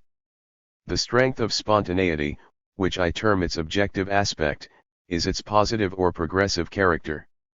Action that's self-motivated or unrestrained by external forces. The weakness of spontaneity, which I term its subjective aspect, is evidenced when the action is taken without sufficient deliberation or knowledge, without sufficient development of consciousness and conscious direction, coherent or comprehensive direction, which coordinates the movement as a whole. It's easy to notice that although Fanon often points, especially in the early stages, to the people's violence as impatient, 1.52, spontaneous, 1.69 and 2.17, and intuitive, 1.71, he portrays this action in its objective aspect, as the manifestation of the strength of spontaneity. This comes across in one paragraph fairly clearly. But it may happen that the country people, in spite of the slight hold that the nationalist parties have over them, play a decisive part either in the process of the maturing of the national consciousness, or through working in with the action of nationalist parties, or, less frequently, by substituting themselves purely and simply for the sterility of the parties. 2.25. However, for every reference to, or example of, the strength of spontaneity, there are 2 or 3 references or examples of spontaneity's weakness, a weakness which Fanon discusses primarily in reference to the character and activity of the leaders, the bourgeois nationalist parties, or the intellectuals. The weakness of spontaneity, i.e., the weakness in the decolonization process, is revealed when the so-called leaders and/or the intellectuals fail to make an analysis of colonialism and capitalism from a revolutionary, i.e., proletarian, perspective, rather than using the bourgeois models of political or social science, and suggesting reformist solutions. It's also seen in the failure of these forces to put themselves to school with the people, in other words, to put at the people's disposal the intellectual and technical capital that they have snatched when going through the colonial universities. 3.6. If these forces truly have the people's interest at heart, then they should go to the people and help to prepare them to lead the struggle and to govern themselves. They should help the people to shape a vision of the new society, a vision developed as they challenge and critique the capitalist colonialist world. The new conditions that help to open new lines of action and which bear most directly upon the issue of spontaneity are those involving the international situation, especially the struggles of other colonized peoples, and the repression of the peoples rising by the colonial system, i.e., colonialism will create spontaneity with bayonets and exemplary floggings. 1.60. With regard to the latter, Fanon shapes the context by first rephrasing, at 1.67, the questions that he first posed at 1.44, but let us return to that atmosphere of violence, that violence which is just under the skin. We have seen that in its process towards maturity many leads are attached to it, to control it and show it the way out. Yet in spite of the metamorphoses which the colonial regime imposes upon it in the way of tribal or regional quarrels, that violence makes its way forward, and the native identifies his enemy and recognizes the source of all his misfortunes, throwing all the exacerbated might of his hate and anger into this new channel. But how do we pass from the atmosphere of violence to violence in action? What makes the lid blow off? The lid blows off when good natives become scarce, the nationalist parties call for public meetings and mass demonstrations, and, the agitation which ensues, the coming and going, the listening to speeches, seeing the people assembled in one place, with the police all around, the military demonstrations, arrests, and the deportation of the leaders. All this hubbub makes the people think that the moment has come for them to take action. 1.62, and it's under such conditions that the guns go off by themselves. 1.68. Colonialist repression follows, but far from calling a halt to the forward rush of national consciousness, urges it on. Mass slaughter in the colonies at a certain stage of the embryonic development of consciousness increases that consciousness. 1.69, I find it striking that, here we are talking about guns going off, and Fanon chooses to characterize it as the forward rush of national consciousness. So, in the wave of repression and the rush of the people's embryonic consciousness, daily life becomes quite simply impossible. You can no longer be a fella, a pimp, or an alcoholic as before, and the recurring terror demystifies the people. 1.91, a point of no return is reached, as repression engulfs all sectors of the population. 1.92. Now, once this situation develops, we could say that we witness the manifestation of the strength of spontaneity. However, what happens after the guns go off, spontaneously? Having guns go off is no guarantee that the embryonic consciousness of the people will continue to develop, and to facilitate their assumption of leadership over the movement and the new society being fought for. Let's now take a look at those forces. What are the forces which in the colonial period open up new outlets and engender new aims for the violence of colonized peoples? In the first place, there are the political parties and the intellectual or commercial elites. 1.46, there is also the peasantry, 1.49, and the colonialist bourgeoisie. 1.50. We've already seen how the colonialists create spontaneity with their repression of the people. They also create or take advantage of existing spontaneity by introducing the idea of nonviolence and by encouraging a compromise solution, which signifies to the intellectual and economic elites of the colonized country that the bourgeoisie has the same interests as them. 1.50. The spontaneous rising of the people, and the existence of other national liberation struggles modifies the approach of the colonialists, who then set out to capture the vanguard, to turn the movement of liberation towards the right, and to disarm the people. 1.66. Towards this end of dislocating or creating diversions around the upward thrust of nationalism, the colonialists take advantage of the ideological weaknesses and social divisions among the people. 2.24, 2.59, 2.60. As we look at the role of the bourgeois nationalist parties, we should note that Fanon is not questioning the principle of the party, but rather the makeup of their leaders and the nature of their followings. 1.47, this note is for those who, for whatever reason, don't, yet, appreciate the need for and the role of structured organizations for the people to use as both weapons in the struggle against oppression, and as tools in the construction of the new society. To begin with, the characteristic feature of certain political structures is that they proclaim abstract principles but refrain from issuing definite commands. The entire action of these nationalist political parties during the colonial period, because they model themselves on those parties and principles of the colonialist bourgeoisie and its worldview, is action of the electoral type, a string of philosophico-political dissertations on the themes of the rights of the peoples to self-determination, the rights of peoples to freedom from hunger and human dignity, and the unceasing affirmation of the principle, one person, one vote. The national political parties never lay stress upon the necessity for a trial of armed strength, for the good reason that their objective is not the radical overthrowing of the system. Pacifists and legalists, they are in fact partisans of order, the new neo-colonial order, but to the colonialist bourgeoisie they put bluntly enough the demand which to them is the main one: give us more power. On the specific question of violence, the elite are ambiguous. They are violent in their words and reformist in their attitudes. When the nationalist political leaders say something, they make quite clear that they do not really think it. 1.46. I hope we've said enough about violence so that as you read passages like the one above, you'll know that the opposition of the bourgeois nationalists to violence is an opposition to any form of fundamental change in the system of neocolonialism, colonialism, imperialism, capitalism and patriarchy. Violence to them is any talk about all power really being in the hands of the people, it's any threat to their interests and to the interests of their capitalist masters.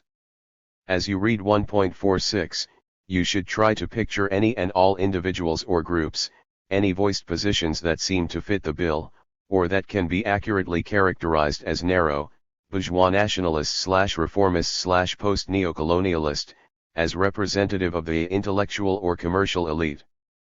Farrakhan or Jesse Manning Marable, Cornel West, or Skip Gates. What about some of the other persons or groups that talk about self-determination or empowerment and sometimes even use the word liberation, but they really think assimilation or parity or pluralism or, as is common these days, a bourgeois-oriented multiculturalism? What they're saying is, give us more power. The parties show a deep distrust toward the people of the rural areas, and pass the same unfavorable judgment upon them as the settlers. 2.5. They fail to direct their propaganda towards the rural masses. 2.9, and they don't try to organize them or to use existing structures and give them a nationalist or progressive character. They do not go out to find the mass of the people. They do not put their theoretical knowledge to the service of the people. 2.12. As the people spontaneously engage the colonial system, the bourgeois nationalist parties make the most of the manna, but do not attempt to organize the rebellion. They don't send leaders into the countryside to educate the people politically, or to increase their awareness or put the struggle onto a higher level. 2.18. The difference in rhythm continues after independence, precisely because the people now at the head of affairs did not explain to the people as a whole, during the colonial period, what were the aims of the party, the national trends, or the problems of international politics. 2.21. Ironically, the reformist activity and bourgeois character of nationalist parties indirectly takes a progressive twist, because, in their speeches they give a name to the nation. In this way the people's demands are given shape. There is, however, no definite subject matter and no political or social program. There is a vague outline or skeleton, which is nevertheless national in form, what we describe as minimum requirements. The politicians who make speeches and who write in the nationalist newspapers make the people dream dreams. They avoid the actual overthrowing of the state, but in fact they introduce into their readers' or hearers' consciousness the terrible ferment of subversion, and the imagination is let loose outside the bounds of the colonial order. 1.60 to 1.61. Consideration of the intellectuals should begin at 1.17, where Fanon first mentions them. Example: as the masses begin to vomit up bourgeois values, the phenomenon is ordinarily masked because of the action of certain intellectuals, and, as the masses demand that the last shall be first, the intellectuals bring variance to the petition. 1.20. We've already noted the tendency of intellectuals to contribute to the development of spontaneity by their fetish for organization and their focus upon the immediate environment rather than upon the movement as a whole, and their failure to make a reasoned study of the colonial system and of their own social structure. In order to assimilate and to experience the oppressor's culture, the native has had to leave certain of his intellectual possessions in pawn. These pledges include his adoption of the forms of thought of the colonialist bourgeoisie. 1.25 Thus there is very easily brought into being a kind of class of affranchised slaves, or slaves who are individually free. What the intellectual demands is the right to multiply the emancipated, and the opportunity to organize a genuine class of emancipated citizens. 1.48 Now, go back a few pages in these meditations to my mention of George Curry and Skip Gates' ESP. Gates' stated aim to bring more black people into the middle class. Yeah, that's them, the affranchised slaves who wanna multiply their class. The elites of the colonial countries, those slaves set free, when at the head of the movement, inevitably end up by producing an ersatz conflict, i.e., artificial and inferior substitute. The truth is that they never make any real appeal to the colonized people, they never mobilize them in concrete terms. 1.59 Of course, there are individuals within the bourgeois classes who break from the class orientation and begin to make a contribution to the formation of a coherent and deliberate program.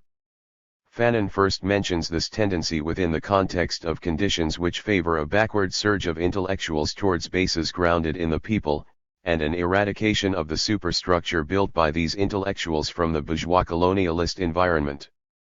1.21 When such intellectuals begin to live among the people, they, too, begin to vomit up bourgeois values, and individualism disappears. 1.22 And they adopt the method of communal self-criticism, they abandon the habits of calculation, of unwanted silence, of mental reservations, and the spirit of concealment. 1.23 Fanon picks up the same theme at 1.59. Obviously there are to be found at the core of the political parties and among their leaders certain revolutionaries who deliberately turn their backs upon the farce of national independence. But very quickly their questionings, their energy, and their anger obstruct the party machine, and these elements are gradually isolated, and then quite simply brushed aside. At this moment, as if there existed a dialectic concomitance, the colonialist police will fall upon them. With no security in the towns, avoided by the militants of their former party, and rejected by its leaders, these undesirable firebrands will be stranded in country districts. Then it is that they will realize bewilderedly that the peasant masses catch on to what they have to say immediately, and without delay ask them the question to which they have not yet prepared the answer: when do we start? These left petty bourgeois elements haven't prepared an answer to the question because, despite their antagonism toward the right bourgeois elements, they, too, have traditionally ignored the masses and failed to analyze their own social structure and to develop a coherent plan. It's here that Fanon places this theme within the context of the decisive intervention of the people, i.e., in certain circumstances the country people are going to intervene in decisive fashion both in the struggle for national liberation and in the way that the future nation marks out for itself.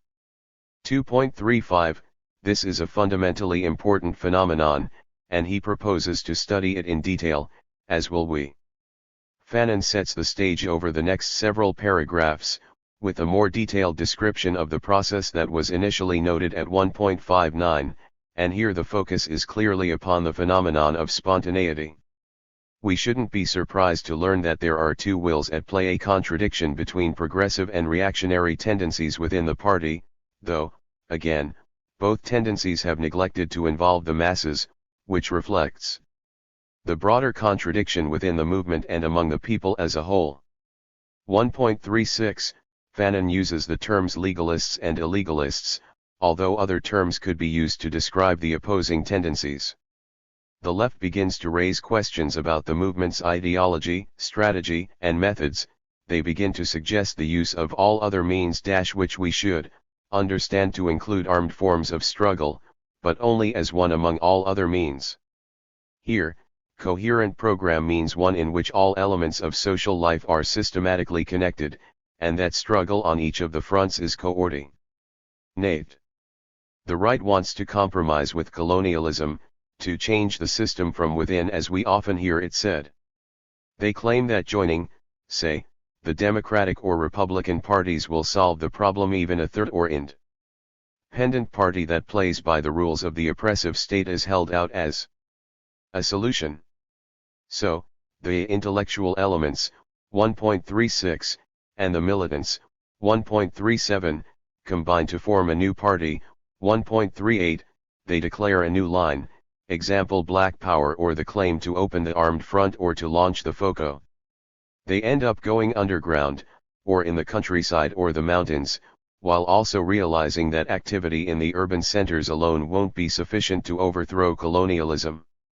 As they join the people who are rebels by instinct, 2.40, spontaneous action soon follows.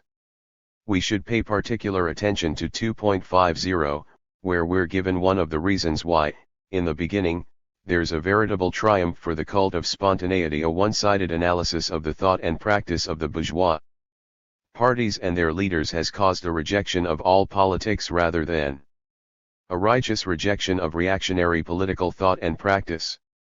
The New Left now substitutes its own superficial line for that of their former comrades, which, in practice and over the long run, proves to be just as dangerous as the line that they repudiated its right in essence.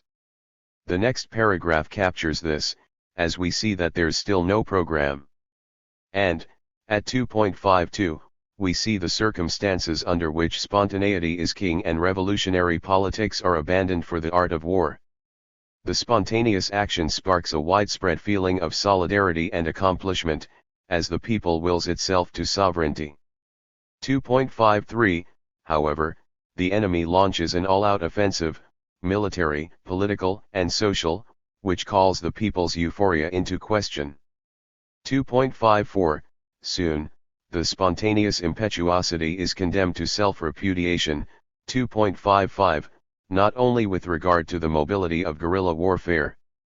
The leaders of the rising realize that the various groups must be enlightened, that they must be educated and indoctrinated, and that an army and a central authority must be created. Those leaders who have fled from the useless political activity of the towns rediscover politics, no longer as a way of lulling people to sleep, not as a means of mystification, but as the only method of intensifying the struggle and preparing the people to undertake the governing of their country clearly and lucidly.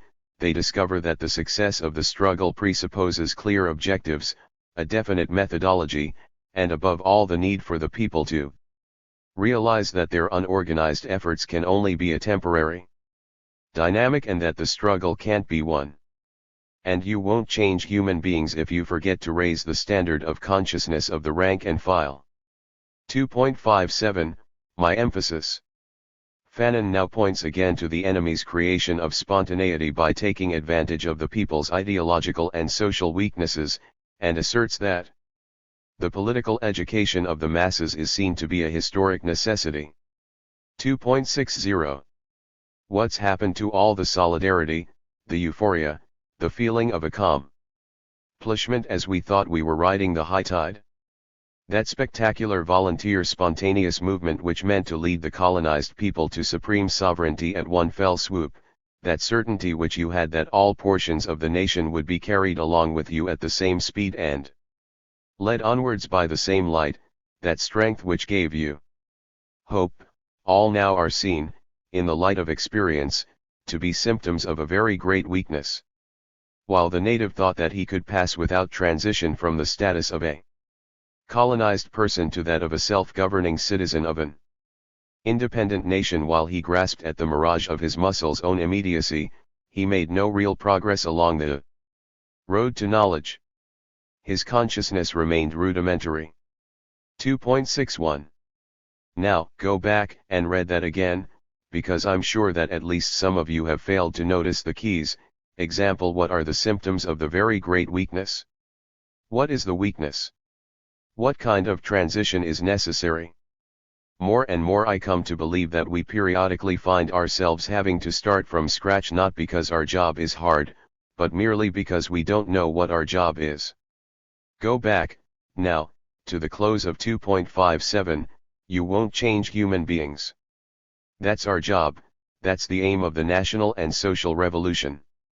Although we're only 2 chapters into Wretched, if you haven't firmly grasped this point yet, then you need to stop here, go back to the first page, and start over. In fact, You also need to go back to the first page of these meditations and start over. Many of us really need to pick up on the key in the last section of 2.61, as Fanon points up the period as one in which the people oppose their own duality to that of the settler. That they do so is a symptom of the ideological weakness characteristic of spontaneity, which Fanon sheds light on at 2.62 and 2.63. That is, racialism won't sustain a war for national and social revolution, and that such a war should not be waged to allow racialism to triumph. People who hold and depend upon racialism don't yet fully realize their own humanity, and, among other things, they easily fall into the trap of the settlers' treatment of them as human within the colonial context. The native is so starved for anything at all that will turn him into a human being. His consciousness is so precarious and dim that it is affected by the slightest spark of kindliness. 2.63. The message for all of us is that explanation is very necessary, and that the people must see where they are going and how they are to get there. 2.64. The message is in the last paragraph of the first chapter, and in the last paragraph of the second chapter we get images of what happens if spontaneity is overcome, and of what happens if it's not. If spontaneity is overcome, then the left petty bourgeois forces will commit suicide and become new with / as one of the people will become totally responsible for the governing and development of their society. If spontaneity is not overcome, then independence will become a farce. Part 3. On the deconstruction of race. Contents. Essay. About this exercise. SB. Did Fanon regard race as a minor term OSC? The key category, race or class OSD. Fanon on race, racism, class, and the struggle for socialism, Meditations SE. Thoughts on the deconstruction of race. 5a. About this exercise. In combating racism we don't make progress we combat the people themselves. We have to combat the causes of racism. If a bandit comes into my house and I have a gun, I cannot shoot the shadow of this bandit. I have to shoot the bandit. Many people lose energy and for it, and make sacrificing shadows. We have to combat the material reality that produces the shadow. It is important to avoid confusion between the shadow and the body that projects the shadow. 1. If you've read Part 1 and Part 2 of these meditations, you expected to find here, in Part 3, reflections on Wretched's treatment of the pitfalls of class and, narrow, bourgeois, national consciousness. Moreover, you would expect to find, in Part 4, my reflections on race, i.e., a fictional and erroneous categorization of peoples based on actual or imagined social, physical, or biological differences, and racism, i.e., a belief that a plurality of races exist, that some of these so-called races are superior to others, discrimination and exploitation of peoples using this belief as a rationalization. As I worked on the drafts for Part 3, and as I began to outline Part 4, it occurred to me that I should switch the order of their subject matter, because I think that race should be discussed and reflected upon prior to the subjects of class and national consciousness. We need to address ourselves to the deconstruction of race, i.e., to disprove the authenticity of the concept, and we should begin the process of eliminating the word, and all racial language, from the vocabulary and consciousness of the world's peoples, all as part of the process of eliminating racism, and transforming the material reality that race serves. This has to be done because of the probability that no effective revolutionary movement, no meaningful transformation of the world, will be generated without incorporating the deconstruction of race process into our theory and practice. The probability exists because race and racism have been the shadows that have historically diverted people's energies and diffused their revolutionary thrusts. 111 applies particularly to the motion of peoples within what are now U.S. borders, but it is clearly a worldwide phenomenon. None of us are free of the responsibility to uproot racialized thought and practice within ourselves, and wherever we encounter it. As I see it, A racist is anyone holding the belief that the human species is divided into a plurality of races, some of which are superior to others. If you employ a racial binary, example black and white, or sun people and snow people, to categorize people, then you're a racist and you practice racism at a minimum. You confuse the shadow for the body, and you're wasting energy. As I read the third chapter of Wretched, I began to meditate upon Fanon's discussion of the racism practiced by the neo-colonial bourgeois forces, i.e., those blacks or Africans who took the places of the European colonial powers at the state level, a racism of defense, based on FEAR, as he called it. 3.35 Their racism was adopted and practiced to defend their class interests, to corner the positions formerly kept for foreigners. 3.17 And to become the new ruling class. Their FEAR was / that the people will act in their own interests, topple the bourgeois forces, and pursue the development of revolutionary socialist societies.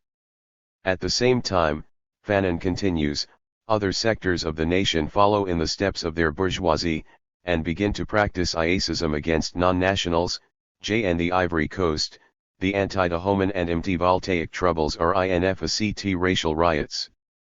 The Dahomey and Voltaic peoples, who control the greater part of the petty trade, are, once independence is declared, the object of hostile manifestations on the part of the people of the Ivory Coast.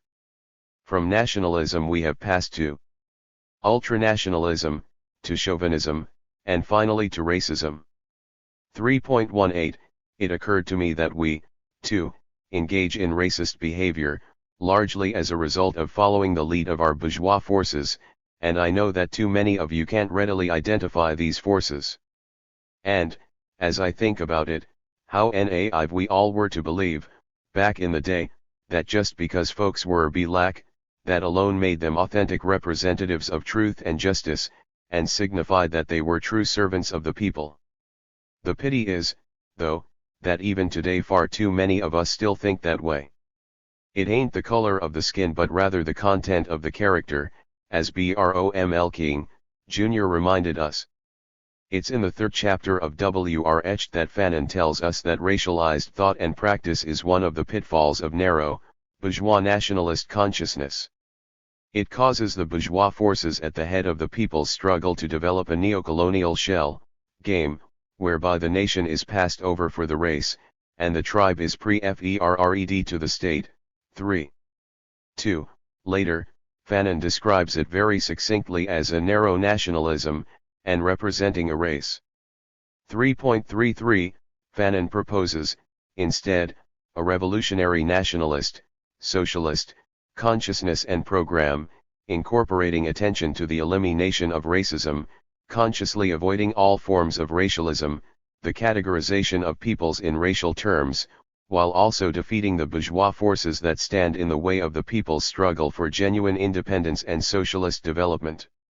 Wretched addresses the deconstruction of race because Fanon clearly urges the abandonment of racial identities, and he proposes the adoption of identities based on class, and / or nationality. He encourages us to begin to identify ourselves as human. Wretched is about the deconstruction of race because Fanon calls for the elimination of racism as part of the process of transforming oppressed peoples into new people, as they build new, socialist nations, and as they help to build a socialist world. As I reflected upon all of this, I was taken back to my reading of Weirich's Fanon F for Beginners. 2. I felt the need to shape this part in a way that I hadn't originally intended, by incorporating and challenging certain claims made by Weirich with regard to Fanon's views on race and class, and the alleged divergence that she claims to have existed between the thought of Fanon and the thought of Marx on this and other significant subject matter. Fact is, Weirich has an obvious bias against scientific socialism, Marxism, which is linked to her desire to establish the priority of race over class, i.e., to allege the irrelevance or inapplicability of socialism to the struggles of underdeveloped countries and peoples, while positioning bourgeois forces to leadership. My aim in making what may appear to be an excessive excursion into Weirich's work is to shed light on the parallel between Fanon's treatment of bourgeois Forces in Wretched, and what should be our treatment of the bourgeois forces in our midst. Points must be made. Seeds must be planted for the development of theory and practice around this theme. The deconstruction of race, and successful revolutionary struggle, requires that we deal with the role of bourgeois forces, especially those who feign a progressive, radical, or nationalist stand. It requires that all forms of national class struggle, ideological, political, economic, be engaged with these allies of capitalism, whose fear of socialism causes them to use the shadow of race in defense of their class interests, while diverting the people from anti-capitalist struggle. Recall, we're talking about the same bourgeois forces who, under a confused and militant guise, clouded the issue with skin analysis at the height of the last upsurge. The only reason we have to get together is the color of our skin. Why oppress us because we are black, and we are going to use that blackness to get our of the trick bag they put us in. We are going to build a movement in this country based on the color of our skin. 3. Black people do not want to take over this country. They want to be in the whites' place because that is where a decent life can be had. 4. What does Fanon say? There is no native who does not dream at least once a day of setting himself up in the settler's place. 1.10, asterisk that is, the native that Fanon describes as wanting to take the place of the settler, is not yet the ex-native, the person who comes to realize that it's not his skin or the settler's skin that matters, and that merely being in the settler's place will not change the inherent exploitative character of the system of colonialism, i.e., capitalism. Let's be clear. To merely want to be in the settler's place means that you really like the system, you support the system, and you just complain because you think you're not getting your piece of the pie. There's a direct link between, say, the skin analysis of the mid-1960s, and the reasons that Black Power went from a revolutionary slogan to an accommodationist one, taken up even by the rulers of capital, and reshaped as green power and Black capitalism and what we today know as empowerment, or as a call for a piece of RHE action. It's no accident that the mass consciousness today is heavily racialized, and nor revolutionary, just as Black nationalism became ethnic pluralism and cultural equality in the form pushed by the rightist tendency of Afrocentricity. Real revolutionaries were disrupted and fell by the wayside. The bourgeois forces filled the vacuum, and today the people think that racial feeling is the same as revolutionary thought and practice. As I began to think through the writing of this part, it also occurred to me that I should begin by reasserting the point that these meditations constitute an exercise for all of us. The exercise is something like a field, strewn with seeds, to which we must return and cultivate. That is, we should begin to initiate deliberate, ongoing studies, debates, public discussions, and mass-based struggles. We should adopt new stands, and new styles of work, all with the aim of changing ourselves, helping to change other people, and to change the world. Within the context of the present subject matter. Plus we should, ideally, study everything written by or about Fanon, to draw from the strength and relevancy of his analysis of the problems of racism and colonialism as we battle them in the forms that they assume today, in our social environment. Plus we should, ideally, study and critique everything ever writ. 10 on the origin and development of the word and concept race, and the practice of racism. These should be linked to the engagement of public discussions that help to shape new anti-racial and non-racial, and pro-socialist, concepts and social relations. We should take up studies and struggles that re-examine presently held so-called truths about race, while raising new questions on the relation between race/ism and capitalism. Example: how did differences in social custom and physical characteristics become racialized bases for the class and national exploitation of peoples, and, subsequently, become the fetishized forms for discrimination in their own right? Plus we should study everything ever written on the subjects of class and class struggle, approaching the study critically, and help to create new concepts and language that gives them an immediate meaning to people who may not know the name Marx, but who need to know that they are members of a class, conscious, for itself or unconscious, in itself, and they and their fellow class members are either leading or being led, active or passive participants in struggle with other classes for control of their lives and futures. People need to know that class, like race, is a socially construct concept. But, unlike race, the concept of class arises from an observation of the actual contradiction resulting from the unequal appropriation of the social wealth by one group, at the expense of others. We use the concept to help us understand the processes and mechanisms of social divisions, and social, revolutionary, change. People need to know that class struggle is taking place every minute, in every sphere of their lives, and that it can be understood as struggle between regression, capitalism, and progress, socialism, no matter what terms we use to identify the opposing forces. Example: decolonization is the meeting of two forces, opposed to each other by their very nature. 1-2, that is, terms such as settler or bourgeois can be used to identify the regressive, pro-capitalist forces, and terms such as native or proletarian can be used to identify the progressive, revolutionary forces, those most representative of the struggle for socialism. I don't doubt that we may need new terms, i.e., other than bourgeois and proletarian, but it won't matter what terms we use if we don't know what it is that we struggle against and what it is that we struggle for, if we can't relate the terms to the concrete ways that we live, and to the ways that we want to live. Let me try to illustrate the point, which is that we need to shape and share a vision of the kind of socialist society that we want to build, a vision developed, in part, through the critique of the bourgeois/capitalist order that now oppresses us all. Fanon made the crucial point that, under the Colorado NIL system, a middle class which accumulates capital is an impossible phenomenon. Now, precisely, it would seem that the historical vocation of an authentic national middle class in an underdeveloped country is to repudiate its own nature in so far as it is bourgeois, that is to say, in so far as it is the tool of capitalism, and to make itself the willing slaves of one illusionary capital which is the people.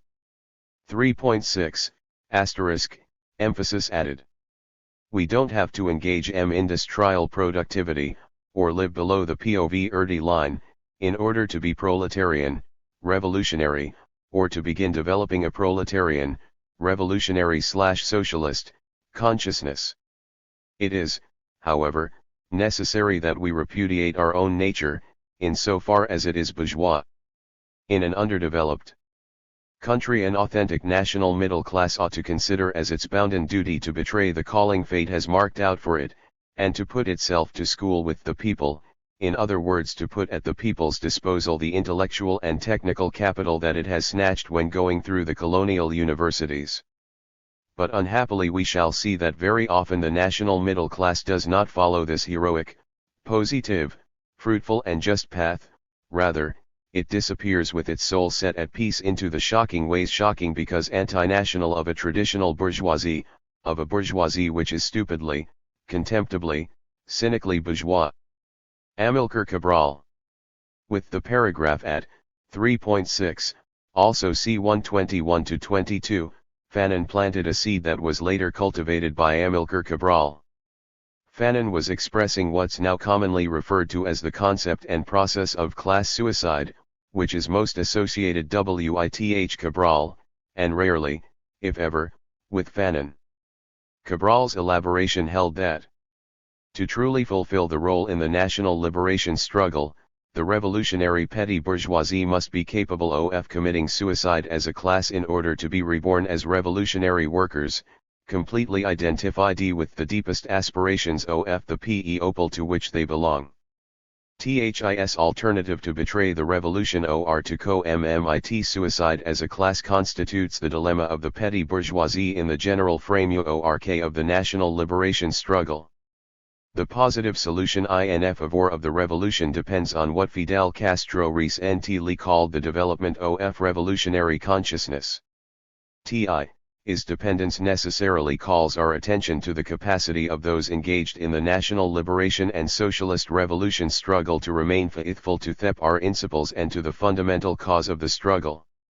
This shows us, to a certain extent, that national liberation and socialist revolution is essentially a political problem. The conditions for its development gives it certain characteristics which belong to the sphere of more ALS.5, emphasis in original. Although Fanon and Cabral spoke on class suicide with particular reference to petty, bourgeois class forces, we should understand that the concept, 1, speaks to individuals rather than, or, more than, to an entire class, 2, speaks to individuals within all classes within oppressed, and oppressing, societies. The masses, or the majority of the people within both oppressed and oppressor nations must develop revolutionary consciousness, proletarian/socialist, which doesn't happen spontaneously. Moreover, racial deconstruction must be an integral component of a viable revolutionary, class national, consciousness, particularly for all people within U.S. borders. To commit class suicide means to kill the class consciousness of the bourgeois/capitalist order that exercises hegemony in our lives and minds. We tend to think of revolutionary activity as that which takes place outside of ourselves, as overthrowing of capitalist institutions and property relations, but we seldom think of the need to uproot the bourgeois ideas in our own minds, to repudiate the values, morals, and the entire range of beliefs that we now hold insofar as they are bourgeois. When Cabral calls us to be reborn as revolutionary workers, most of us don't get beyond the tired images of the industrial proletariat or working class. But Cabral actually suggests images of any and all men and women who strive to become completely identified with the deepest aspirations of the people to which they belong, to become people who work to produce revolutionary transformations in their society and within their individual selves. Plus we need to critically study everything ever written on the origin of the word and concept nation, and on the evolution of nationalism. While engaged in this study, we must avoid the quagmire of both bourgeois and doctrinaire Marxist interpretations. Like race and class, the word and concept nation has also been socially constructed by peoples as they've made their own history, and defined from the perspective of their own needs and interests. In one respect, we need to treat the question of nation similar to the way Cabral treated the question of the motive force of history with respect to the class struggle. By such treatment, we're likely to realize that nations existed in the world prior to their appearance in Europe. We must come to distinguish modern from pre-modern, capitalist from pre-capitalist, nation sovereign. All the Jacques Rise and desperate deeds, all those bands armed with cutlasses or axes find their nationality in the implacable struggle which opposes socialism and capitalism. Self-criticism has been much talked about of late, but few people realize that it is an African institution. Whether in the Jmas of Northern Africa or in the meetings of Western Africa, tradition demands that the quarrels which occur in a village should be settled in public. It is a communal self-criticism, of course, and with a note of humor, because everybody is relaxed, and because in the last resort we all want the same things. But the more the intellectual imbibes the atmosphere of the people, the more completely he abandons the habits of calculation, of unwanted silence, of mental reservations, and shakes off the spirit of concealment. And it is true that already at that level we can say that the community triumphs, and that it spreads its own light and its own reason. 2.5. 1. From oppressed nations. And, just as there is pro-capitalist, bourgeois nationalism, there is also pro-socialist, revolutionary nationalism, whereby peoples shape a new nationality in the implacable struggle which opposes socialism to capitalism. 1.79, *. We must also cultivate a new stand, i.e., the philosophy, methodology, and theory underlying socialism, or better said, revolutionary humanism, new consciousness of the fundamental interests of the revolutionary class. We'll talk later on why I put that word within quotation marks and the methods to be used by its organizations and institutions to realize its objectives, and begin to test/practice new styles of work. For example, cast off those mental residential larvations that Fanon mentions, 1.23, and begin to talk to people, especially talk to them about socialism, the subject that Fanon says is most feared by the masters of capital. 1.82, however, we need to learn to introduce the socialist alternative to people without always having to use the word, that is, until we've proven ourselves to people, gain their trust, and overcome their fear of the anti-communist propaganda spread by those who rule. We need to learn how to discuss socialist alternatives so that people don't rush to push the panic button, and can come to recognize these alternatives as reasonable and feasible. We need to begin to build communalist transitional structures wherever possible, so that the people can experience socialism in their lives, and break loose of the grip of the capitalist propaganda. We need to begin to fight for socialism, here and now. As so many of us say, in defense of our own laziness, the people around us aren't talking about socialism. It should be easy to see that part of the reason for their silence on the matter is our silence on it. Moreover, talking about socialism, using examples or scenarios drawn from our own immediate circumstances, demands that we talk about building a non-racial socialist society, as does, for example, Julius Nyerere, who held that the basis of socialism is a belief in the oneness of humanity and its common historical journey. To paraphrase him, socialism is not for the benefit of black, brown, yellow or white people. Its purpose is the service of all people, and there can be no socialism without the acceptance of human equality. 7 This exercise is about more than our desire to read and understand Wretched. As if it were about some abstract world, and not our own. It's about more than our need to understand the failures of the anti-colonial struggles on the African continent. This exercise is also about us, and about some of the things that we need to understand and to change in ourselves and our world. It's about our need to begin a mass-based and mass-oriented debate on race and class, and on capitalism and socialism. This exercise is about us, because too many of us still think that the enemy is white people, or that the problem is white racism, i.e., as if only white people can be racists. There are too many of us who fail to target the capitalist system as the enemy and as the problem, too many of us who equate racial equality with liberation. In this instance, however, we fail to equate liberation with an end to all forms of the social alienation and economic exploitation that are characteristic of capitalist society. We fail to equate empowerment with the kind of power held by the people in a genuine people's democratic order. As I read Wretched and come across Fanon's discussion of the bourgeois orientation of Negroism, negritude, I can't help but make connections to Afrocentricity, and realize that the predominant character of the latter leads up the same kind of blind alley entered by the men of African culture of which Fanon spoke. 4.18, as Fanon discusses Manichaeism and racialized binary thinking, I can't help but make connections to those among us who want to discuss race treason or treason to whiteness, without also discussing treason to the very idea of race or, of a treason to blackness, as if it's sufficient to dismantle only one side of the racialized binary construction. Blackness is no less an unnatural social construction than is whiteness, and is no less in need of deconstruction. Connections can also be made to the use of black as a political and not a racial term without defining the politics. Black is not truly de-racialized in this stance. What's needed is analyses of the political spheres that one has reference to, and the adoption of one or more new terms to describe the politics that we previously termed black, example revolutionary humanist politics.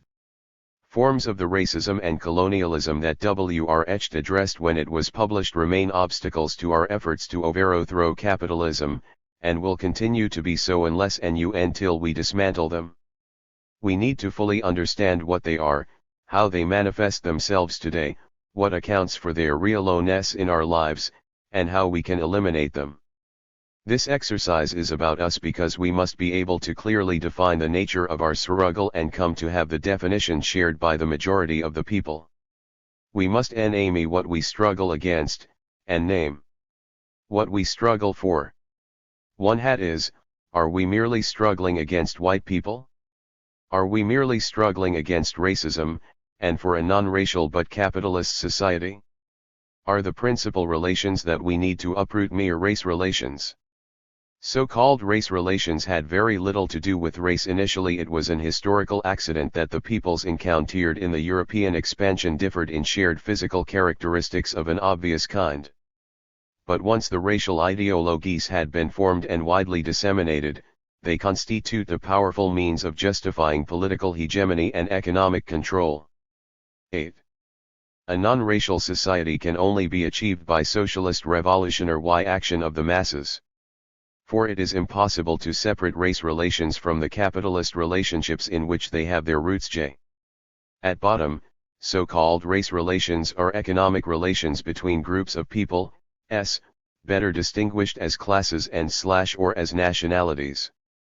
Just as Fanon pointed to competition as the motive for the practice of racism in the newly independent countries of Africa, 3.17-36, contemporary research reveals a similar motivation for the development of the very concept race, and racialized exploitation*.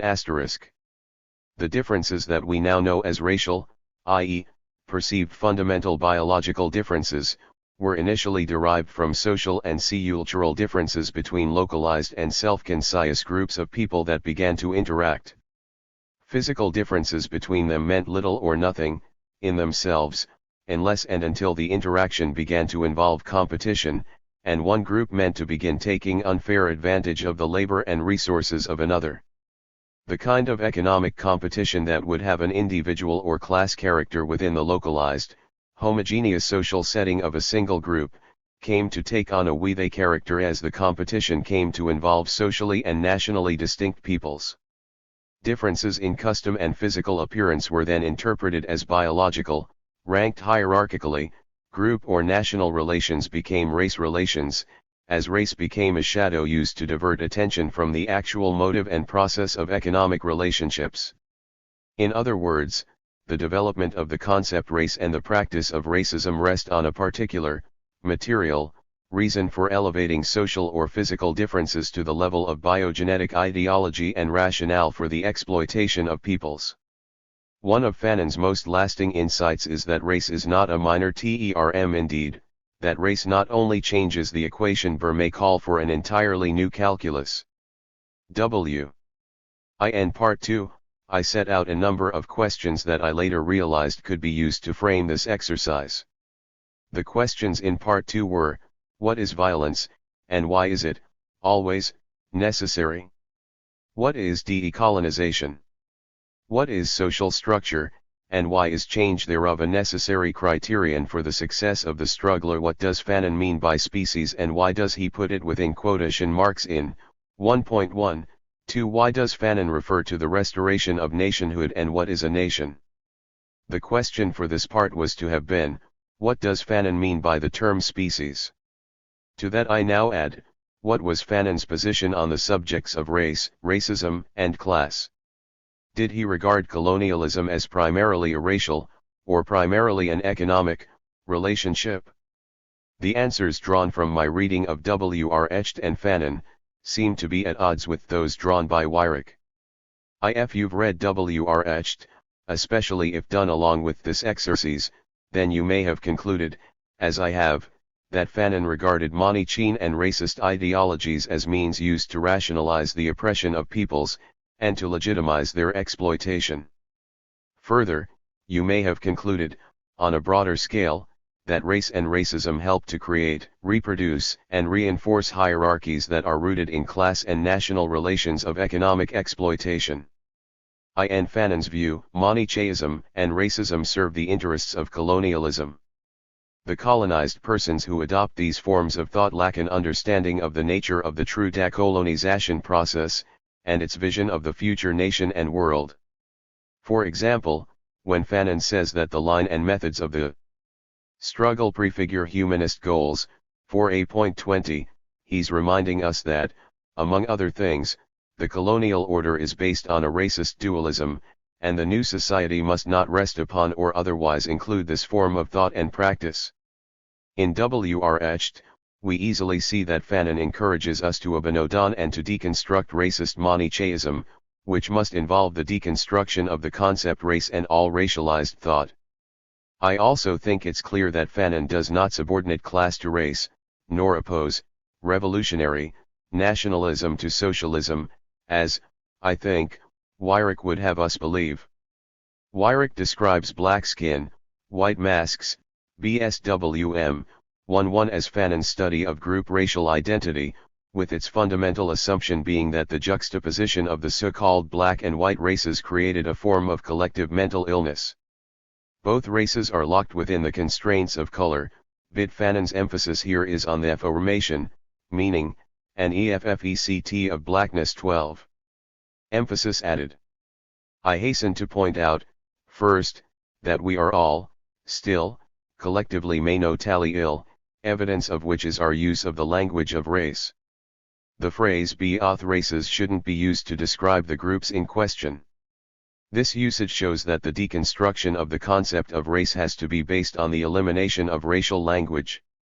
Go back to part 1 and meditate on the discussion of Ngugi wa Thiong's treatment of the thought and practice of colonized intellectuals, who did not always adequately evaluate the real enemy, and continued to see things in terms of skin pigmentation, clinging to a reductionism to the polarities of color and race. Too many of us continue to use the language of race, even as we claim to be engaged in the struggle against racism, racial ideology, and for a new, collective identity. References to the realness of race are the means through which race as a reality is constructed. N. Have you really thought about that line since you first read it? How much thought have you given to this oneer? We always agree that race is invented, but are then requi read to defer to its embeddedness in the world? 10. We aren't really required to make such deferrals, it's more a matter of our own consciousness, conviction, and courage. This is one of those seeds that we gotta come back to and cultivate. We're actually required to decide upon new terms, to form new definitions, to engage and become consistent in their use and application. In my last reference to Weyrich, I emphasized the word both to help point up that we're locked within the constraints of color, which is one of the effects of blackness, and of accepting it as an authentic identity. Fanon's examination of blackness was attention given to one side of the racialized binary construction that needs to be dismantled. It wasn't done to authenticate or perpetuate the use of the term black to identify a people. As we'll see below, Fanon actually sought to show the spurious nature of blackness. As Weyrich herself says in this regard, our task is, in part, to free ourselves from the constraints of color, and to reject the categories through which others seek to imprison us. 15 Black people are a creation of colonialism. And as an identity, it's really a form of imprisonment. In her glossary, Weyrich defines racism as institutionalized assignment of values to real or imaginary differences in order to justify aggression and protect privilege. Emphasis added, I couldn't find a definition of racism, as such, in Wretched, but Weyrich provides a useful passage when describing Fanon's response to the claim that European civilization wasn't responsible for Colorado Nile racism. Colonial racism is no different from any other racism. All forms of exploitation are identical because all of them are applied to the same object. Man 16 is Fanon defining racism as a form of exploitation, or is he, like Weyrich, saying that all forms of racism is used to facilitate exploitation. If he's saying the former, it would seem to be a definition of racism similar to those promoted here, post-1970, which tend to conflate racism and colonialism, or mask colonialism by defining racism as a system of exploitation, rather than as a tool used by exploitative systems. This confuses us and leads us to struggle against racism, but not necessarily against capitalism, and for socialism. Moreover, if Fanon is saying that racism is used to facilitate exploitation, doesn't that raise questions at least about the context within which to view Weirich's claim that Fanon didn't regard race as a minor term in colonial situations? So the questions are important, because we must be able to distinguish Fanon's thought from Weirich's. And, we must be able to understand in general, and with regard to Fanon's thought, and Wretched the relation of race to class, and nation. The relation of race to the overthrow of capitalism and the construction of socialism.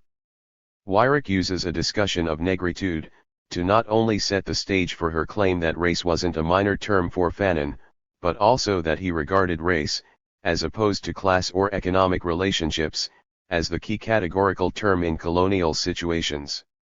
She says that Fanon was, inbswm, ambivalent toward negritude, on one hand holding that it exposed gifts worthy of celebration, and, on the other hand, that it was capable of drowning people of color in a tide of regression. Fanon is skeptical of reversing racist stereotypes by assigning positive instead of negative values to them. 17. Weirich discusses negritude again in her chapter on Wretched. I've looked but couldn't find any use of the term negritude in my copy/translation of BSWM. What I did find is use of the term Negroism. Based in part on my readings of the excerpts from BSWM that I use below, I think Fanon used Negroism in Wretched to indicate development of his thought on the disappearance of Negroes, as when he says, at 4.46, that niggers are disappearing, and at 4a13, that niggerhood is a relationship that's on the way out, as is the disappearance of the colonized personality.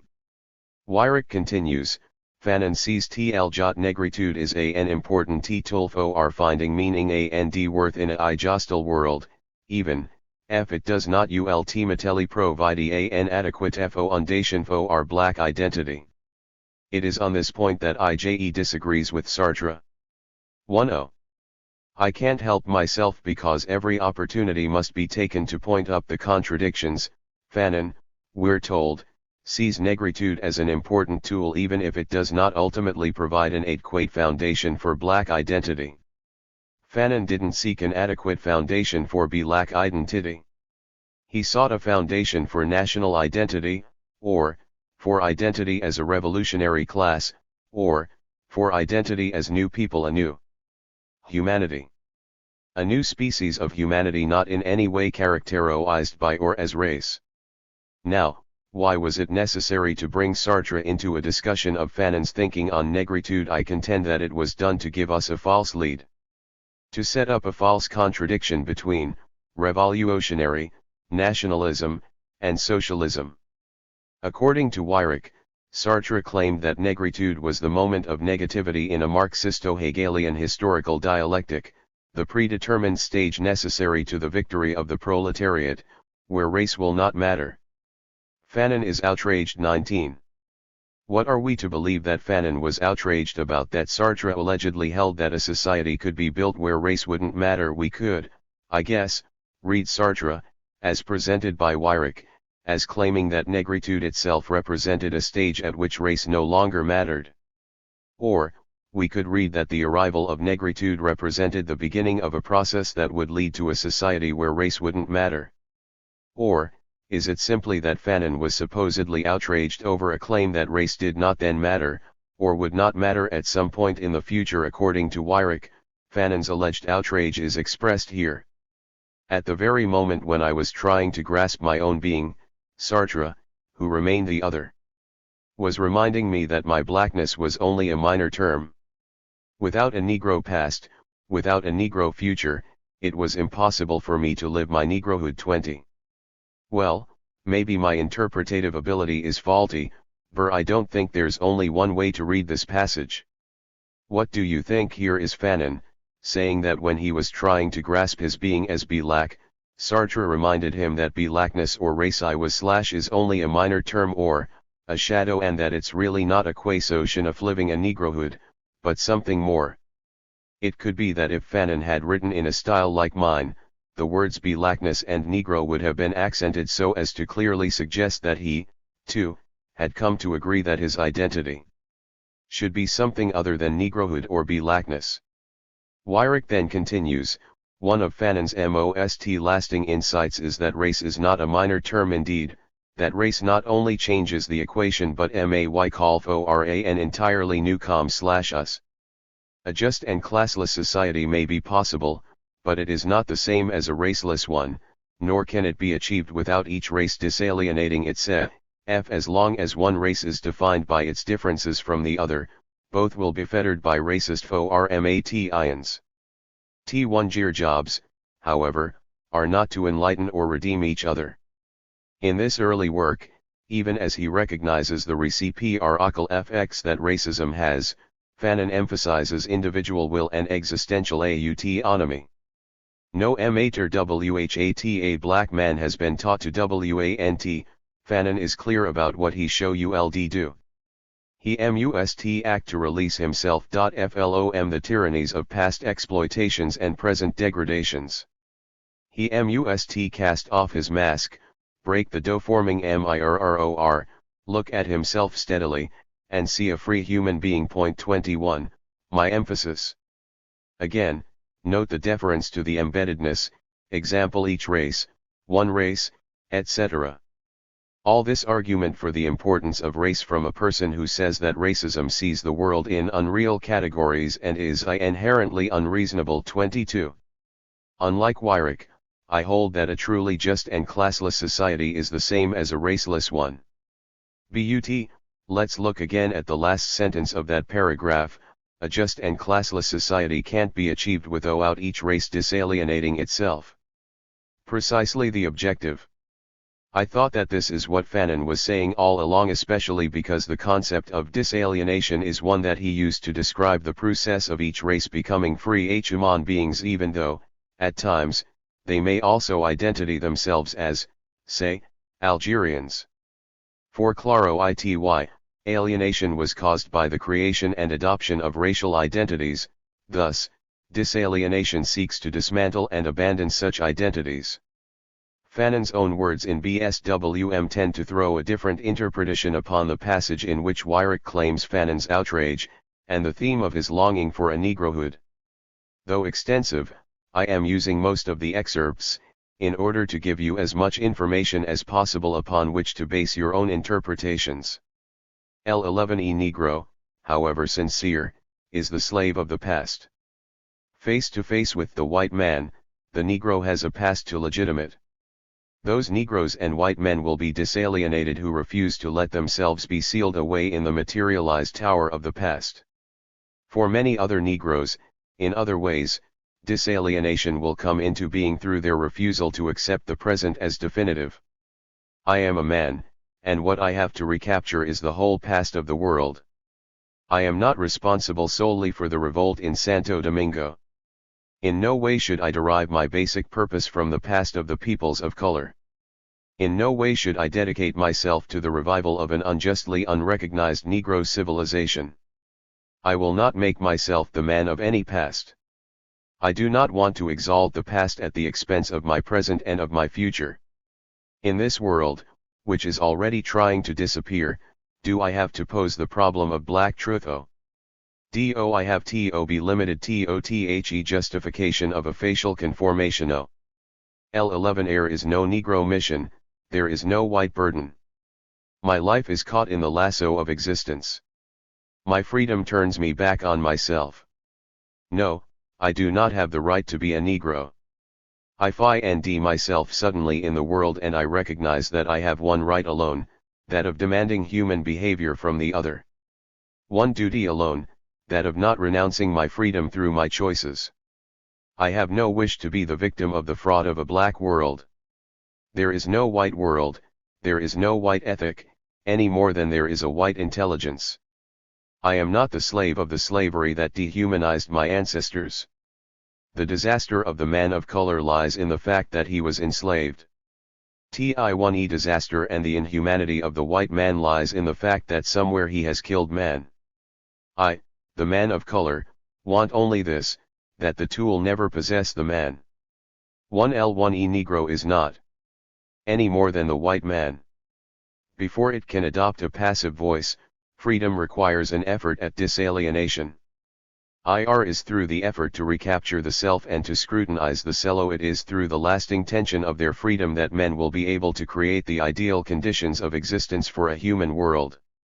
Superiority 1 inferiority 1 Why not the quite simple attempt to touch the other, to fel the other, to explain the other to Mijelfit 23.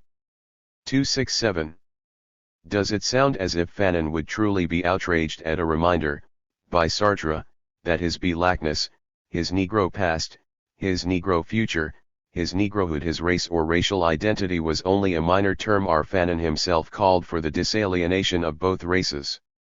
He pointed to the black people and urged them not to accept their present as definitive, including their present identity as blacks. So, did Fanon regard race as a minor term? In my opinion, yes, which doesn't mean that he didn't regard race or racism as salient. Asterisk asterisk asterisk. 5c. The key category, race or see less.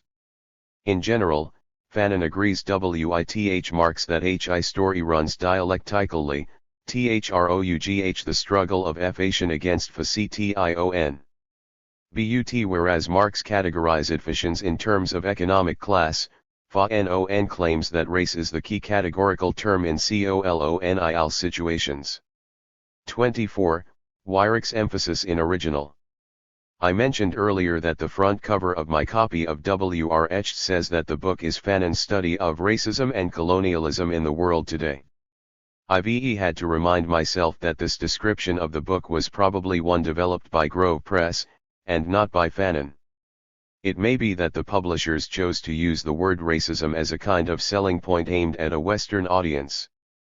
Nevertheless, its use on the cover gives the impression that racism is a major, running theme in Wretched, which ain't necessarily so. I mean, Fanon never uses the word racism until he reaches the third chapter, and then in connection with the racism and racialized thought of the colonized bourgeois forces and other sectors of RHE colonized population that rake their lead from these forces. Again, Fanon understood racism as a tool of colonialism and of bourgeois rule. We can speculate as to what Fanon would have written as a selling point for the cover. We're left to read the book for ourselves to determine whether or not Fanon truly regarded race as the categorical term in the process of decolonization, left to read for ourselves to uncover Fanon's own description of the principal relationships and objectives of colonized peoples, and his own articulation of the relation of race and racism to the struggle against colonialism.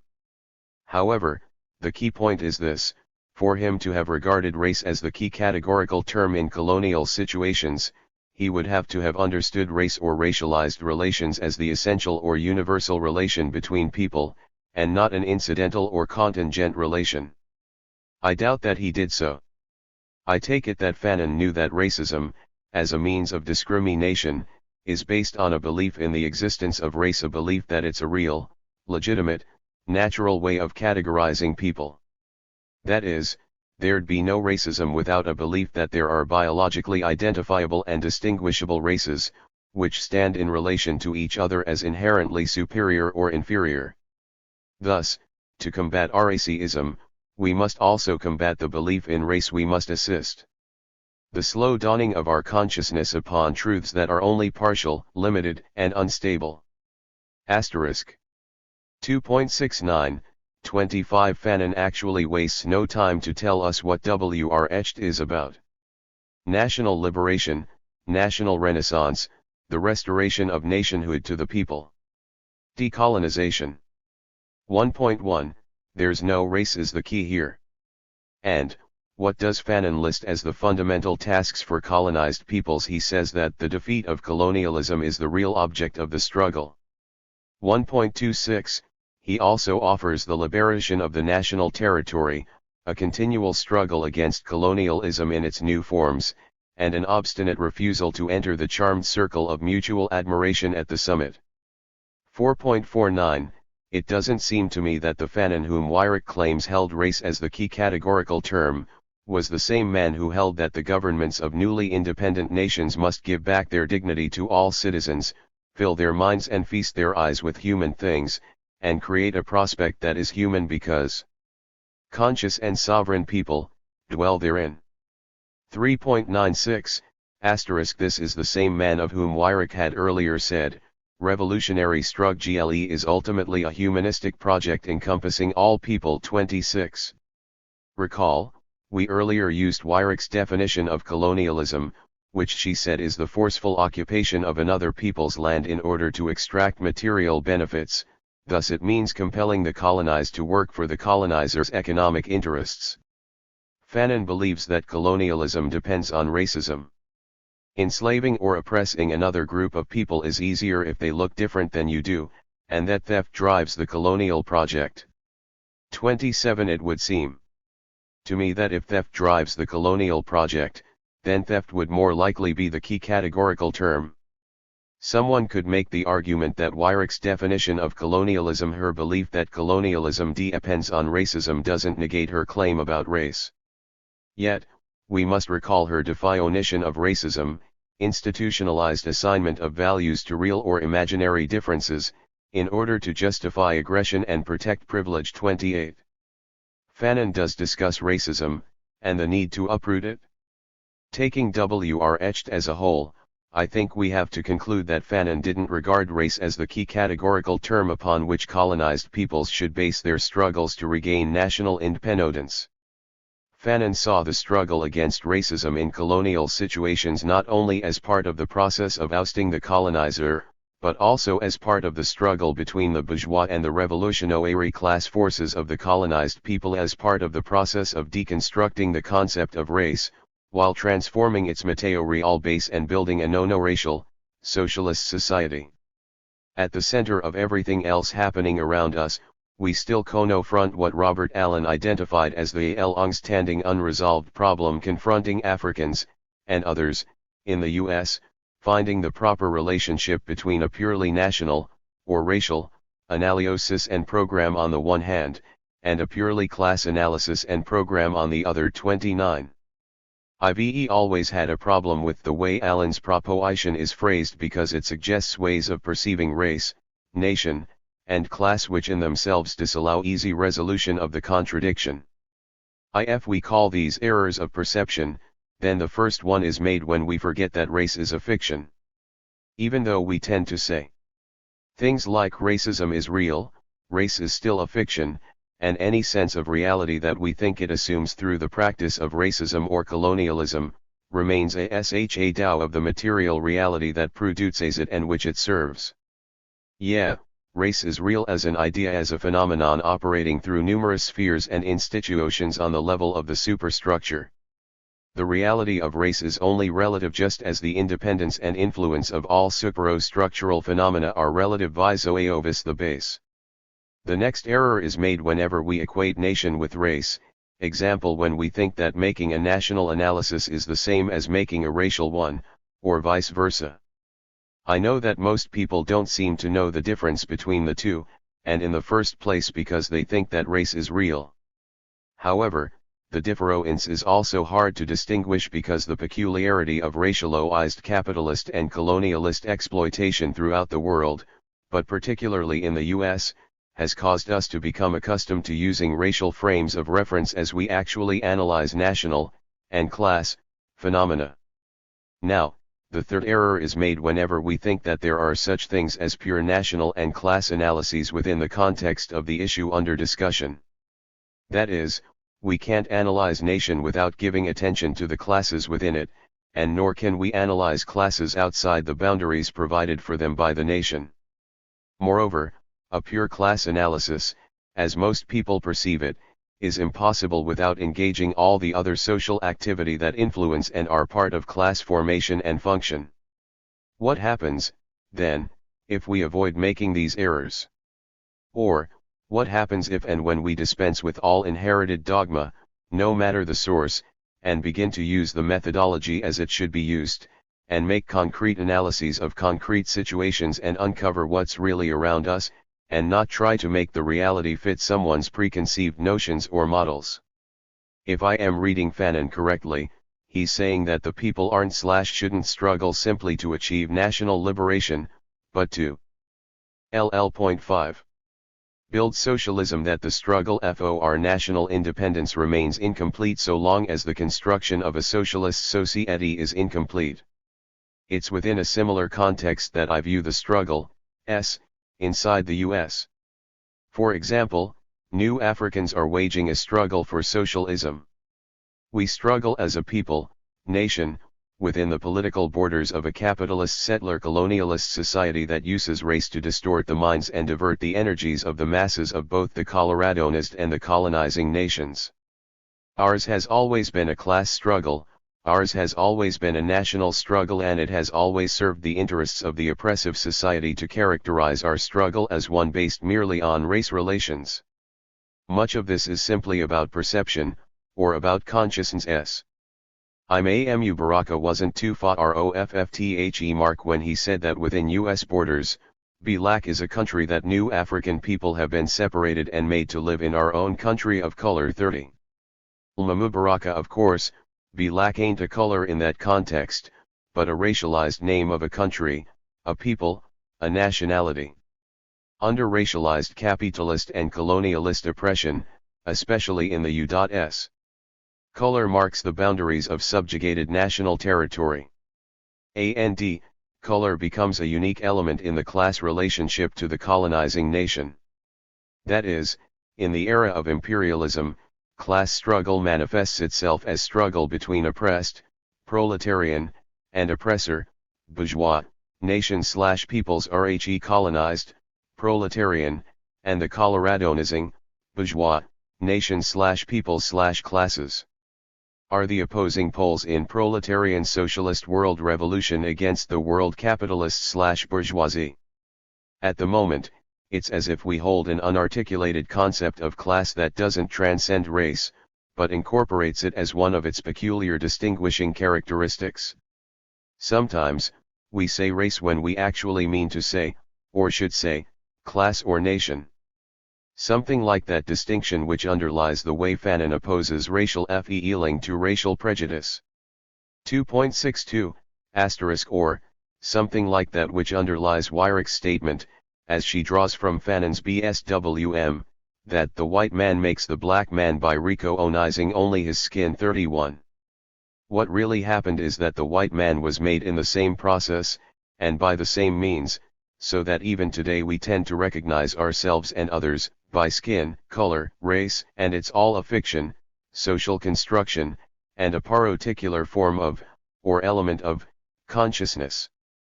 We find ourselves resting on this foundation even when we use the word race to mean the group or the people, as in he's a race man. Because race has come to function on the superstructure, it's become part of our distinct way of life and cultural existence. Racial interests have become part of the group interests that we share, and which stand as antagonistic to the interests of other groups of people, classes and nations. Race as a characteristic of the peculiar class and national social relations of capitalist and colonialist exploitation has helped to provide us with an understanding of being a distinct community which extends across local and regional boundaries, constituting part of our national bond. It's part of the collective consciousness that we have of ourselves which informs the creation of the organizations and institutions that we use in pursuit of our aims. Now, all of this is, really, less about race than about class and national formation and consciousness. Rather, not about race, since that's a fiction.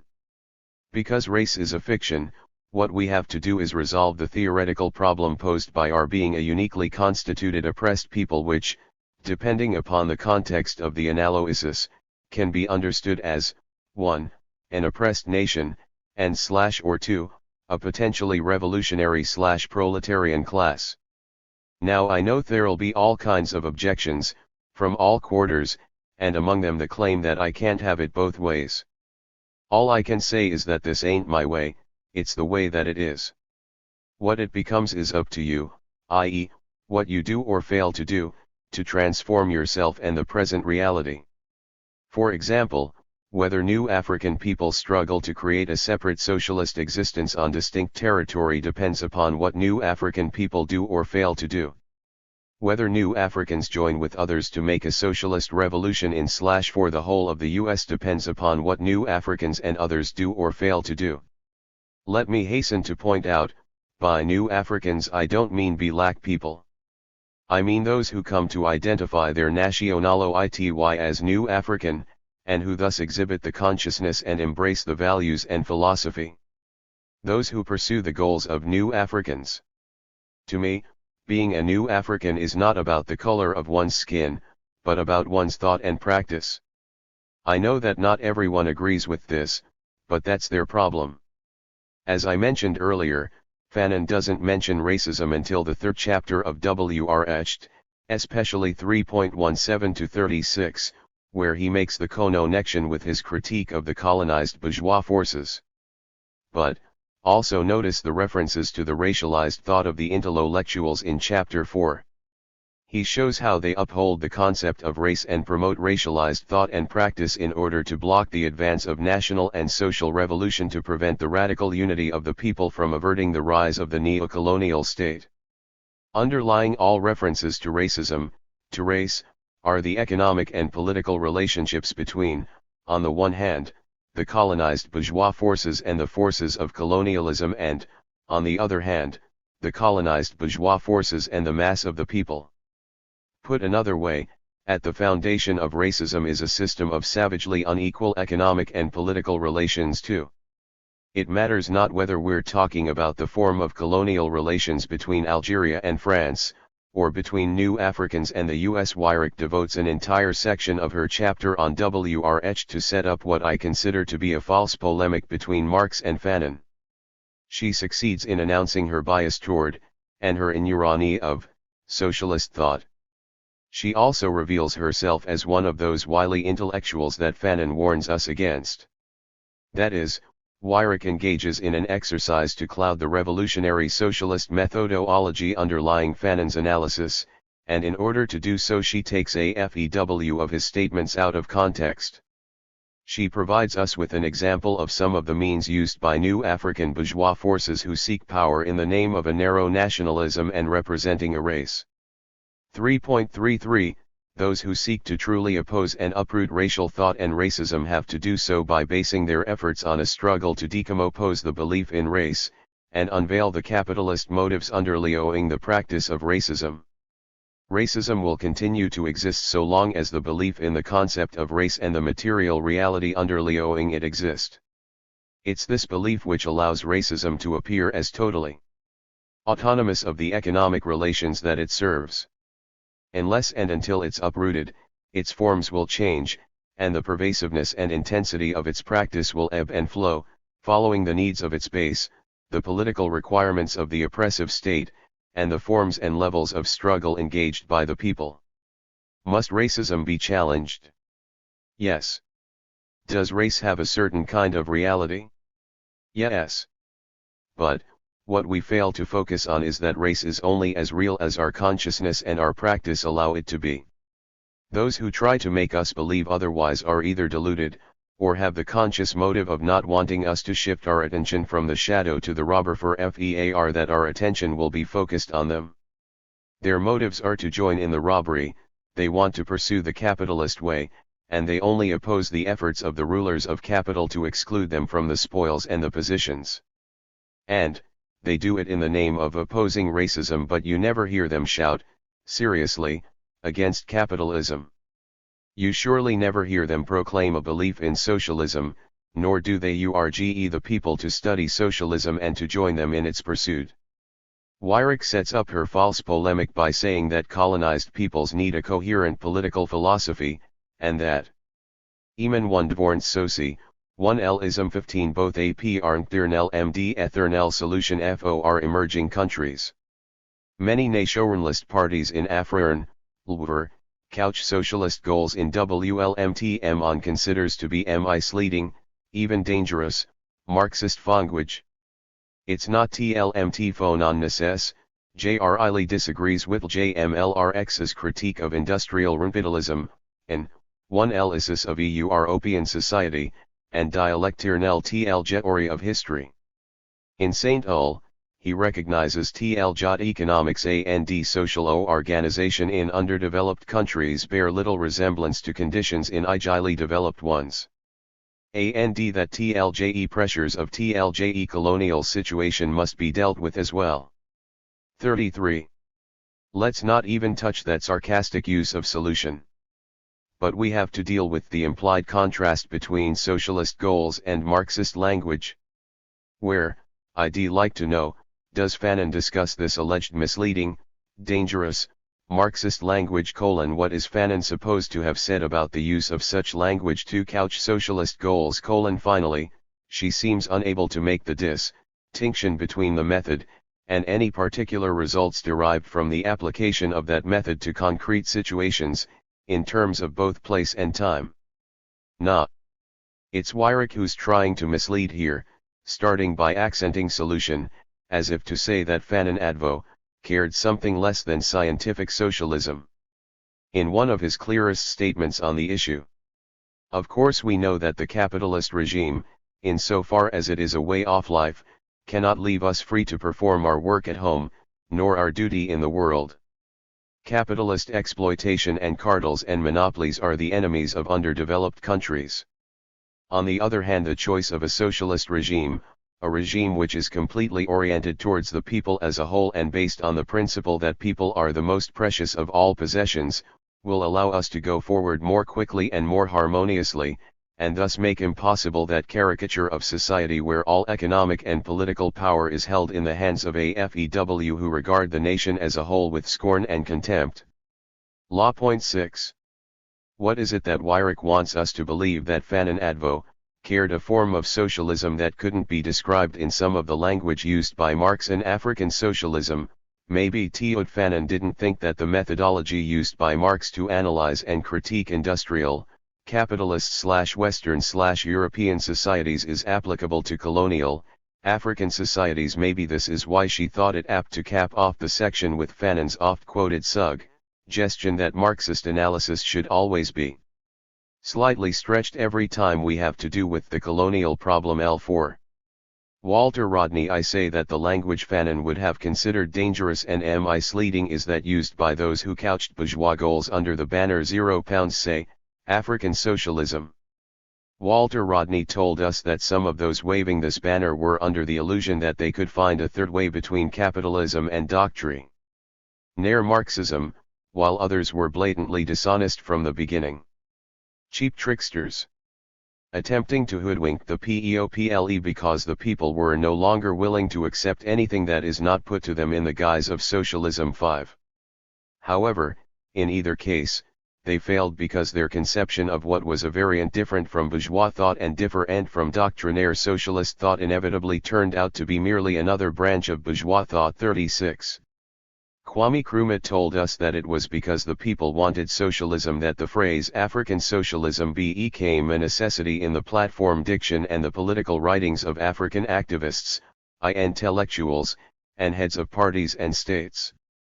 However, the phrase lost legitimacy as it became identified with policies that didn't promote genuine socialist economic and social development. 37. Kwame Nkrumah. We should be quick to note that Fanon urged us to stretch Marxist analysis, not abandon the methodology of revolutionary socialism. When we stretch something, we must maintain or even tighten our grip on it. In this case, we must recall that revolutionary socialist philosophy, theory, and methodology don't require us to fixate on prior conclusions, nor to turn any prior conclusions into dogma. Rather, we are to use them as tools in the analyses of concrete situations, and use the conclusions that are thus drawn as guides to action.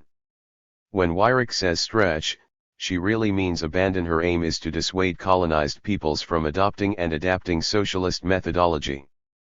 Weyrich seems to doubt and seems to want us to doubt the applicability of Marxist analysis to the struggles of non-European peoples. Her reasoning is a variant of the dominant objection to the study and use of scientific socialist methodology made in the 60s and 70s in the US, particularly among New Africans, i.e., that Karl Marx was a white boy and a racist, and thus unworthy of study by people of color. Among the most appropriate responses to such claims was that given by Huey Newton of the Black Panther Party. If you are a dialectical materialist, Marx's racism does not matter. You do not believe in the conclusions of one person, but in the validity of a mode of thought, and we in the party, as dialectical materialists, recognize Karl Marx as one of the great contributors to that mode of thought. Whether or not Marx was a racist is irrelevant and immaterial to whether or not the system of thinking he helped develop delivers truths about processes in the material world. Point 3. Walter Rodney suggests that the question of the relevance of revolutionary socialist thought to the struggles of African peoples is most often raised by those who operate from within the bourgeois framework. One starts out located within the dominant mode of reasoning, which is the mode of reasoning that supports capitalism, and which questions the logic and relevance of socialism, and even opposes its study. 39. Rodney holds that revolutionary socialism is valid for peoples in this period, not only in Europe, but also in Africa, the Caribbean, and the US, because it retains its potential as a tool and set of conceptions that operate across time and space. A methodology which begins its analysis of any society, of any situation, by seeking the relations which arise in production between people. There are a whole variety of things which flow from that.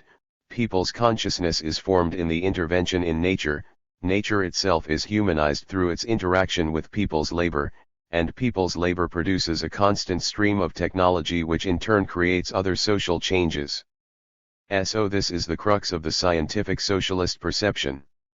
A methodology that addresses itself to people's relationship in the process of production on the assumption, which I think is a valid assumption, that production is not merely the basis of people's existence, but the basis for defining people as a special kind of being with a certain consciousness, which is a very powerful force, and one that even some Marxists have been tempted to underestimate. Point 40. Rodney also says that the methodology and ideology of socialism have been utilized, internalized, domesticated in large parts of the world that are not European, and that revolutionary socialism is already the ideology which was used by Cabral, which was used by Samora Machel, and which is in use on the African continent.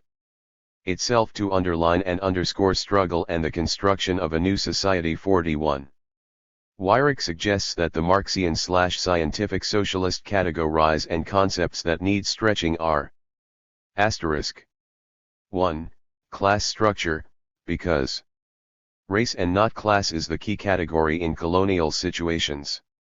Or, as she also puts it, economic relationships are secondary to racial ones. To support this claim, she quotes Fanon, 111, but appears to take the quote out of context, while also distorting it by omission. Economic reality, inequality, and the immense difference of ways of life never come to mask the human realities. When you examine at close quarters the colonial context, it is evident that what parcels out the world is to begin with the fact of belonging to or not belonging to a 4 feet 1 inch given race.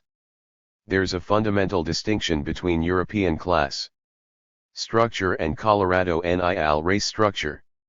To support this claim, she quotes Fanon, 112, but again, I think, somewhat out of context, and distorts by omission. The governing race is first and foremost those who come from elsewhere, those who are unlike the original inhabitants, the others. 4. We're to believe, first, in the existence of a race structure that negates or subordinates the existence and relevance of class structure and economic relationships. And why? Because the colonialists are those from elsewhere?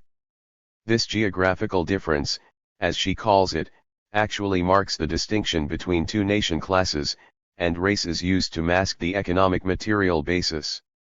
There is no race structure, only a racialized national class structure unique to colonial, and capitalist, relationships.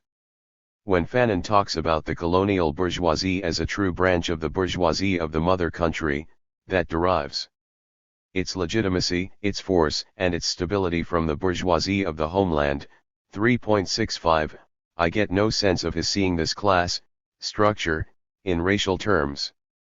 The others are the representatives of a class and nation, not a race. They are a species in the socio-economic framework, not the biological one.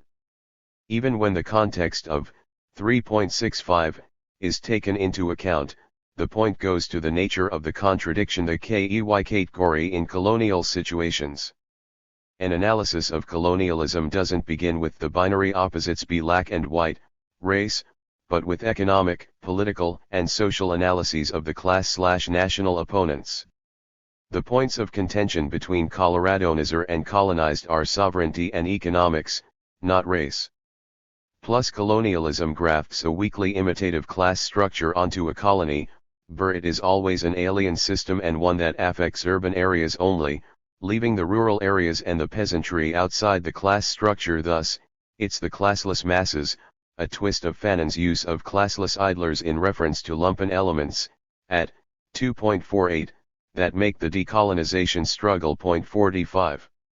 We can't ignore, as Weyrich seems to do, the fact that the people subjected to colonial oppression had their own classes and class structures prior to colonial contact, and these continue to exist, even if not allowed independent operation and development. Wretched is full of examples and references to counter Weyrich's implication that the only class structure in colonized countries is that imported and grafted onto them by colonialism. It may be that the proper way to interpret Fanon's remark about the peasantry being outside the class system, 1.49, is the very interpretation that he seems to make at 2.10, when discussing the differences between the people in the towns and those in the rural areas, and the old/new town and country contradiction. That is, it may be that being outside the class system actually means being excluded from the advantages of colonialism. If truth be told, this is the only reading that makes sense, because Fanon is clearly aware of the class structure native to the colonized country. Example: colonialism has often strengthened or established its domination by organizing the petrification of the country districts. Ringed round by mar abouts, which doctors and customary obtains, the majority of country dwellers are still living in the feudal manner, and the full power of this medieval structure of society is maintained by the settlers illiterate and administrative offi Sayles. 2.5. The native peasantry lives against a background of tradition, where the traditional structure of society has remained intact. 2.9. Asterisk. 2. Historical materialism, or the materialist conception of story, because, plus the majority of colonized people are not engaged in industrial production, plus colonized people are engaged in resistance to colonialism, and not class struggle, which is said to prove that material forces aren't the base of history for colonized peoples.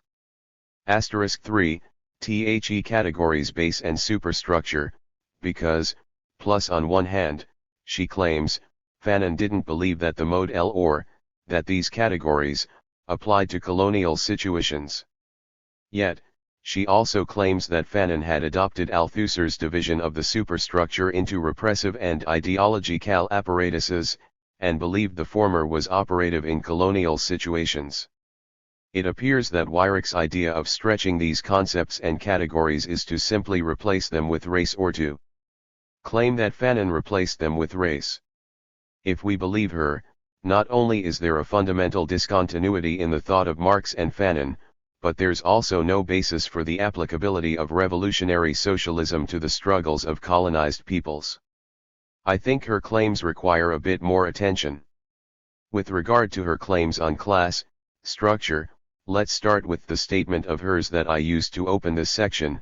In Gene Ral, Fanon agrees with Marx that story RNNS dialectically, through the Strungolo faction against Facition. But whereas Marx categorized factions in terms of economic class, Fanon claims that race is the key categorical term in Colorado NIL situations. I don't think Weyrich has studied socialism, nor done extensive or critical reading of the works of Marx. If she had, I doubt she'd use the phrase economic class, because it's a sure giveaway of a superficial, economistic, and bourgeois orientation.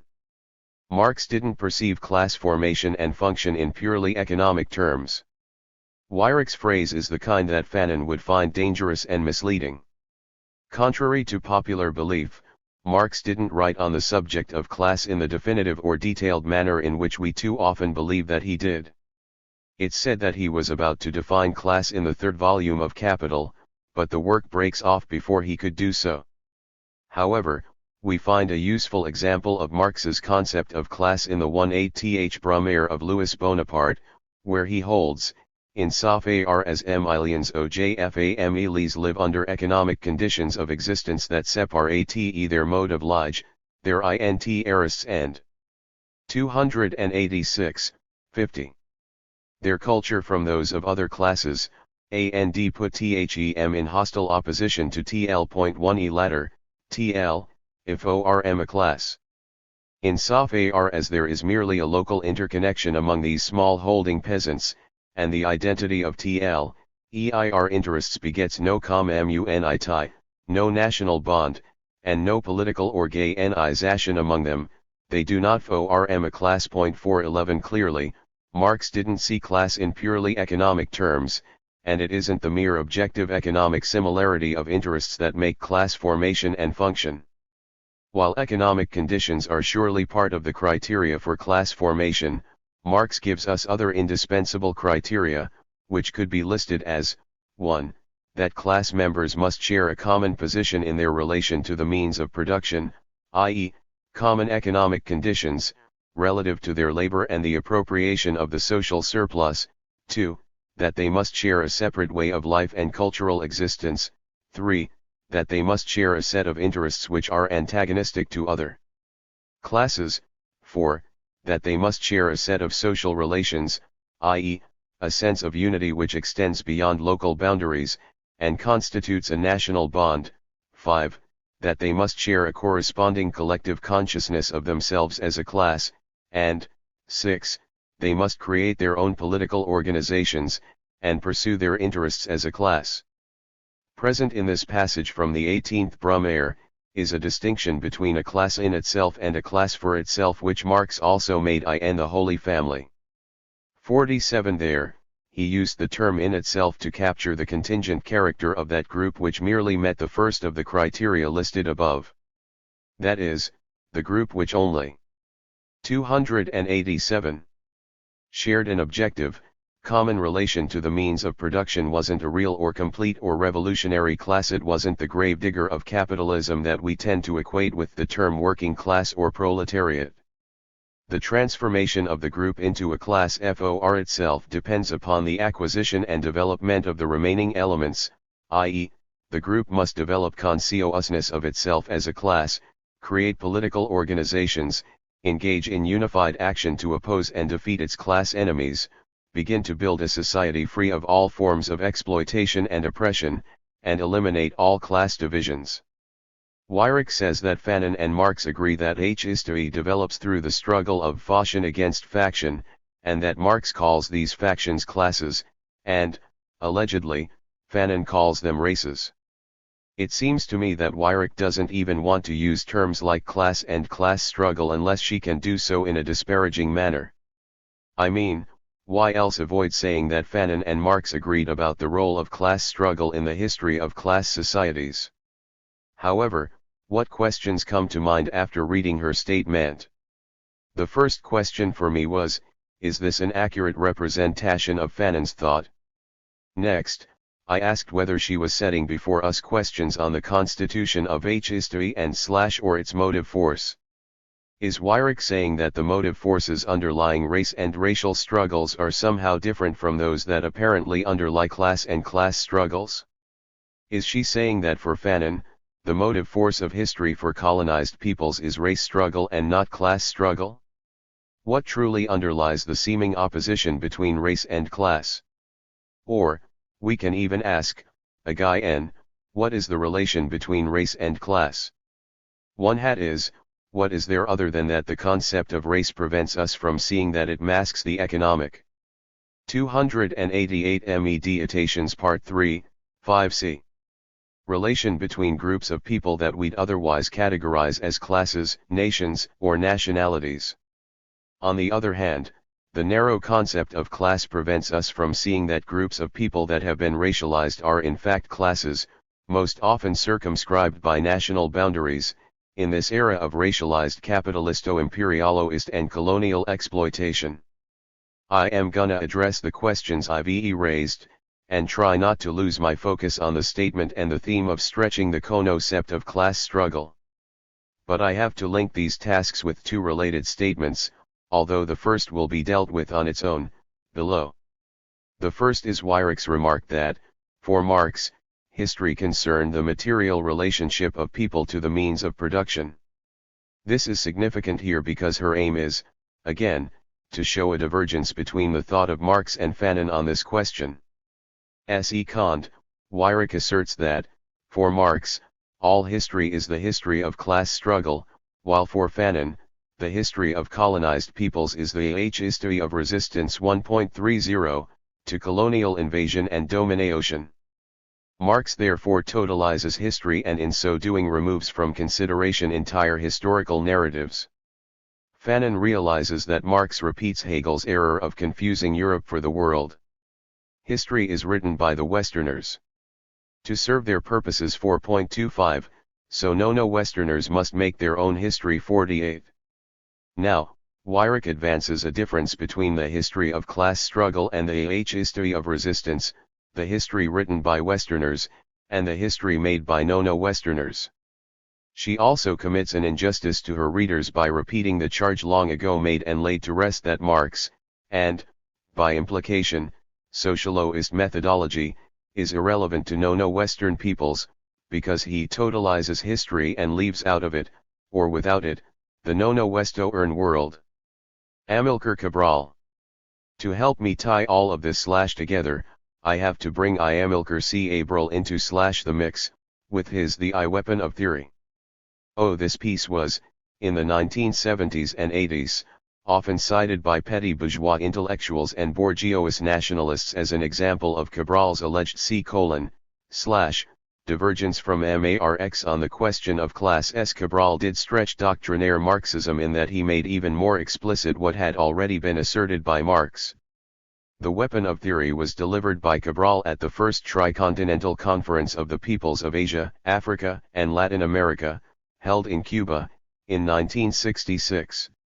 His purpose was to present an opinion of the foundation and objectives of national liberation in relation to the social structure. 49 The relevant points and parts of the speech are as follows: those who for in our case correctly that the motive of history is the class struggle, would certainly agree to a revision of this affirmation to make it more precise and give it an even, wider field of application, if they had a better knowledge of the essential characteristics of certain colonized peoples, that is to say, peoples dominated by imperialism.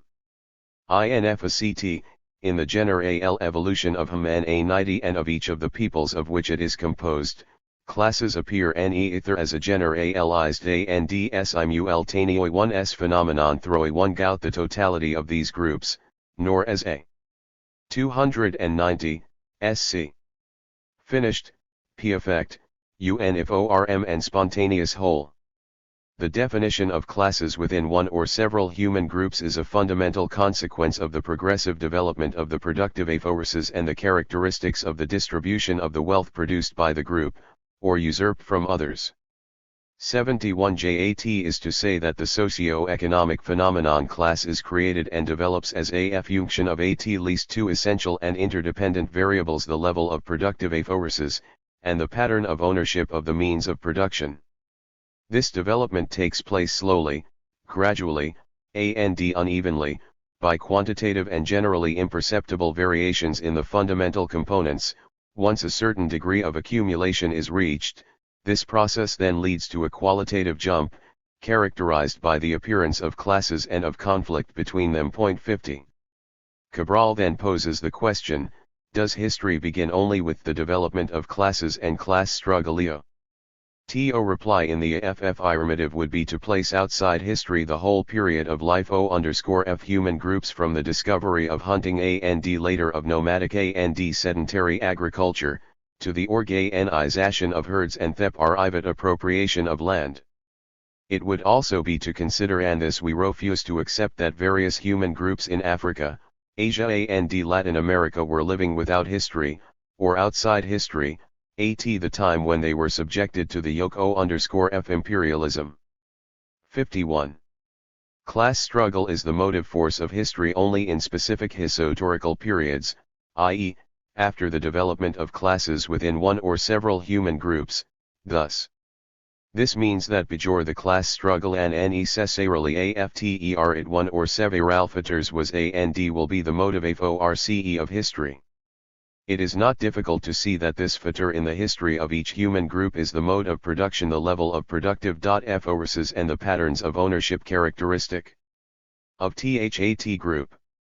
Furthermore, as we have seen, classes themselves, class struggle and their subsequent definition, are the result of the development of the productive forces, in conjunction with the pattern of ownership of the means of production.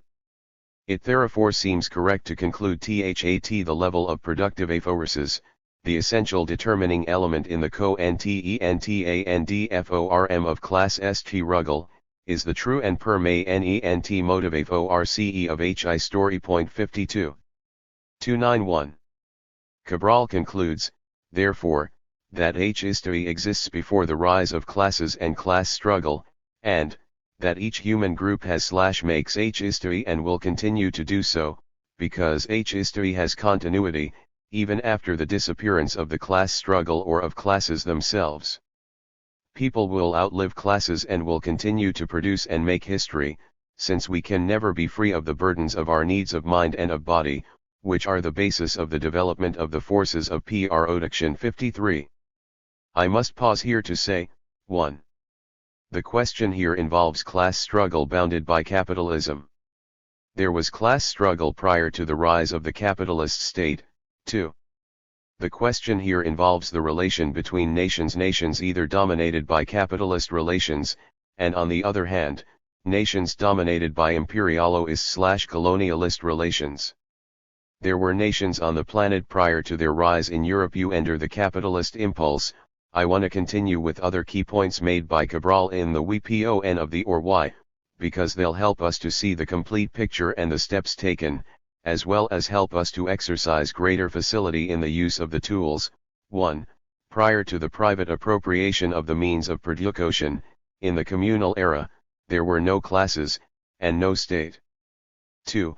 As productive forces developed, so did private appropriation of the means, the development of conflicts of interest within the society, and the appearance of classes, in feudal or assimilated agricultural or agro-industrial societies, and then there was the appearance of state structures, class struggle being the social expression of the contradiction in the economic field between the mode of production and private appropriation of the means of production. 54. 3. Imperialism makes its appearance, as a worldwide expression of the search for profits and the ever-increasing accumulation of surplus value by monopoly financial capital. Puritry transplanted from the seas to dry land, puritry reorganized, consolidated and adapted to the aims of exploiting the natural and human resources of our peoples. 55. 4. The essential characteristic of imperialist domination is the negation of the historical process of the dominated people by means of violent usurpation of the freedom of development of the national productive forces. 56.5. National liberation is the process and result of people's rejection of the negation of their historical process, regaining their historical personality, and returning to history through the destruction of imperialist domination, i.e., to free the process of development of the national productive forces. 57. 6. However, the principal aspect of national liberation struggle is the struggle against neocolonialism, i.e., the struggle against the native agents of imperialism and the would-be new ruling class of the liberated nation. Thus, genuine national liberation necessarily corresponds to a revolution within the dominated or newly independent society. 58. 7. There are only two paths for an independent nation: to return to imperialist domination, neocolonialism, capitalism, state capitalism, or to take the way of socialism. 59. 293. 8. That is, Genuine national liberation is evidenced by changes in the relations of production, ownership of the means, which free the development of the productive forces, people. The increase in the development of the productive forces allows the elimination of private appropriation of the means, the eventual elimination of classes, class struggle, and the state. New and hitherto unknown forces in the historical process are unleashed, the social structure returns to horizontality, at a high level of productive forces, social relations, and appreciation of human values. 60. One of the keys is to remember that at the center is the concept productive forces, and at the center of that concept is people. Combine this with an understanding that history was and is made by people. People producing to satisfy their needs of body and of mind. I think we should note that Cabral makes no reference to race or racial groups, but instead talks about human groups. Note, too, that the piece is about classes and class struggles, drawn from the particular experience of the people of Guinea-Bissau, but with applicability to all other colonized and exploitative social settings. Finally, note that he opens the topic by affirming that, in our case, the motive force of history is, now, the class struggle. Is Cabral revising Marx, or is he revising certain elements of so-called Marxism and claims made by imperialism, example that colonized peoples had no history? Did Marx actually hold that history began with classes and class struggle? Why were questions about history and class struggle, with reference to African and other colonized peoples, even raised? To believe Weyrich, we have to believe that colonized peoples have no productive forces and no mode of production, prior to European contact, that their societies somehow developed outside of the material world and the social and productive relations that arise from their historical activity. We'd have to believe that the concepts and categories of socialist methodology don't apply to non-Western peoples because of some biological factors. We'd have to believe that Africans and other non-European peoples somehow avoided the development of classes and states, through essentially the same means and process that led to the development of classes and states in Europe. Classes are a consequence of historical development, and we can't claim that Africans have made history, and then try to deny that they had classes and states before contact with Europeans. Deny that classes arose among African peoples as a natural consequence of their struggles to produce, and the gradual and unequal appropriation of social wealth by groups within the societies which came to be called classes. Africans had and made history because they had modes of production, because they had and developed their productive forces, and the level of productive forces is the true and permanent motive force of history. Does race factor into the character or level of productive forces? Does race supersede or replace productive forces as the motive force of history? Does race take priority over satisfaction of our needs of body and mind to become the basis for the development of history and productive forces? Maybe we can begin to tie all this together by going back to some of the questions that I raised above. Plus, what constitutes history and its motive force? History is the activity of people engaged in production to satisfy their material and spiritual needs. The motive force of history is the level and development of the productive forces, people. Plus, what motive force underlies class struggle?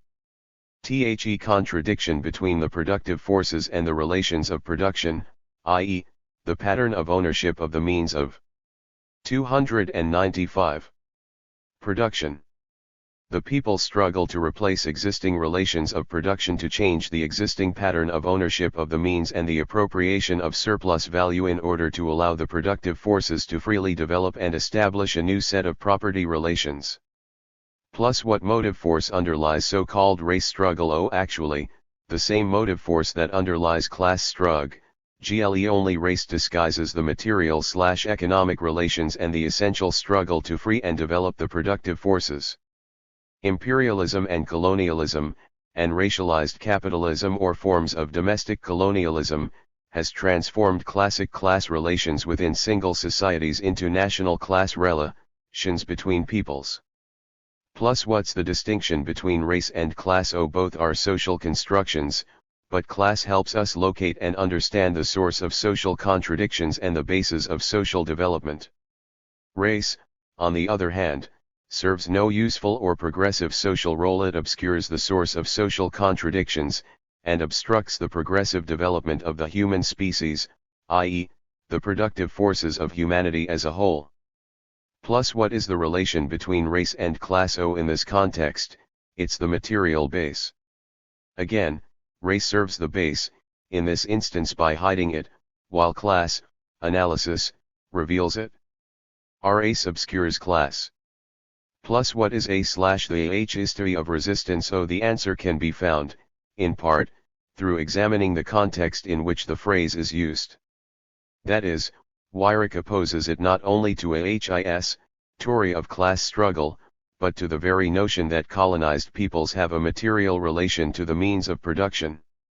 In this context, the phrase story of resistance is a petty bourgeois camouflage of class/struggle to free the national productive forces and to develop a socialist revolutionary process. The image that the petty bourgeois forces present before the people is that claiming the ideal of a grand unity cemented by skin color and superficial understanding of culture. The petty bourgeois forces want to govern and to acquire wealth. They do not want opposition to these aims to come in the form of an enlightened and self-motivated people, who move forward screaming "Stop, THIF! And all power to the people." Now, was Cabral revising or diverging from Marx/scientific socialism, when he refined the relation of class struggle to his Tory? Not necessarily. That is, although Cabral's formulation seemed original to some, Lenin, for example, had earlier stated that, just as material causes underlie all natural phenomena, so the development of human society is conditioned by the development of material forces, the productive forces. 1161. However, Marx's oft-quoted remarks on the material base of society also go to the point of defining story, and of the productive forces being the true and permanent motive force of story. That is, from the beginning of human social living, people must first produce, and from this everything else arises. History does nothing, it possesses no immense wealth, it wages no battles. It is man-people, real living man-people, that does ALLTH1T, that possesses and fights. History is not a person apart, using man-people as a means for its own particular aims. History is nothing but the activity of people pursuing their aims too. 297. In the German ideologue Marx and Engels held that the underlying basis of social development, history, was the progress of the productive forces and productive relations.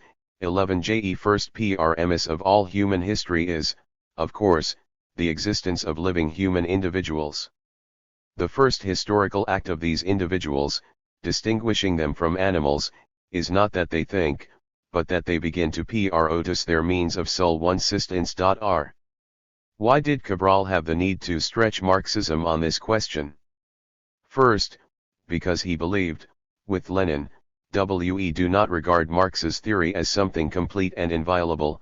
On the contrary, we are convinced that it had only laid the foundation stone of the science which socialists must develop, in all directions, if they wish to keep pace with life. 64. My emphasis, Cabral directed his words to the petty and pseudo-bourgeois nationalists, as well as to the vulgar Marxists and the colonialists. Did Marx hold that history began with the appearance of classes and class struggle? We've seen that he did not. This being so, how then did the issue arise? In the Co-Mmunist Ma Nijsto, one reads in the opening lines the broad claim that the history of all hitherto existing society is the story of class struggles. It's this statement that serves all those who want to claim that Marxism totalizes history, etc.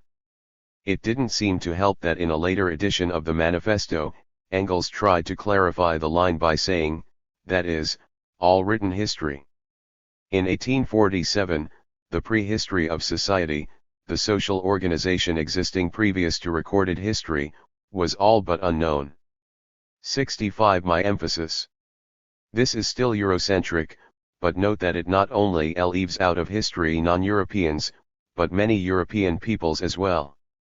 Whether Eurocentric or merely an oversight, Other language helps to slightly clarify the error, example the whole history of mankind, since the dissolution of primitive tribal society, holding land in common ownership, has been a history of class struggles, contests between exploiting and exploited, ruling and oppressed classes. 66 On the issue of the stretching of historical materialism, or, more properly, the materialist conception of history, Weyrich attempts to show a divergence between Marx and Fanon by first claiming that history, for Marx, concerns the material relationship of people to the means of production, and limits its application to 19th-century European industrial capitalism. She then quotes Fanon, as if he's directly opposing Marx's premise, from 5.181 The relation of man with matter, with the world outside, and with history are, in the colonial period, simply relations with food, and, by extension, with the ground on which it grows. 67. I think we should immediately go to our copies of Wretched and examine the context within which Fanon's words were used. Let's start at 5.172, where he's discussing the poverty and absurdity of theories of colonialist scientists, and the important theoretical and practical questions that these theories raise for the decolonization process. It appears that the specific question under discussion is the inherent criminality of colonized peoples that is claimed by colonialism. Fanon wants to rake up this idea, to further develop revolutionary and social consciousness, by giving the explanation for criminality of colonized peoples during the colonial period, i.e., before the war starts, and before the people begin the transformation of their social being. Now, at 5.181, Fanon tells us that since the beginning of the war, everything has changed. From what to what. The remainder of 5.181 tells us the nature of things after the beginning of the war, while 5.182 tells us the nature of things before the beginning of the war. Under the colonial regime, anything may be done for a loaf of bread or a miserable sheep. The relations of man with matter, with the world outside and with history are, in the colonial period, simply relations with food. For a colonized person, living does not mean embodying moral values or taking one's place in the coherent and fruitful development of the world. My emphasis. 299. Ordinarily, I'd say that we've seen enough to pull the cover off of Weyrich's true aim, and to show that, at least with her chosen example, Fanon does not reject the fundamental proposition of the materialist conception of history. However, some people may question whether the relations with food and the ground on which it grows, in an underdeveloped setting, may fundamentally differ from material relationships of people to the means of production in an industrial setting. We've already addressed this question, in essence, as we went through Marx's idea of history as the activity of people in pursuit of their aims via the production of their means of subsistence, an alternate phrasing of the fundamental proposition of the materialist conception of history. We've also addressed the question, in essence, as we covered C. Abrel's stretching on the question of the true and permanent motive force of history, or social development. However, a slightly more direct approach requires that we focus on the content and meaning of means of production, and what constitutes a material relationship to them. That is, must there be an industrial or even a capitalist economic setting before people can have a material relation to the means of production? Does a relation to food and the ground/land on which it grows contradict or differ from a material relation to the means of production? By means of production is meant the sum of the material elements of the productive forces, i.e., the objects of labor, upon which people work, and the implements of labor, the sum of tools, storage facilities, and land. A material relation is, of course, a physical one, but is also a social relation, reflecting RHE connection between RHE means of production on RHE pair of borchos who own or who have barely appropriated RHE social means of production, and chos who have been deprived of ownership and are exploited. In other words, both those who are exploited, and RHE exploiters, have a material relation to RHE means of production. I wonder if Fanon shared a similar understanding when, for example, he described independence as RHE kondirion for ruly libraried people, i.e., people who are ruly masters of all RHE material means which make possible the radical transformation of society. 5183. Next, as Weyrich claims to show us how and why historical materialism needs ROB screeched, she claims chat colonized peoples aren't alienated from work, because they have no mass participation in an industrial economy, as if only through the exploration of industrial labor does colonialism exercise its exploitation and dehumanization of colonized lands and peoples. Weyrich's peri-bourgeois interpretation of Marxism causes her to define alienation merely as RHE separation and arrangement of a worker from her or his work. We understand alienation as a concept describing both RHE process and RHE resolvers of converting RHE practical and theoretical products of human activity, and of human properties and capabilities, into something independent of people and dominating over them, the transformation of some PHE nomina and relations into something different from what they are in themselves, the distortion in people's minds of their actual relations in life. 68 Alienation is RHEPE reversion nor only of our relation to physical labor, narrowly defined, but also our relation to other people, to social institutions, and to nature and our own sense of being. EMG. Uman. C. Apidalism, and its expression through imperialism and Colorado nihilism, is inherently alienating. What is colonialism if not alienating, dehumanizing? What is wretched, if not an examination of the alienation of colonized people, and the effort to de-alienate represented by the decolonization process? The loss of independence and control over their lives and the resources of their land alienates the colonized peoples. The decolonization process is the means used to regain or reconstitute the humanity of the colonized people, i.e., to re-establish their independence and sovereignty, their natural relation to each other and to nature.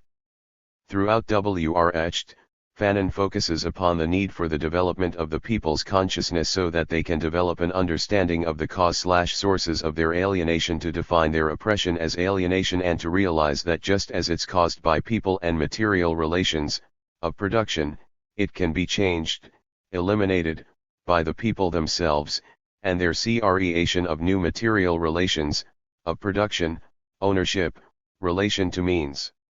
Moreover, the revolutionary consciousness that Fanon urges is one that understands that all of the colonized people are alienated, not just those engaged in industrial production or those occupying elitist positions. Thus, all of the people are obliged to develop revolutionary consciousness, become human again, and to reconnect their social reality/being on the base of material relationships, becoming, in the process, the collective masters of their society. We now arrive at Weyrich's description of why and how our thinking on base and superstructure should be stretched, or, rather, her claims regarding Fanon's alleged position on the matter. However, we may become a bit confused, because Weyrich, 1, rests her argument on a superficial and misleading definition of the categories, and, 2, she doesn't seem to know which of three pivots to make her stand on. She begins with, central to Marx's thought is the model of base, the material means of production, distribution and exchange, and superstructure, the cultural world of ideas, such as art, religion, and law, which are determined by not independent of, the base.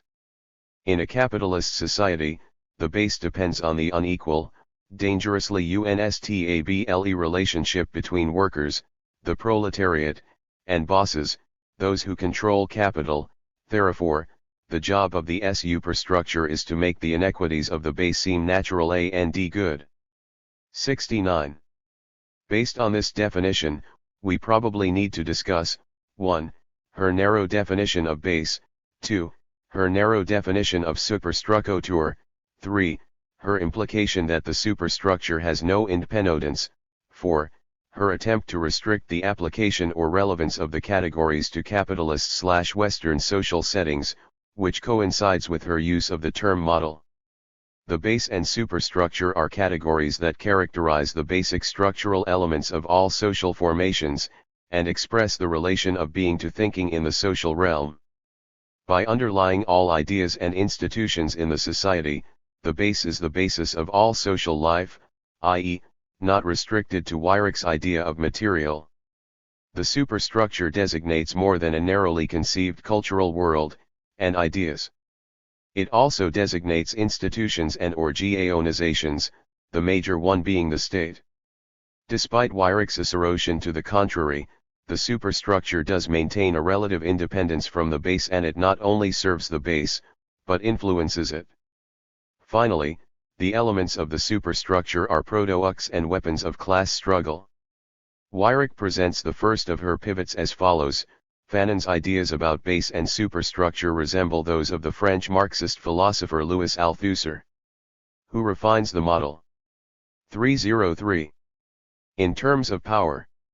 For Althusser, ideological state apparatuses are elements of the superstructure: political parties, educational institutions, the media, literature that sell us the status quo. In the process, they mask or mystify repressive state apparatuses: the police, law courts, the military that impose the status quo by force. Fanon finds a similar distinction useful in analyzing the colonial situation. 70. So, on one hand, Fanon's ideas on base and superstructure resemble those Marxist ideas of Althusser, i.e., he believes the repressive apparatus of the superstructure is operative in colonial situations. We now go to her second pivot. Fanon doubts that Marx's base/superstructure model applies to the MACs in colonized countries. He agrees that in capitalist societies, the superstructure generates expressions of respect for the established order that serve to create around the exploited person an atmosphere of submission and of inhibition which lightens the task of policing considerably.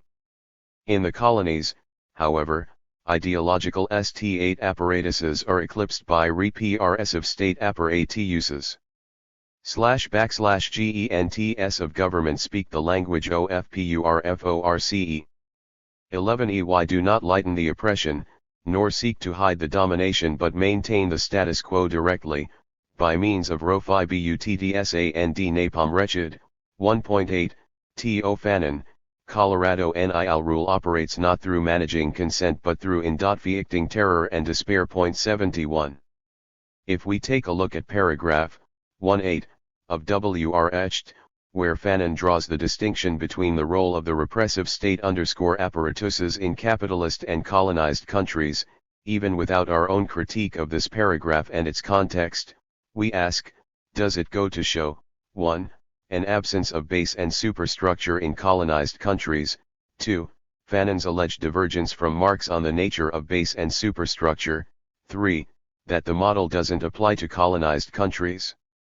As I read it, whether the ideological or the repressive apparatuses are dominant in colonial countries, they are both elements of the superstructure.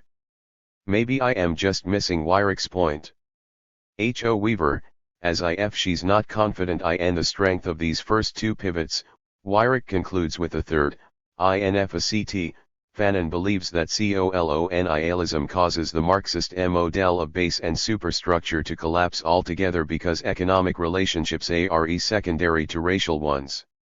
That is, the Manichean thinking on which colonialism depends blots out her distinctions, hierarchies, and logical patterns. 11. There is a superstructure in colonized countries, of course, but it operates upon the colonizers, convincing them that their promoting universally wonderful values of civilization, enlightenment, redemption. It also operates upon the small percentage of the native population that has been assimilated into the colonial system.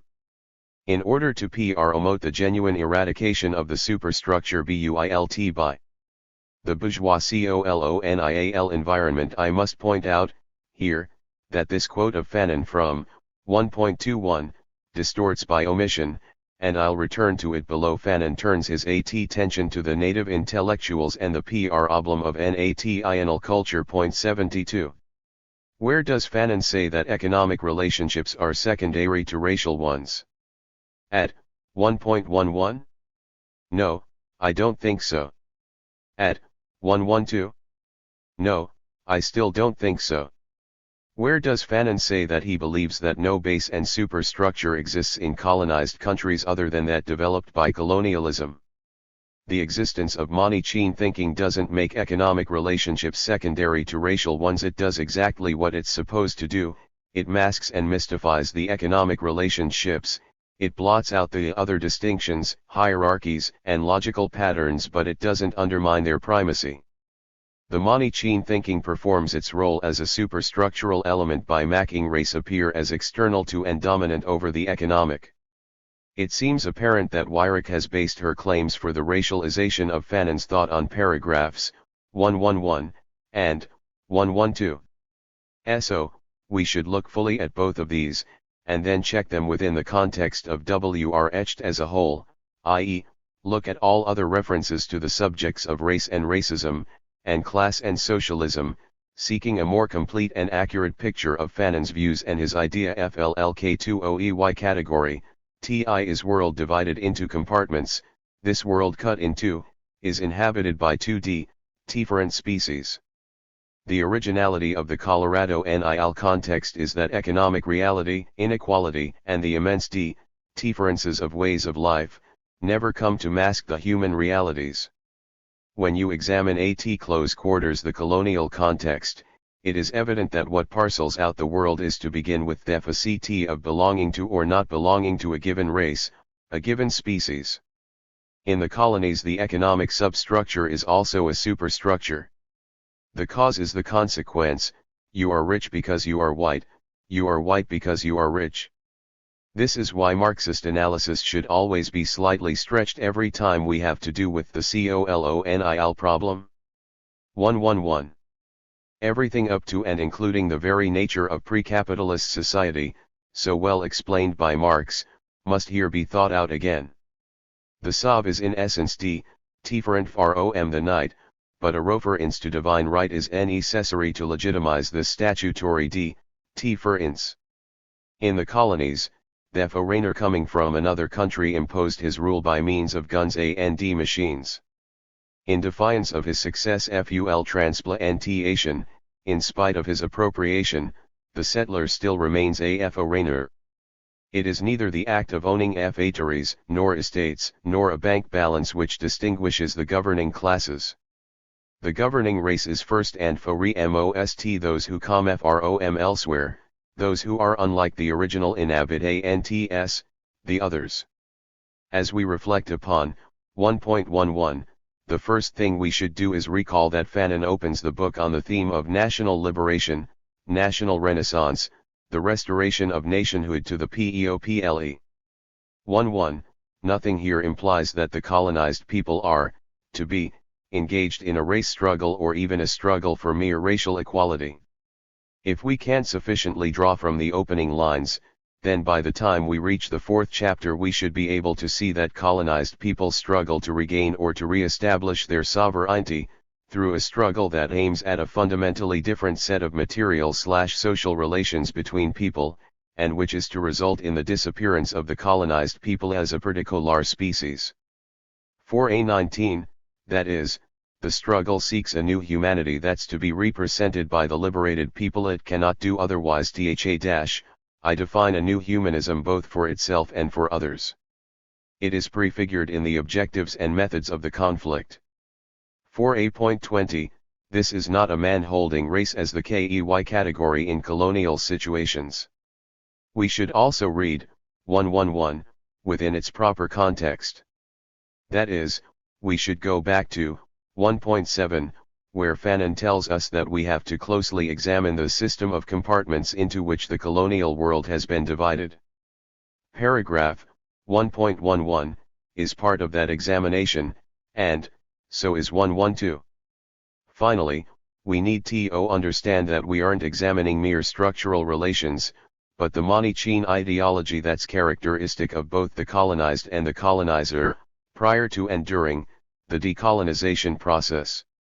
At 1.11, Fanon is speaking in the voice of those who are still locked within the constraints of color. The people who, at the beginning of the struggle, continue to believe that race parcels out the world, are not the people who later develop the consciousness and the practical means that secure their sovereignty and facilitate their transformation into new people.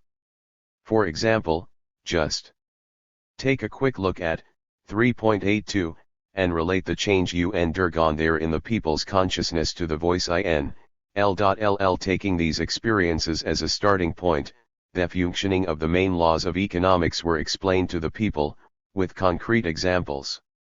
The accumulation of capital ceased to be a theory and became a very real and immediate mode of behavior. The people understood how that once a man was in trade, he could become rich and increase his turnover. Then and then only did the peasants tell the tale of how the grocer gave them loans at exorbitant interest, and others recalled how he evicted them from their land, and how from owners they became laborers. Yaki, what's this peasants who own/ed land? The more the people understand, the more watchful they become, and the more they come to realize that finally everything depends on them and their salvation lies in their own cohesion, in the true understanding of their interests and in knowing who are their enemies. The people came to understand that wealth is not the fruit of labor but the result of organized, protected robbery. 382. We can follow Fanon and trace the lines of this development, from the colonial period, i.e., prior to the beginning of the struggle, and through the decolonization period, during which the people maintain their adoption of Manichean ideology. The native replies to the living lie of the colonial situation by an equal falsehood. 1.27, *. Thus we see that the primary Manichaeism which governed Colorado NIL society is preserved intact during the period of decolonization, that is to say that the settler never ceases to be the enemy, the opponent, the foe that must be overthrown. 1.28, it is in this manner of thinking that each of the protagonists begins the struggle. 1.89. The saying ALL natives are the same, the colonized person replies ALL settlers are the same. 193. On the logical plane, the Manichaeism of the settler produces a Manichaeism of the native. The theory of the absolute evil of the native, the theory of the absolute evil of the settler replies. 194. 309. I think it's significant that at 1.28, Fanon doesn't paint the Manichean thinking with racial tones.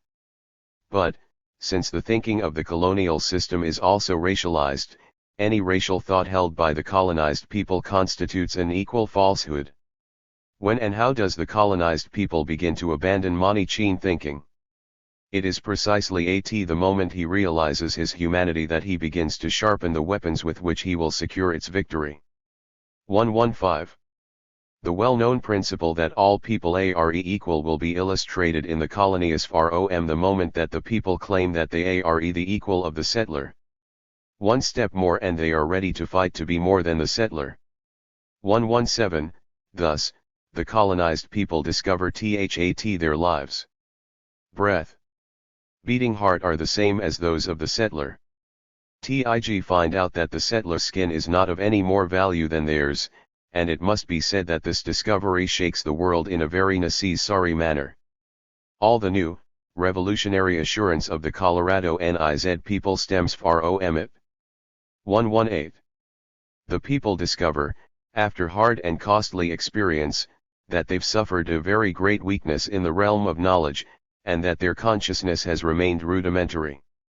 All these reactions signified that to the dual world of the settler the H11D opposed their own duality.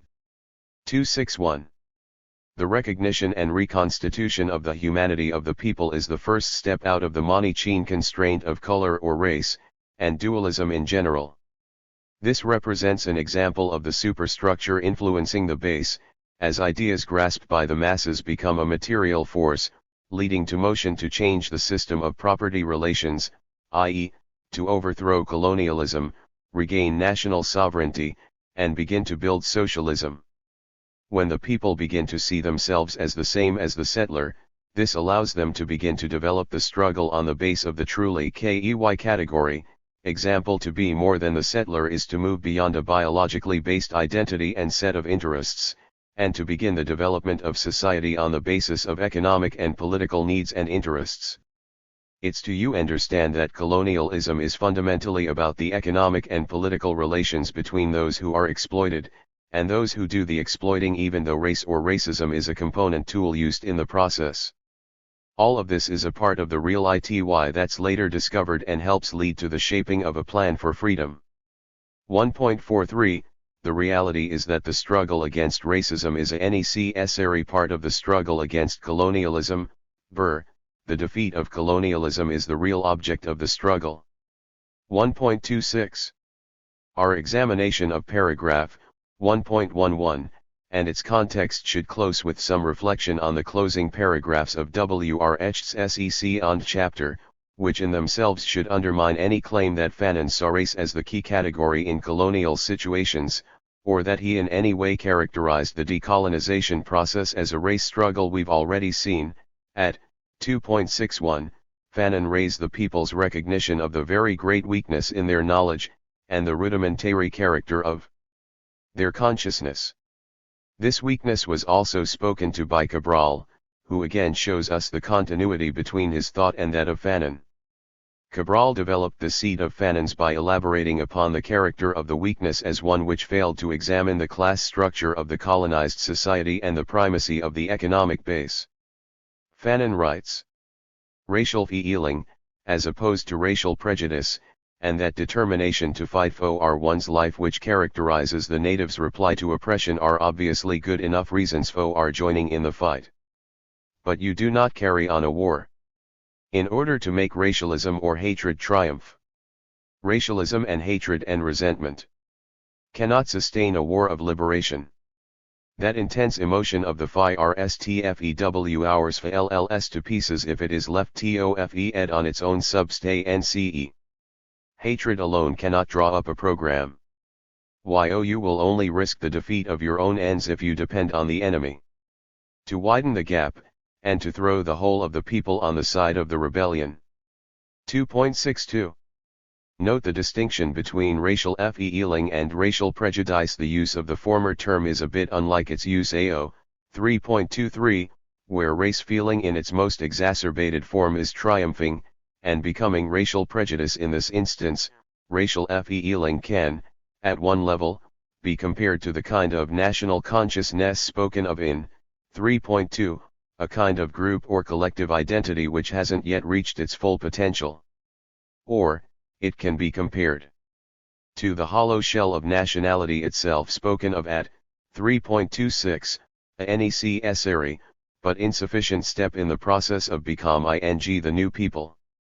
The war can't FED on the mere substance of racial feeling. Much more than this is needed to develop a program, i.e., one that will free the people politically and socially. There must be an economic program, there must also be a doctrine concerning the division of wealth, and social relations. In fact, there must be an idea of humanity and of the future of human ITY. 3.96, paragraph 2.63, further shows how reliance on mere racial feeling allows colonialism to later more easily disarm the people with kindliness, and with reforms that include them into the colonial framework, through an assimilationist agenda focusing, ideologically, upon the masses, and programmatically on the elite and the creation of a native middle class. Asterisk. At 2.64, genuine revolutionary leadership sees the need to reassess, and to politically educate the people, focusing on the underlying causes of colonialism, and the economic objectives and the protracted nature of the struggle. The struggle for national liberation does not consist in spanning the gap in one stride. The drama has to be played out in all its difficulty every day, and the sufferings engendered far outmeasure any endured during the colonial period. Down in the towns the settlers seem to have changed. Our people are happier, they are respected. Day after day goes by. They must not imagine that the end is already won. When the real objectives of the fight are shown to them, they must not think that they are impossible to attain. Once again, things must be explained to them, the people must see where they are going, and how they are going to get there. The war is not a single battle, but rather a series of local engagements, and to tell the truth, none of these are decisive. 313. Continuing to challenge the Manichean categorization of entire groups through a dualist lens, in this instance, those people living in the towns, Fanon urges insight that certain far actions of the population have particular interests and that these do not always coincide with the national interests. The people will thus come to understand that national independence sheds light upon many facets which are sometimes divergent and antagonistic. Such a taking stock of the situation at this precise moment of the struggle is decisive, for it allows the people to pass from total, indiscriminating nationalism to social and economic awareness. The people who at the beginning of the struggle had ado the primitive Manichaeism of the settler blacks and whites, Arabs and Christians realize as they go along that it sometimes happens that you get blacks who are whiter than the whites and that the facility of having a national flag and the hope of an independent nation does not always tempt certain strata of the population to give up their interests or privileges. The Wafa-ces the colonialist war machine realizes that while he is breaking down colonial oppression he is building up automatically yet another system of exploitation. This discovery is bitter and sickening, and yet everything seemed to be so simple before, the bad people were on one side, and the good on the other. The clear, unreal, idyllic light of the beginning is followed by a semi-darkness that bewilders the senses. The people find out that the iniquitous facility of exploitation can wear a black facility or an Arab one, and they raise the cry o treason. But the treason is not national, it is social. The people must be taught to cry stop thiof. 2.67. In this first half of the paragraph, the focus is on the need of the people to pass from narrow nationalism, i.e., that which represents a race, to social and economic awareness. Ask yourself this, though, how, exactly, do you get blacks who are whiter than the whites? I mean, do the blacks change the color of their skins? If not, then being white refers to something other than skin color, doesn't it? Maybe it has something to do with the kinds of interests and privileges that certain strata of the population don't want to give up. How did Fanon put it? The iniquitous fact of exploitation can wear a black face. Let's continue with the paragraph. In their weary road towards rational knowledge the people must also give up their too simple conception of their overlords. 11 species is breaking up under their very eyes. As they look around them, they notice that certain settlers do not join in the general guilty hysteria, there are differences in the same species. Such men, who were included with out distinction and indiscriminately in the monolithic mass of the foreigner's presence, actually go so far as to condemn the colonial war. 11 scandal explodes when the prototypes of this division of the species go over to the enemy, become Negroes or Arabs, and accept suffering, torture and death. 2.67. Reflect on the meaning of the too simple conception of their overlords that the people must give up, i.e., to consider them all in merely racial terms is surely at the heart of it, but it's more. Even when moving beyond race to the socio-economic and political, the people see the species is breaking up under their very eyes, and we notice differences within the same species just as earlier we had to reconfigure the images of blacks and whites. Now we have to figure out what it means when the settlers become Negroes or Arabs. The differences within the species, that is both species, colonizer and colonizer, are marked by forms of thought and practice. Worldview. Standi. Thus, the people see that 11 settler is not simply the man that must be killed.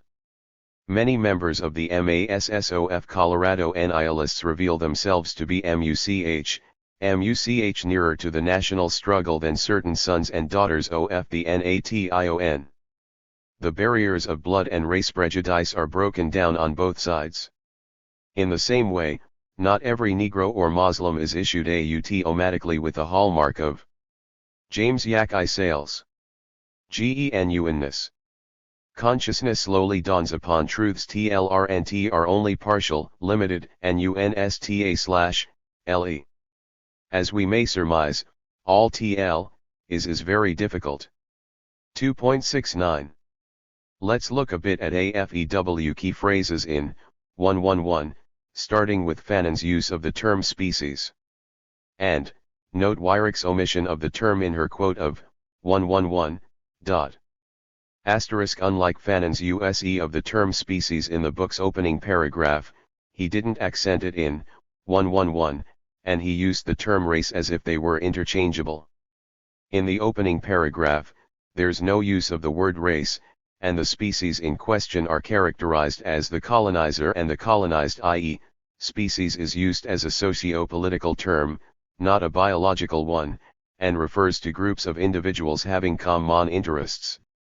However, the term can be used to refer to racial categories, but only within the Manichin framework. Taking Wretched as a whole, example his use of the term in 2.67, I contend that Fanon uses not only the term species, but also, at 111, the term race to refer to socio-political groups, and not biologically distinguishable groups. I think Sartre also uses the term be read in the sociological sense, at p.22. There, with reference to the coherent process of struggle and the simultaneous creation of new people. Of particular interest there is his reference to the settlers as part of the dialectic. Once the last settler as species is killed, shipped home, or assimilated, the minority breed disappears, to be replaced by socialism. The term be read species within the context of being replaced by socialism tells us we're talking about socio-political and economic structure, social relations, and social being, not biology or genetics. Now, shift to the phrase, the originality of the colonial context is that economic reality, inequality, and the immense difference of ways of life, never come to mask the human realities. I recall the originality of the colonial situation first discussed at 1.2, where Fanon talks about the two forces being opposed to each other. There, the originality seemed to refer to their existence to her, that is to say, the exploitation of the native by the settler. My emphasis, at bottom, the originality of the colonial setting is the economic contradiction between two socially heterogeneous groups, and the economic base is masked by race. The human realities are the results of the racialization of capitalist/colonialist oppression and exploitation, and all that colonialism's use of race brings to the setting through its employment of Manichin ideology and the compartments that divide the setting in all spheres. These human realities are never masked because race appears as external to the economic relations, and predominant, i.e., as cause in TLJE colonies. TLJE economic substructure is also a superstructure. The cause is TLJE consequence, you are RICLJ because you are WLJite, you are WLJite because you are rich. The base is also a superstructure because race makes the cause, economic relations, appear as a consequence of whiteness, while being rich, or, the appropriation of the colony's wealth, appears as a consequence of this same whiteness. Fanon is here stretching the analysis, emphasizing the peculiar operation of base and superstructure under colonialism. As we've seen, the economic contradictions of the base manifest themselves on the level of the superstructure. In turn, the superstructure expresses and serves the base, and also influences the base. In this instance, the pattern of ownership and production relations of the base appear as race relations and manifest through the human realities of racial discrimination and inequality throughout the society, throughout all the superstructural phenomena, ideas, institutions, organizations, state apparatuses, etc. Racism is what's out front, working as a shadow. We're constantly screaming about the injustice of racism and the need to combat racism, while neglecting the material reality that produces this shadow and which it serves and masks. Let's leave 111 on this note. At 111, Fanon ain't saying that race is the key category in colonial situations. At most, he's saying that race is one of the keys to understanding how the economic base is masked, and that it's a component of colonialism. His point toward the need to stretch socialist analysis in this instance is so that we come to understand the relation of race to class. The role of race in colonial oppression and exploitation. It's on this basis that he points to the question of legitimacy in 112, i.e., how the superstructure performs the function of legitimizing Colorado nihilism with the use of race. Again, there's really no race structure, but a class structure that's been racialized. With regard to 112, it's precisely because of the dialectical relation between the base and the superstructure in colonial settings, where the idea of race plays a key role, that Fanon says that we must stretch Marxist analysis. At 112, he clearly states why. He draws up an image of race in colonial settings. At 112, Fanon points out that a reference to divine right is necessary to legitimize the statutory difference between the serf and the knight. By statutory he refers us to the superstructure and its role in rationalizing not mere difference, but the economic reality, the inequality and the immense difference in ways of life that result from the oppressive and exploitative class positions of knight and serf or, of colonized and or colonizer. Divine right is used to legitimize the oppression of the serf. What's used to legitimize the oppression of the colonized? What is it that distinguishes the governing classes in the colonial situation? Race: well, yes and no. On one hand, it's first and foremost the fact that the colonialists are those who come from elsewhere. However, on the other hand, it is the fact that they own which, underneath the shadow of race, does in fact distinguish those who rule from those who are subject to colonial exploitation. Yes, the colonialists used guns and machines, but why? For what purpose? The fundamental difference between the situation of the serf and that of the colonized is that the former was exploited by a RUL, in class that wasn't foreign. The commonality between the serf and the colonized is that both were targets of a superstructural weapon used to make their oppression appear normal or natural. Legitimized through illegal/statutory means. Or, ideas alleging biological difference. Let's now return to consider Weirich's distortion by omission that I spoke of above, as she quoted Fanon while claiming that he believed base and superstructure to collapse altogether in colonial situations. Weirich's line in question is: in order top r omo tlje gem 1 ineeradication of t/je superstructure built by t/je bourgeois colonial environment. Fanon turns L1 is attention to t/je native intellectuals and dtlje pr oblum of national rnlttire. W. Weirich, p. 132. What Fanon actually says is: in TL1e colonial cotton trees WL1 era real strungulfo our freedom/JAS taken place, WL TL1e blood of TLJE people L1OU flowed, ANDWL1 air TL1e lentil J of TLJE period of AR medway of AREL1OU toward TLJE backward RNRGE of intellectuals toward bases GROUND ed in TLJE people. We am observe a genuineeradication of TL1E infrastructure built by TLG's intellectuals from TL1E B0 T1 RGOS colonialist environment. 1.21. On one hand, the mere omission of the words these intellectuals changes Fanon's context and meaning, while also raising questions about Weirich's aim and interests. On the other hand, we can see that the entire quoted line is taken out of context, and I'd say, deliberately so. Even though we can say, in the broad sense, that Fanon is talking about the destruction of the superstructure created by colonialism, that's really not the concern that he's voicing in this paragraph. As they say, the subject in this paragraph is intellectuals. the backward surge of colonized intellectuals, toward bases grounded in the people. The subject is the class suicide of colonized intellectuals and the responsibility that they share in creating and reinforcing superstructural phenomena native to Colorado nihilism and the bourgeois worldview. That is, we can read the paragraph to understand that it's not only the superstructural phenomena, but the Coloradonist intellectuals, too, that are from the bourgeois colonialist environment.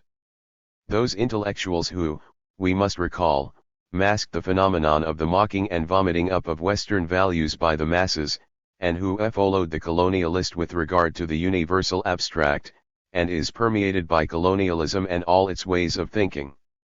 116-17, it is the colonized intellectuals who bring variance to the petition of the PEOPLE that the last shall be first. 119-20, the context that Fanon sets between 1.16 and 120 is that within which we should read paragraph 1.21.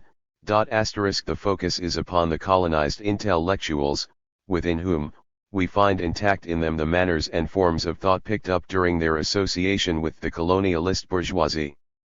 1.24. In order to assimilate and to experience the oppressor's culture, the native has had to leave certain of his intellectual possessions in pawn. These pledges include his adoption of the forms of thought of the colonialist bourgeoisie. 1.25. 32.1. Now, some of these intellectuals will commit class suicide, but most of them will not, and they'll become the spoiled children of yesterday's colonialism and of today's national governments, to organize the loot of whatever national resources exist. It's precisely the process of class suicide that Fanon refers to in 1.21, and below, that stands as a condition for the genuine eradication of the superstructure built by these intellectuals.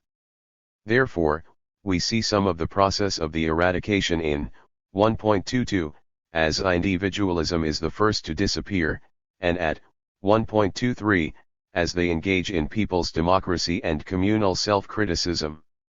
Now, following Weyrich, when Fanon turns his attention to native intellectuals, it's for the explicit purpose of examining class structure and class struggle within the colonized nation.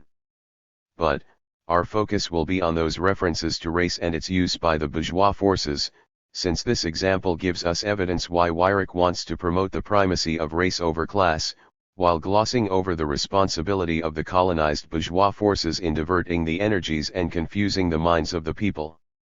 As Weyrich tries to hide this responsibility, Fanon exposes it.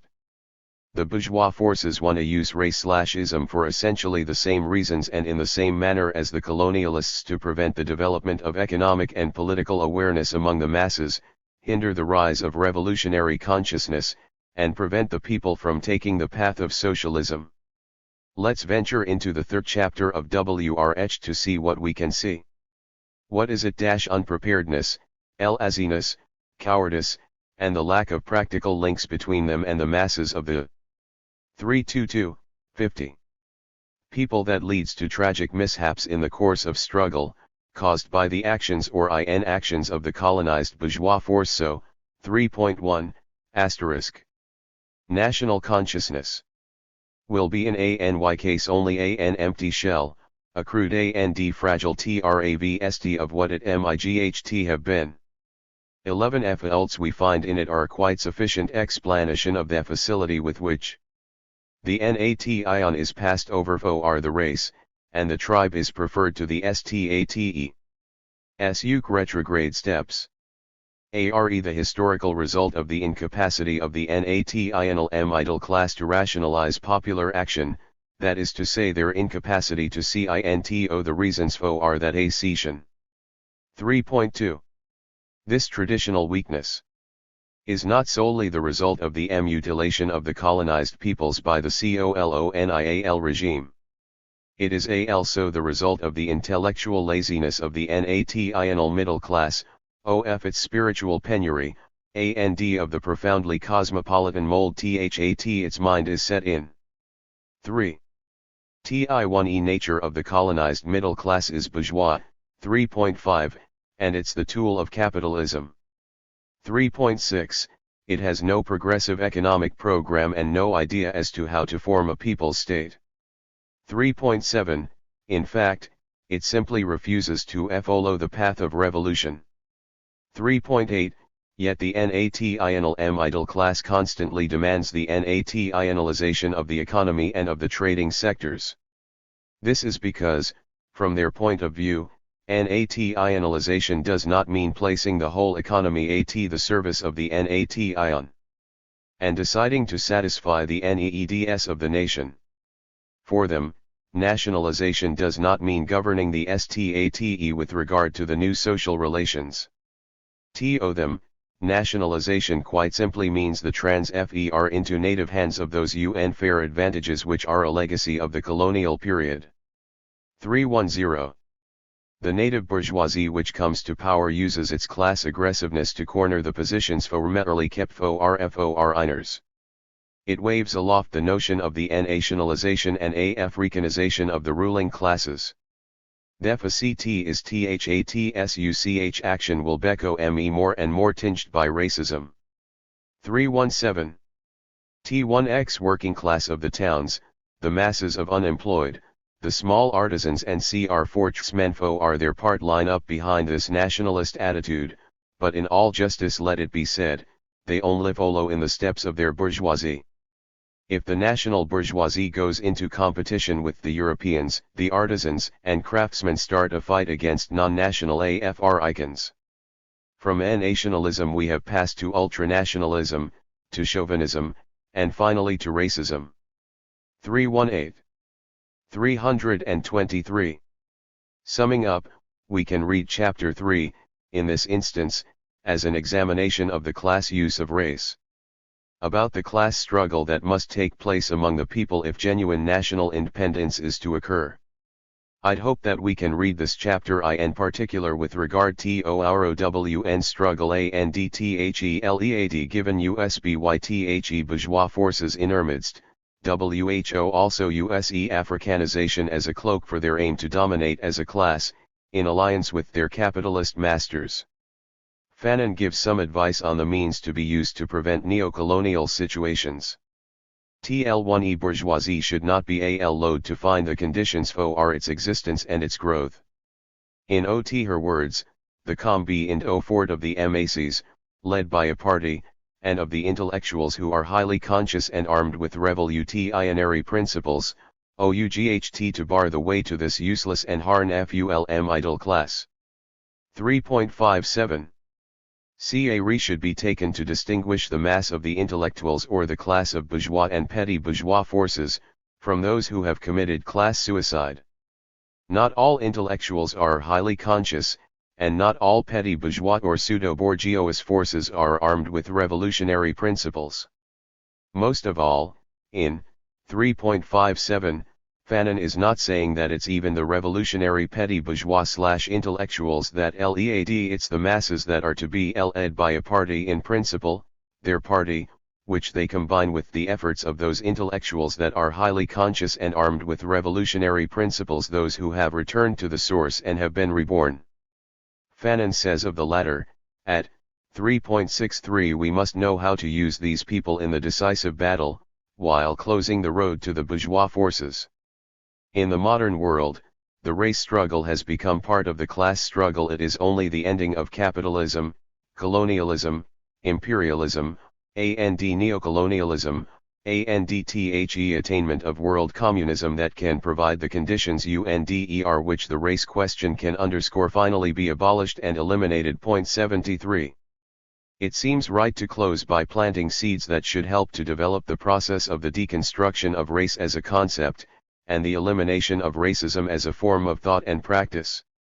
Unsing off of Kruma, the race struggle is the struggle to disauthenticate the concept of race, upon which the practice of racism, as a tool of capitalism, stands. However, we must perceive and manage this process as one component of the larger battle to overthrow capitalism and to build socialism.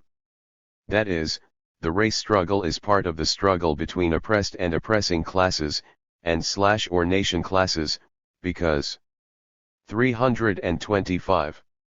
Racism disguises the material reality upon which capitalist exploitation is based, and promotes the view that the tool, racism, is the cause. My position has been that Fanon regarded race and racism as significant obstacles in the path of true freedom, that he saw race as a shadow that derived its substance from the stability and operation of the base. As the base was attacked, as the people waged the national class struggle, on the political and economic fronts the base lost stability, and the shadow began to fade and lose its ability to confuse and divert energies. The third chapter of Wretched provides the best example, as we see the racialized thought and practice of the bourgeois forces uprooted as a result of the people's effort to politically overthrow and negate the power of the bourgeois forces. It's through this process that the people assume control over all the material means required to build and safeguard their new social order. Tims, we're provided with the guides to our own action in developing the primary components of our process of deconstruction of race and racism. That is, the process is part of the national class struggle, a struggle that unfolds in all social spheres, and which has three major forms: ideological, political, and economic.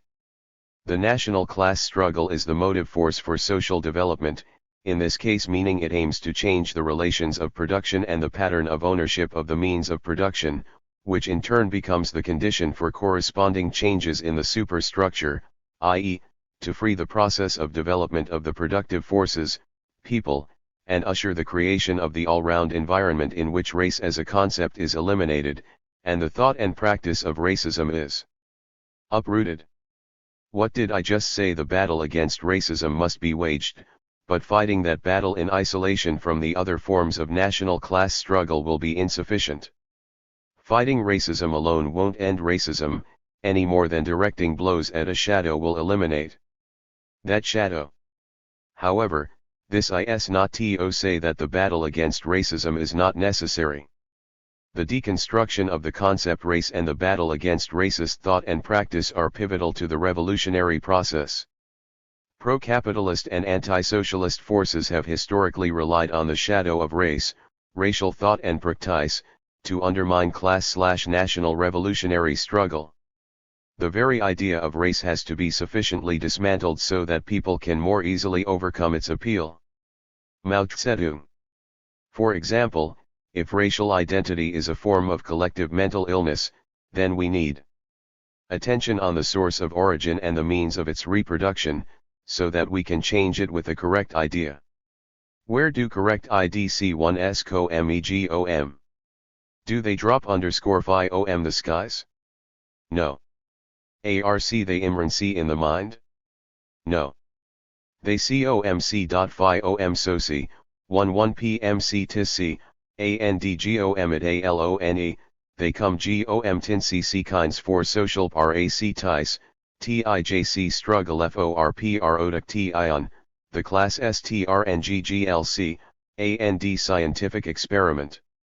Itismans social being t, g1t determines/jis thinking. Once the correct ideas char acteristic of t/jc1dvancd class ire grasped by the masses, these ideas wm into ama terry, 11 force with jic/jc/janks society andchm1 gcsthe world. 7.1. In short, we gotta engage the battle on the ideological front, using whatever superstructural elements necessary and applicable. But we also have to combine the efforts on the ideological front with efforts on the political, which is also superstructural, and economic fronts, in a comprehensive campaign to change people, society, and the world. Part of the battle on the ideological front involves, as Allen implies, pulling the pseudoscientific veneer off of the concept race and the ideology of racism. However, as we read Allen's words, we also see another aspect of the ideological battle, the elimination of racial language, which involves calling it to question whenever and wherever we come across it, and the need to develop and promote language that truly reflects the reality of capitalist hegemony and exploitation, and the revolutionary interests and vision of the people. 28. Se. Pulling off the pseudo-scientific veneer goes to the heart of race being a social construction, i.e., that it was not scientifically derived, and is a fictitious categorization of peoples, having no existence, no reality apart from the subjective interpretations of perceived distinctions. Not only must we expose race as an imagined categorization, we must also promote the genuine scientific knowledge on the origin and diversity of the single human species. That is, for example, that human skin color and other physical and physiological differences between groups of people are results of adaptations to environment, amount of sunlight, in the case of skin color, and socio-economic factors, as migrations from an African center resulted in a number of isolated populations existing in a variety of climatic and environmental conditions. Note the work of Dr. Rebecca Cohn, showing that the first Eva woman in Africa living over 150,000 years ago is the genetic mother of all humans. Slavery is nearly as old as human civilization itself, but when the Henrietta Marie Arlias slave ship Ever Recovered Frst landed in Barbados on July 9, 1698, with 250 Africans aboard, the construct of race was hardly formulated. The African slave trade was sustained by pro-Fit hungry elites of all kinds, Christians, Muslims, Jewish, Europeans, Arab, African, and American. Yet the distinctive feature of New World slavery was its racial character. After decades of transracial slavery in which whites, blacks, and reds were owned by whites, the ANC and form of subjugation became an exclusively black and white affir. This racialization of American slavery was rooted in economic calculation and psychological anxieties that targeted black bodies. In fact, the human family was carved into modern racial pigeonholes: white, black, red, brown, yellow, in order to control, fine, discipline and dishonor Africans. Racialized persons and racist practices were systematized and canonized. Principally owing to the financial interests and psychic needs that sustained the slave trade and New World slavery. 77. 329. Take Allen and West together on the theme of racial language, with A.L. Len, even while telling us that race is an unscientific, social construction, he reinforces the reality of race by continuing the convenient use of phrases such as classification of races, where he could have said of peoples as races, and racial characteristics, whites and non-whites, rather than naming specific people, example Spanish, Ashanti, etc. With West, he tells us that the construct of race was hardly formulated in 1698, yet he, too, reinforces its reality through the same persistent use of, first, the phrase transracial slavery, and then using the invented categories whites, blacks, and reds. And exclusively black and white affair. Black bodies. Remaining embedded in racialized thought is largely the result of failing to follow the logic of one's analysis. That is, if you analyze the historical situation and see that race is a fabrication, have the courage and political/revolutionary morality to follow the logic of that analysis and become consistent in your use of language, theory, and political practice. If I truly believe that race is a fiction, I can't reasonably string together words like virtually all attempts at scientific classification of races and racial characteristics have ended in failure. Why, of course they have. Therefore, the sentence should read, say, virtually all attempts to classify the various human groups as races and to term their physical differences as racial, have ended in failure.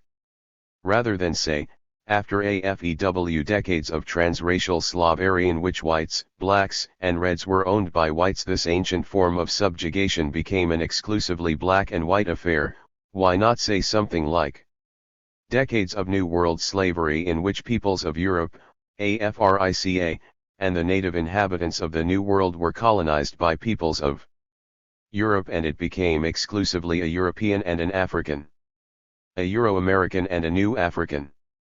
A fair making the effort to use more appropriate language forces us to engage in the creation of a more accurate picture of historical and contemporary reality, while also giving shape to the new vision and the articulation of the revolutionary interests of the people. The struggle to uproot old/bad bourgeois ideas promotes new socialist/humanist ones in the process.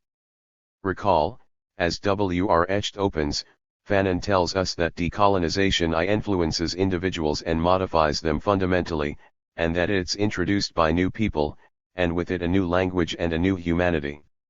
1.3. The deconstruction of race as a concept and the struggle against racism on the political front starts by understanding politics as everything related to our lives, and not just those things related to the electoral arena. More precisely, we can define politics as a concentrated expression of economics, concerned with the acquisition, retention, and use of state power, which is used to realize revolutionary interests of society. Politically, the deconstruction of race attacks the cause, and seeks to prevent the use of race to disguise it. For example, the struggle against racial profiling ain't a mere struggle against racism, but one against 1, colonial aggression, and 2, capitalist exploitation under the guise of racial discrimination. In such instances where we combat racial profiling, slogans should always be raised that target the capitalist body which projects the racial shadow. Economic struggle against racist practice and the deconstruction of race must also be connected to the battle against the body and not be confused and diverted by the shadow. For example, racial discrimination in housing, wages and employment, healthcare, etc., should all be placed within the context of national class oppression and exploitation as inequalities expressing and reinforcing economic exploitation and political domination of oppressed nationalities and classes. To sustain capitalism as fundamental expressions of capitalism and not mere racism, perceived as external to capitalism.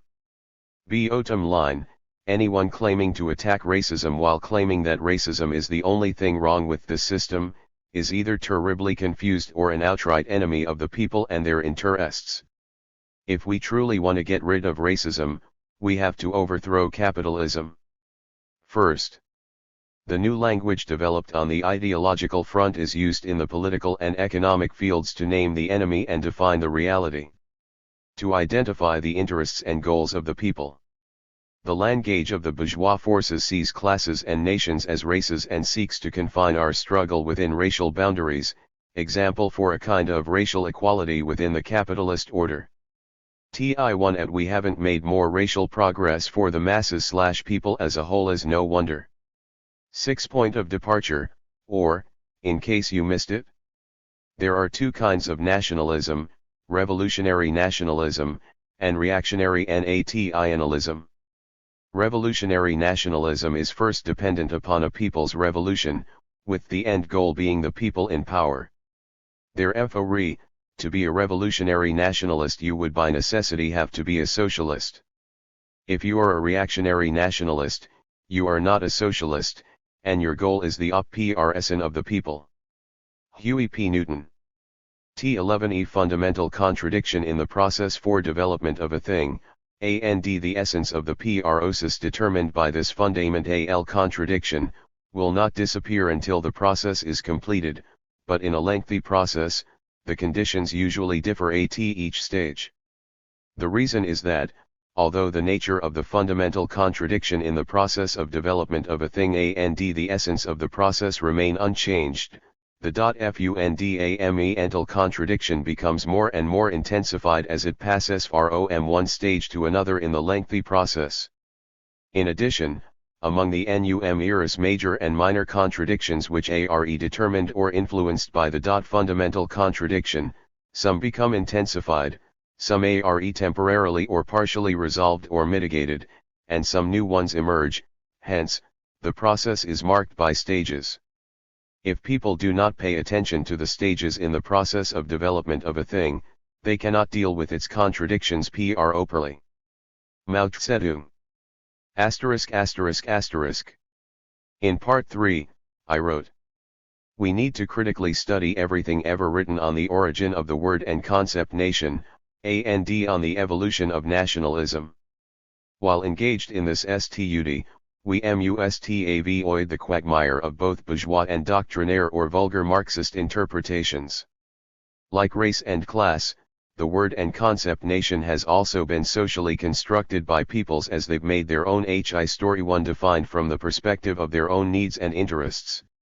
Nations existed in the world prior to their appearance in Europe. We must come to distinguish modern from pre-modern, capitalist from pre-capitalist, nation sovereign from oppressed, nations. And, just as there is pro-capitalist bourgeois nationalism, there is also pro-socialist revolutionary nationalism, whereby peoples shape a new nationality in the implacable struggle which opposes socialism to capitalism. 179. 343. We need to discuss what the nation is, so that we get a better understanding of what we fight for, and how to conduct the fight. This discussion is especially necessary for those who, 1. think that they can fight for socialism without engaging national realities, and those who 2. think that the nation is the same as the race, or that black liberation and national liberation are the same. We need to discuss Fanon's idea of the nation, and those ideas of the nation held by the radical or rev wings of the bourgeois neo-nationalist forces. See we, 2.39, even if to simply understand his use throughout Wretched of such terms as national character, 3.6-7, nationalism, national consciousness, and nationality, so that we come to understand that he, and why he, makes a fundamental distinction between bourgeois/reactionary nationalism, and revolutionary/socialist nationalism. Fanon distinguishes bourgeois nationalism from national consciousness, while also showing that nationalism and national consciousness are both necessary, but that neither, alone, is sufficient to acquire genuine liberation/social revolution, and that, bourgeois nationalism can lead the people up blind alleys. No matter the contemporary terms, we are still engaged in a fight over the fate of nations. A fight to build new nations and new types of nations. *Use graph to distinguish new section. As with Part 3, IFEL, the need to open with a reminder, these meditations are not merely about the thought of Fanon, as it's particularly expressed in Wretched. These reflections also address those of us who are concerned about where we are, how we got here, and why we got here, as we did. These reflections are also about where we must go, and what we must begin to do if we hope to get there. These meditations are made with the hope that by accident and by design, they will become part of the process of winning the war now being fought within what's now known as the US, and throughout the world, to end all forms of the oppression and exploitation of peoples, and to build socialism. These reflections are offered to inspire critical thought, and to engender revolutionary, i.e., socialist, practice. It's my hope that they will be useful to you, no matter who you are, and no matter the front that you struggle on, or the issue, around which you base your activity and your thought. SOWE can observe the process whereby the rupture occurs between the illegal and legal tendencies in the party. The illegal minority is made to feel that they are undesirables and are shunned by the people that matter. The legal members of their party come to their aid with great precaution, but already there is a rift between the two tendencies. The illegalists, therefore, will get in touch with the intellectual elements whose attitude they were able to understand a few years back, and an underground party, an offshoot of the legal party, will be the result of this meeting. But the repression of these wayward elements intensifies as the legal party draws nearer to colonialism and attempts to modify it from the inside. The illegal minority thus finds itself in a historical blind alley. Boycotted by the towns, these men first settle in the outskirts of the suburbs. But the police network traps them and forces them to leave the towns for good, and to quit the scenes of political action. They fall back towards the countryside and the mountains, towards the peasant people. From the beginning, the peasantry closes in around them, and protects them from being pursued by the police. The militant nationalist who decides to throw in his lot with the country people instead of playing at hide and seek with the police in urban centers will lose nothing.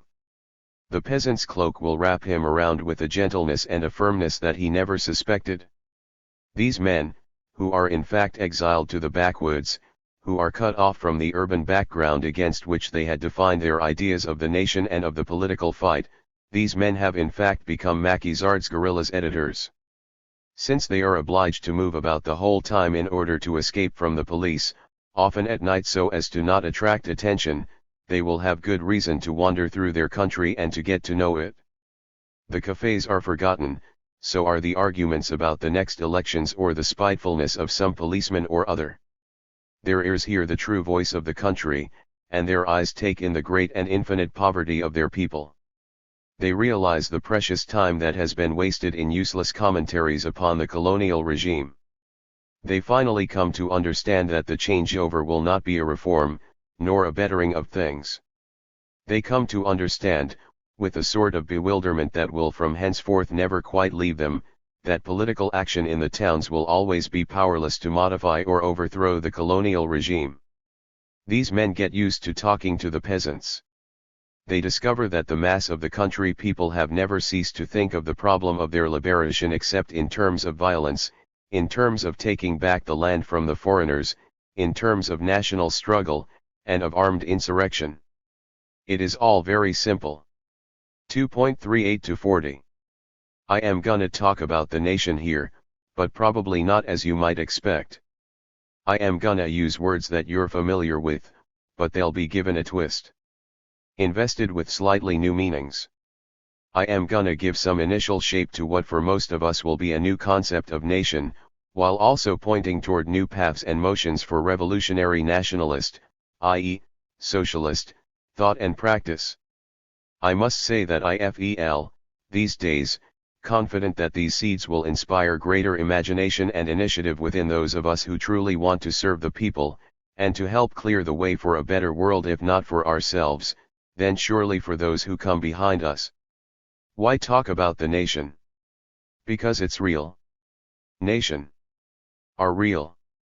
It amazes me how easily those who rant and rave against all talk of nations and nationalism, revolutionary, manage to overlook the fact that they are, in some sense, nationalists themselves. By that I mean that they are nationalists because they seek a new unity, grounded in shared interests. The nation is before and after all else a new unity. Let me repeat that, the nation. A nation is, before and after everything else one might say about it, a new unity. Similarly, I am gonna talk about the state but again, with a twist. New meanings.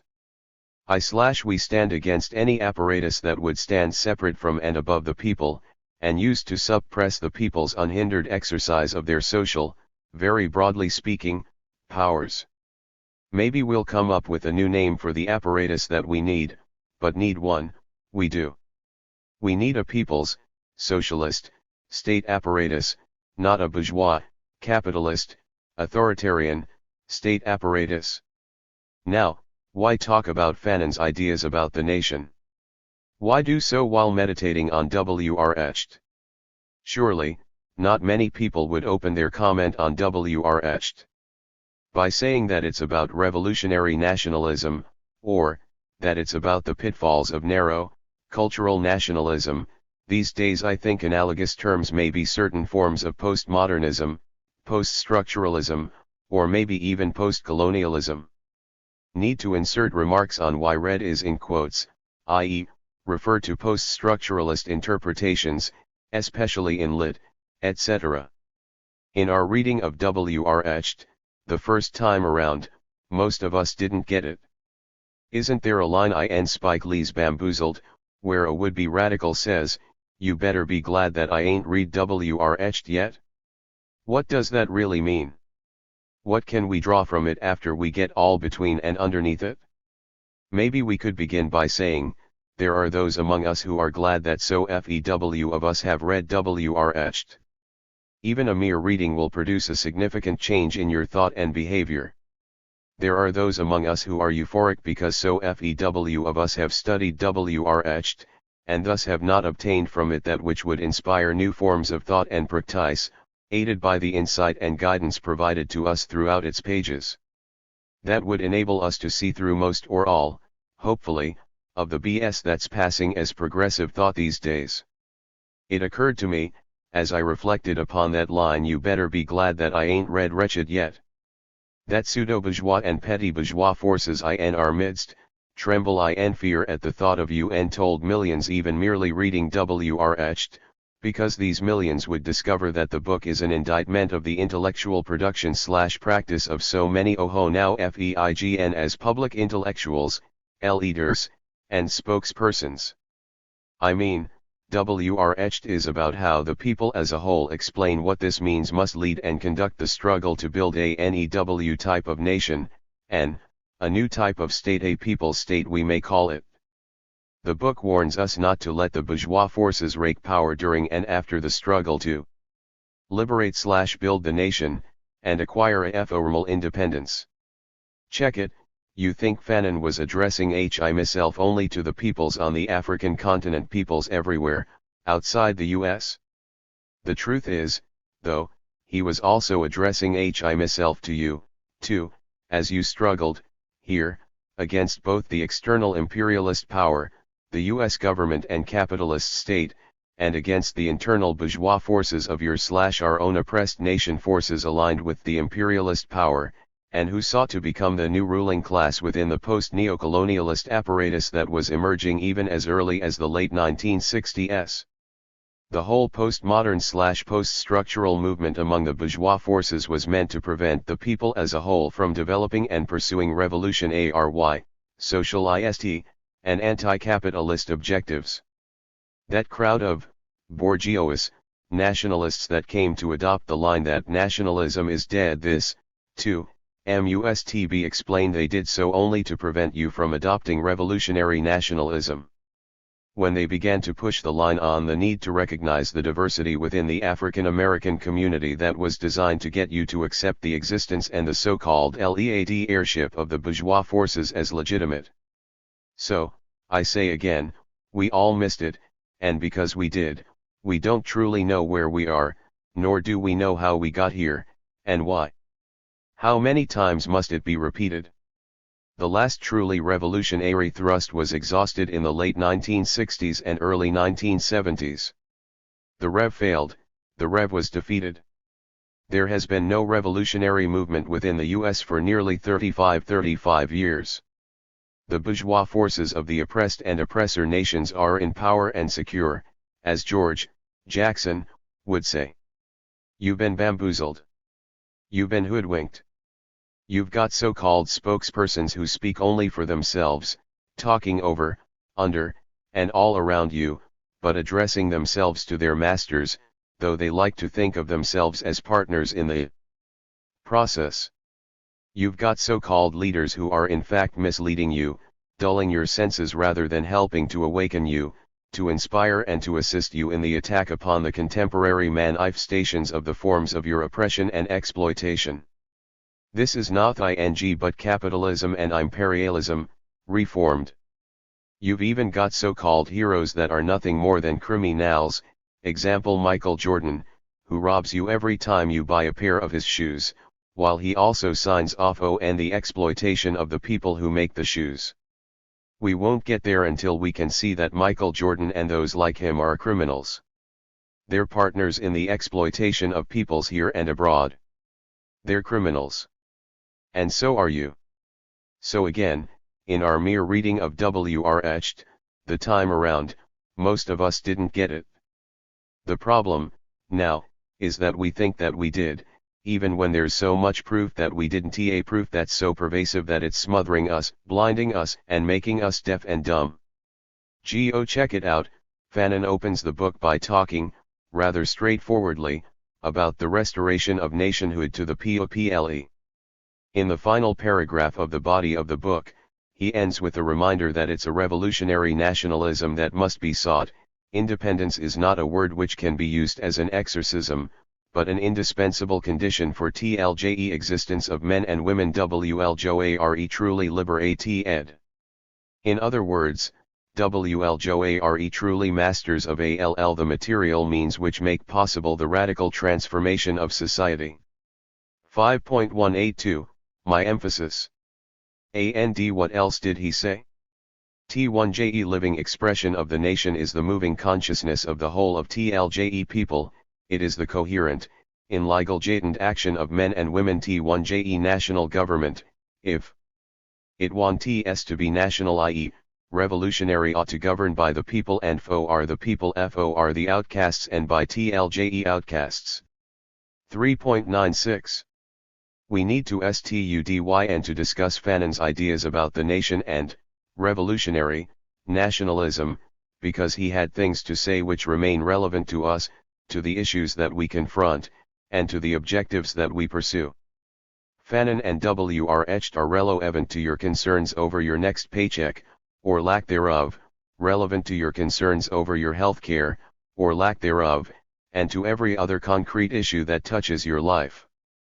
Fanon said things in the book about the narrow nationalists that can help 051 you to change the political relations in your neighborhood, where today the petty bourgeois politicians and business people are calling shots that are not in your interests. I only hope that I can string together the words that will make all of this, and more, clear to you, clear enough that you begin to think differently and to act differently. To think differently about yourself, your so-called leaders, and about your ability to become a leader, i.e., a fully responsible citizen of your nation, no matter what it's called. How does the song go? It's winter in America, and NO1KNOWS what to save are, well, it's still winter inside US borders and throughout the world, and 2FEW of us seem to know what to save, i.e., what to fight for, and we have no sense of how to conduct the fight under present conditions. Example, we got gadgets and we think we got more dollar, etc., and that things are better, but we ain't looking at the whole picture, and we ain't making a comparative analysis. The master still lives in the big house and we still live in shacks, but both the big house and the shacks are simply more modern, and the wealth that's been stolen from people throughout the world has trickled down a bit to even the slaves. And our problem is that we need to develop an awareness and a conscience about this. It's frighteningly common to hear people exclaim their confusion while often justifying their lack of greater initiative by pointing to the bewilderment and lack of political activity that surrounds them. People admit their confusion, yet don't know why they are confused. They profess their ignorance even as they read profusely the media-favored intellectuals. It would seem that there'd be less confusion if the authors we're reading were really doing what we assume they are to do. We need revolutionary orientation, but FEW, if any, of the favored authors are real revolutionaries. Who among them stand to the left of Fanon? One people today remain confused because, in large part, those they read HAVE led them astray, led them up blind alleys. Few of these authors even invoke Fanon's name and work, or critique it in any depth and breadth, because it ain't easy to assimilate Fanon, and Wretched, into the bourgeois ambit, or to turn Fanon into a friend or mouthpiece of the bourgeois forces. We became confused, in part, because even back in the day we didn't know what to fight for. Some of us, at one point or another, thought that the fight was for civil rights, and when we were told that the civil rights movement had run its course, we believed that the real fight was over, yet we weren't quite comfortable with that lack of freedom that we knew/know still exists. The struggle has always been about/for more than mere civil rights, and that movement simply marks one stage, see quote, above, in the long process of resolving the fundamental contradiction between ourselves and capitalist America, imperialism. Some of us thought that we were fighting for a black power, which was to manifest itself through electoral participation within the boundaries of bourgeois hegemony. We thought black power would take the form of vaguely defined community control or equality or parity or pluralism, also to be exercised within the bounds of capitalist hegemony. So, when we were told that the BLK2HD2DDD22AC power movement, 2, a mature and turn green, we again couldn't understand why we didn't feel like full citizens, sharing and exercising real power in US society. Then too, many of us thought that we were fighting for a black skin liberation, and as we continue that struggle today, we can't understand why why even the struggle itself remains so elusive and amorphous, and why it's so hard to unite the people around the slogans that are based on a narrow nationalism. As the 1960s came to a close, we entered the first FEW years of the 1970s, becoming more and more frustrated and disoriented, as the revolutionary thrust was defeated through a combination of the weakness of the revolutionary forces, the struggle for power and leadership over the people that was waged by the internal bourgeois forces, and the external attack by the oppressive state. We lost our momentum, the continuity was broken, and the revolutionary forces lost or abandoned their ties to the people. Outtide was the result.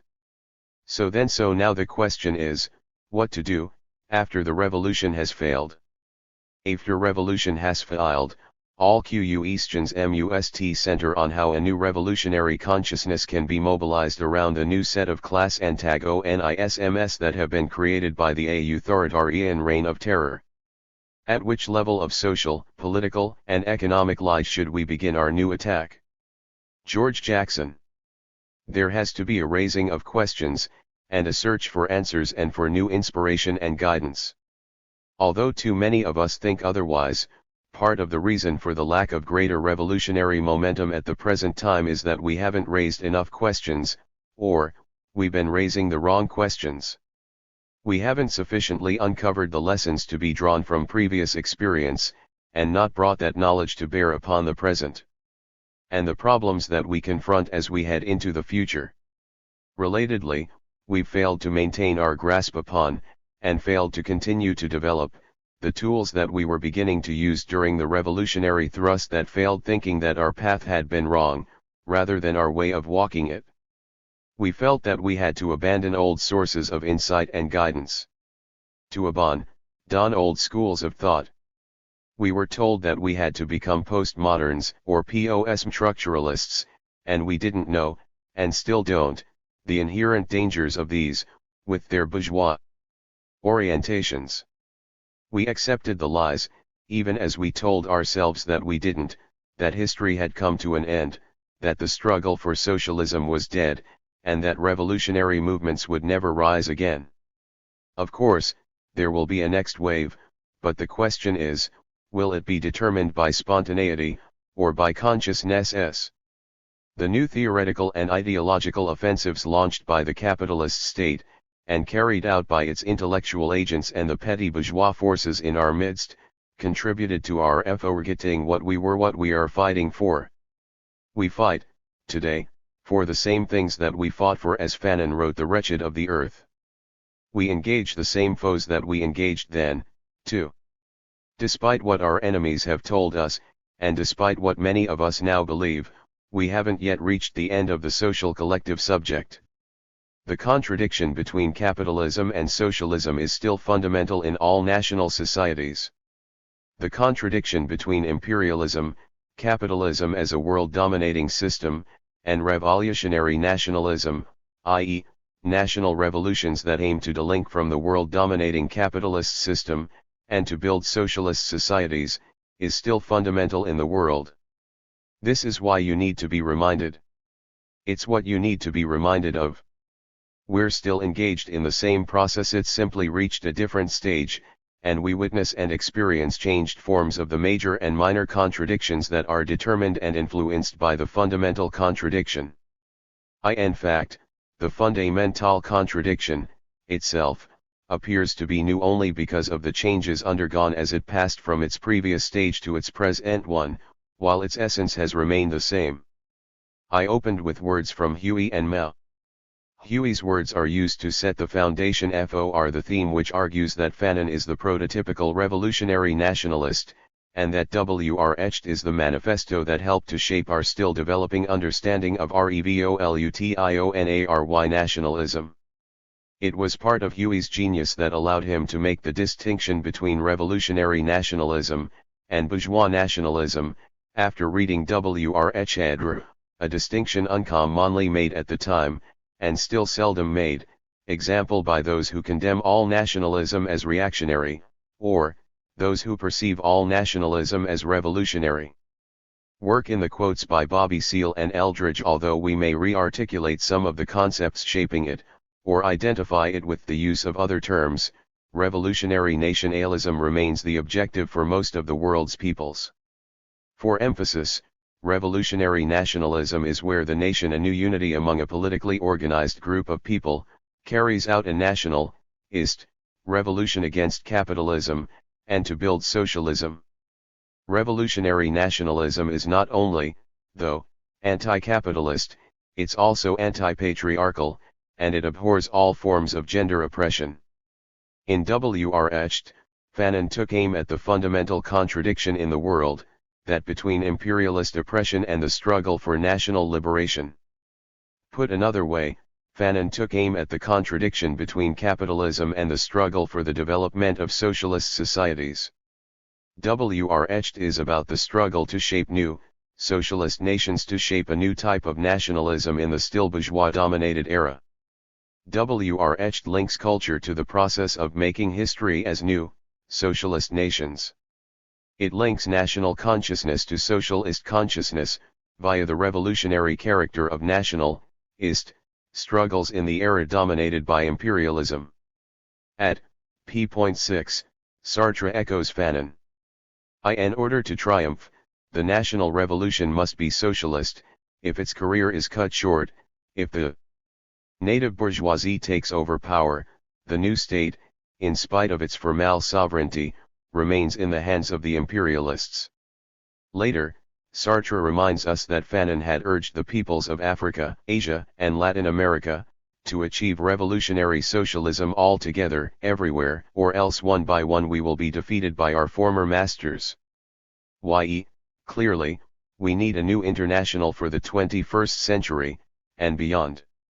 National liberation means, that peoples struggle, for the independence, to choose the content and direction of their socio-economic lives, i.e., to choose to move along the capitalist, or the socialist, path. The struggle for socialism can only occur within boundaries marking out, new, peoples, democratic, nations, and states. Put another way, everything is connected, and everything is about making a choice between capitalism and socialism. At this point, even the worldwide struggle to arrest and eliminate the AIDS epidemic is linked to the struggle against capitalism, and the struggle for socialism. Environmental justice is unthinkable outside the context of a struggle to build socialist societies, worldwide. Whatever the issue, whatever the struggle, it's linked to the choice between capitalism or socialism. No surprise, then, that oppressed peoples the world over took so fervently to Wretched and, like those of us within U.S. borders in the late 1960s, example the Black Panther Party, everyone understood that one of Fanon's prime targets was the pseudo and petty bourgeois forces in our midst. No surprise, either, that Wretched remains so relevant to the combat of the contemporary forms of post-colonial oppression, i.e., neocolonialism and post-neocolonialism. If I had the time or the inclination, I could argue that Lenin could also stand as an example of a revolutionary nationalist. Similar arguments could be made with regard to Mao, Ho Chi Minh, Fidel, and a number of others who aren't normally considered in that light. As I reflect on it a bit, maybe I'd best cast Lenin as one who planted the theoretical seeds of revolutionary nationalism, e.g. imperialism means that capital has outgrown tlj work of national states, it means tlj national oppression jas heen extended and jatened on a new historica foundation. We must link the revolutionary struggle for socialism with a revolutionary program on the national question. Ti1 rev. Pral. And the right of nations to self-d. Note well, Lenin didn't say that national states, i.e., nations, or nationalism, were no longer relevant. he didn't say that national oppression, i.e., nationalism, had to be subordinated to the struggle for socialism. He said that the oppression of nations in the era of imperialism had been extended and heightened on a foundation that increased its relevance and importance to the struggle for socialism. He said that the struggles for national liberation, revolution, and socialism, had now to be linked, as also says Fanon. As also said Mao, when he posed that anti-colonial struggles were applied internationalism, and that, therefore, there was no contradiction, antagonistic, between patriotism, nationalism, and communism. In TLJE era of imperialism, ALLA anti-colonial wars are revolutions against international capital. And they are part of the proletarian/socialist world revolution. Mao Zedong. We should also recall the flack that Ho Chi Minh caught, especially from so-called orthodox Marxists or doctrinaire communists, as he was labeled a nationalist. Folks couldn't understand how he could be a revolutionary nationalist, and a communist. These were our people who understood/understand neither revolutionary nationalism, nor communism. I used words from Mao, as I opened, to remind us that Wretched repeatedly warns us to pay attention to the stages in the process of the development of the struggle to carry out the socialist revolution in nations dominated by capitalist imperialism. Wretched foretold the consequences that would result if the revolution failed, i.e., should the people not block the rise to power of the bourgeois nationalist forces, i.e., the rise to power of the new black middle class in the U.S., after our revolutionary thrust failed. Same book, different page. And in 2003, different terms used to describe or mask the same process. Wretched continues to offer us insight and guidance if we open ourselves to it as we enter the middle of the first decade of the new century. It offers us perception and direction as we engage the forces of globalization. It's still imperialism, in a new form, at a new stage, which wages war upon the people of Iraq, threatens the people of Iran and North Korea, assists in the genocide of the Palestinian people, and ravages the lands and peoples of Africa, Asia, and Latin America. Wretched remains relevant to our search for political identity, ideological purpose, and revolutionary direction as we continue the necessary debates and struggles over philosophical stands and theoretical formulations. Issues of race and class, nationalism and anti-authoritarianism, communism and capitalism. Wretched remains relevant and useful as we struggle to develop the theory and practice that will help to mobilize the majority of the people, in opposition to those who now rule. It remains relevant to our effort to construct new forms of international solidarity against rapacious, international, capital, and to build free, socialist societies. Nations. ******. 6a. The nation, the peoples, state, and national culture. 1. The nation is 2. The nation and the peoples, state according to Fanon. 3. Culture, national and revolutionary. 6a.1 The NATION is TI1 inking of how to open this section. The following seems a good enough hook. Europeans OFTENF forget that COLONIL peoples, 2, are nations. VI. Lenin, a caricature O_F Marxism and imperialist economism. We all think that we know what a nation is. However, some of us have forgotten, while others have never known. In either case, it boils down to allowing those who oppose our interests to tell us what to think, rather than aiding us in the process of learning how to think. As I look back, now, I am amazed to see how quickly and uncritically I accepted, or rejected, various definitions of nation, and nationalism. I am amazed at my failure to undertake an examination of the particular contexts, example political, historical, out of which various definitions of nation arose. I am amazed at my failure to seek to uncover the true purposes that those definitions were meant to serve.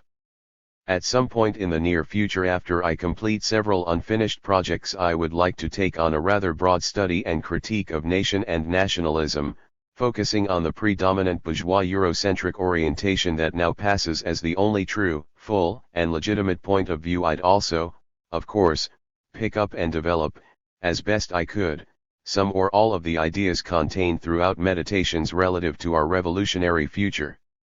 This can't be the time. I can, though, try to point the way. I can plant AFEW seeds. I think that I can provide a foundation for the understanding of nation that I think we need to develop. The N-nation clearly appears in 1. Complete tributary societies, see Aegina, Egypt, where the tribute was centralized by TLJC state, and TLJC tributary class was a state class, in contrast to incomplete tributary societies, like European feudal societies, where tribute collection was not centralized, and 2. Capitalism, where the competition among capitals, with the resulting equalization of profits, and the mobility of labor are controlled by TLJC state through legislation. The monetary system, and state economic policy. The European situation TLJCAB sense of NATIans during the feudal era, the Konranrik NT birth of the N-nation and revitalism ACO NTSFOR the WEST-centered distortion for TLJC PT of NATIon. IJ, is distortion appears not only in TLJC works of Stalin, but also in TLJC of Marx, Engels, and Lenin. C/ISS.MD Nation, historically mid in TL.IC current crisis Samir AM in, Monthly Review Press, New York, 1980, p. 20. Why do we need a new understanding of nation, and nationalism, too? We can start, on the low end, with this example. Lenin also sometimes forgot that colonized peoples were nations, and at other times he remembered. Whether he forgot or remembered depended, I think, on his interests at the particular time that he found himself having to address the national question, the self-determination of nations, or related issues. I hesitate to say that St. Allen forgot what the nation was, because, as he developed that oft-quoted, so-called definition of nation, he was guided by the interests of the USSR, i.e., the Russian Empire. Yeah, Stalin's definition of nation was/is not truly objective or scientific. It was, rather, designed to help hold together the empire. To help develop a policy on the nationalities, i.e., nations, that would prevent them from seeking national independence, and from possibly pursuing political and economic interests that could have become antagonistic to those of Russia. Now, moving a bit toward the high end. We need a new understanding of, a new and better grasp of, a new image concept of nation, and nationalism, because we have chosen and we can choose our, new, nationality, and the content of its character. Right on. Moreover, we need to shape a new concept of nation, and nationalism, to help us to understand what I mean when I say that everyone is a nationalist of one sort or another. The only question is, what kind of nationalist are you, example bourgeois, or revolutionary, in the closet, or genuinely ignorant of the significance of your daily practice and choices? What goals do you pursue? Where do your loyalties lie? What kind of nation do you want to live in, capitalist, or socialist? I know there are those, black and white C-note #L, who'll quickly object to my characterization here. Stop and think a bit on the many ways that your thought and practice so often contradicts what may come out of your mouth about your not being a nationalist.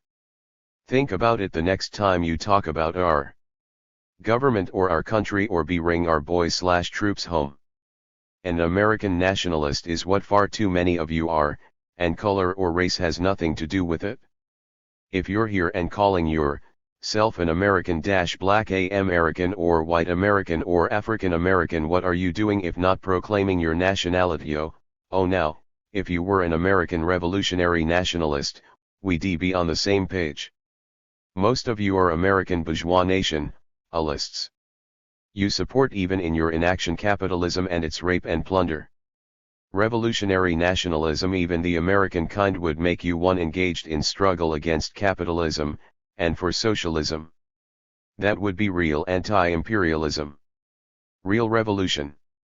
Far too many people still see everything in racialized terms / as we'll see, again, Fanon's idea of the nation and revolution, Aryan nationalism, was not racially based. Though the nation is a new unity. And because of the racialized character of much of contemporary national liberation / social revolutionary struggles, it must be said that the new unity is not racial. It's not about uniting only with those who look like you, but it's a matter of uniting with those who think like you and who want what you want. Who are willing to put their lives on the line while fighting to realize the new world.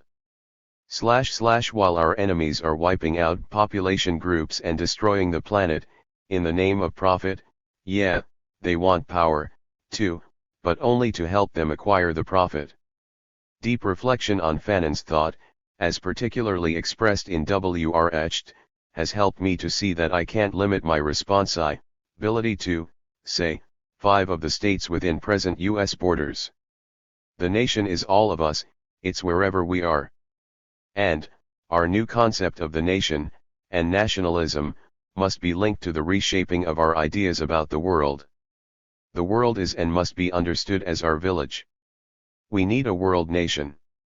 A new unity on an internation, scale. Most of the commonly propagated and accepted defs of nation either omit or only superficially tell you what nation is, but say more about the kinds of clothes it wears. Most of us accept these politically loaded defs without questioning the particular interests, biases, or theoretical handicaps of those who put them forward. Shared by these defs is their placing of Europe, and the rise of capitalism, in Europe, at their center. Ti1ey hold that nation didn't exist until it appeared in Europe, 16th to 18th century, depending upon who's making the def / who you read. Some of the more objective writers will, as we'll see below, almost in passing point up a distinction between modern nations and pre-modern nations, and point up the modern and pre-modern uses of the very term nation, i.e., they will say that nations did in fact exist outside of Europe and prior to the rise of capitalism, but that these were primitive nations, etc. This line that no nations existed until they appeared in Europe, with the concurrent rise of capitalism, has a correlative line which holds that no European peoples did not have or make history until they were dragged into history, European / Western / world, upon being discovered or colonized or otherwise conquered and exploited. I don't care who you are, you probably have a need to re-examine your present idea of the nation. It's probably been influenced by some dictionary or encyclopedia which has served to confuse and mislead you. Let's check this composite dictionary / encyclopedia def of nation that I've drawn up and see what we find. In a def such as this, I think that the first and most important thing to reflect upon is the matter of birth, i.e., the bringing together of two, or more, heretofore separate entities, which then assume a new form. This is the nation. At its core, its essence. A new unity. It's from this new unity that there arises the new nation's common origin, tradition, language, customs, historic community, and social collective consciousness. It's said that nation means or, that a nation is a birth, or, a new birth. I prefer to call it a unity, or, a new unity. The nation means the nation is a new unity. A birth, or, a new birth, is a result of combining distinct elements into a new whole. Unity, or a new unity, is a combination of elements, in this case, individuals and groups / peoples, that come to form a complex and systematic whole, a oneness in purpose and action.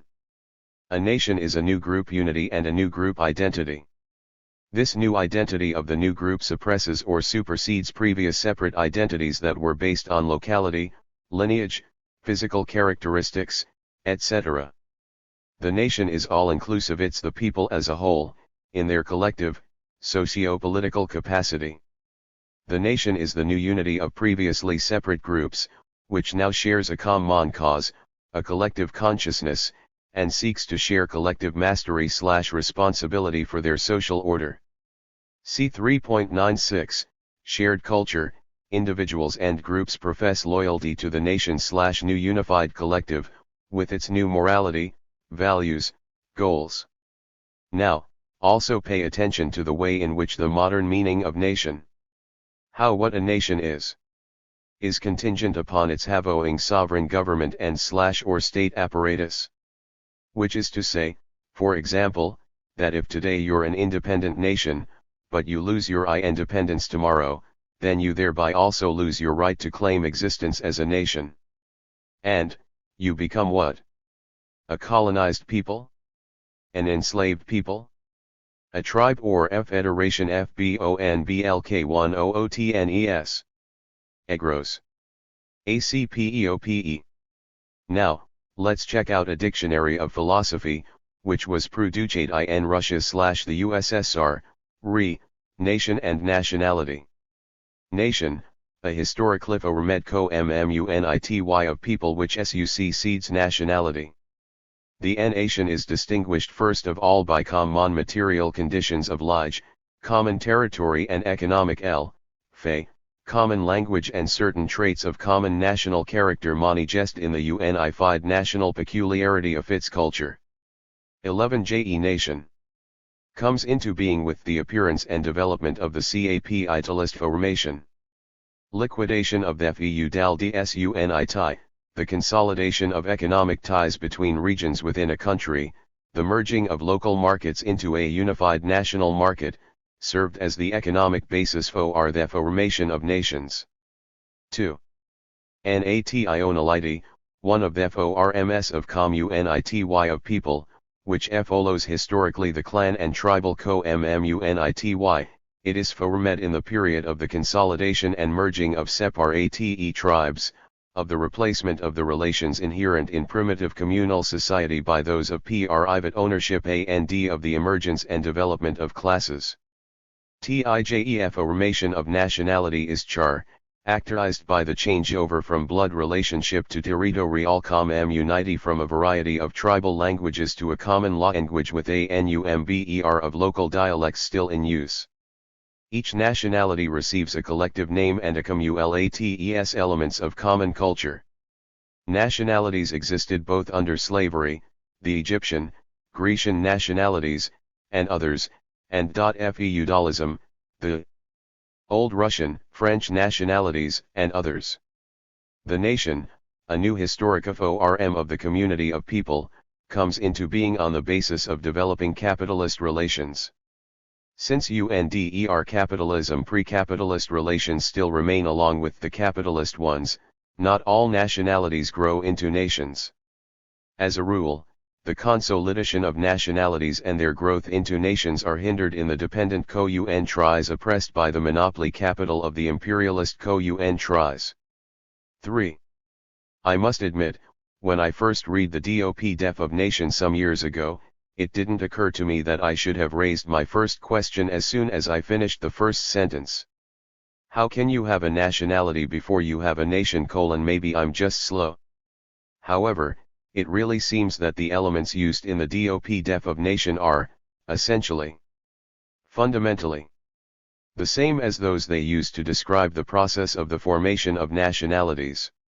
Now, when the def of nation claims that they arose with the appearance of the capitalist formation, it appears that they only describe European social formations, this peculiarly European factor appearing again in the def of nationality, as it claims that some of them don't develop into nations in the dependent countries oppressed by the monopoly capital of the imperialist countries. A little a posteriori: what really ticks me off about the def of nationality, etc., or ETAL, is their projection of that tired periodization of modes of production, perpetuating and claiming, in the process, that Egypt was not only not a nation, or an empire, but that it was characterized as a formation of the slave mode, meaning, among other things, that it wasn't as developed and civilized as those states of the feudal mode like the old Russian and the French, i.e. the Europeans. Now, let's check out Ernest Gellner, who for many bourgeois scholars is like the godfather of the theoretical development of nationalism. Speaking to the question what is the nation, Gellner holds 1. Two men are of the same nation and only if they share the same culture, where culture means a system of ideas and signs and associations and ways of behaving and communicating. 2. Two men are of the same nation if and only if they recognize each other as belonging to the same nation. Nations are the artifact products of men's convictions and loyalties and solidarities. A mere category of persons, say, occupants of a given territory, or speakers of a given language for example, becomes a nation of and when the members of the category formally recognize certain mutual rights and duties to each other in virtue of their shared membership of it. It is their recognition of each other as fellows of this kind which turns them into a nation, and not the other shared attributes, whatever they might be, which separate that category from members. P.7, Gellner. From here, he conditions the step on culture, P11. He claims neither of two above are adequate because they are hook/dependent/contingent upon culture and what it does.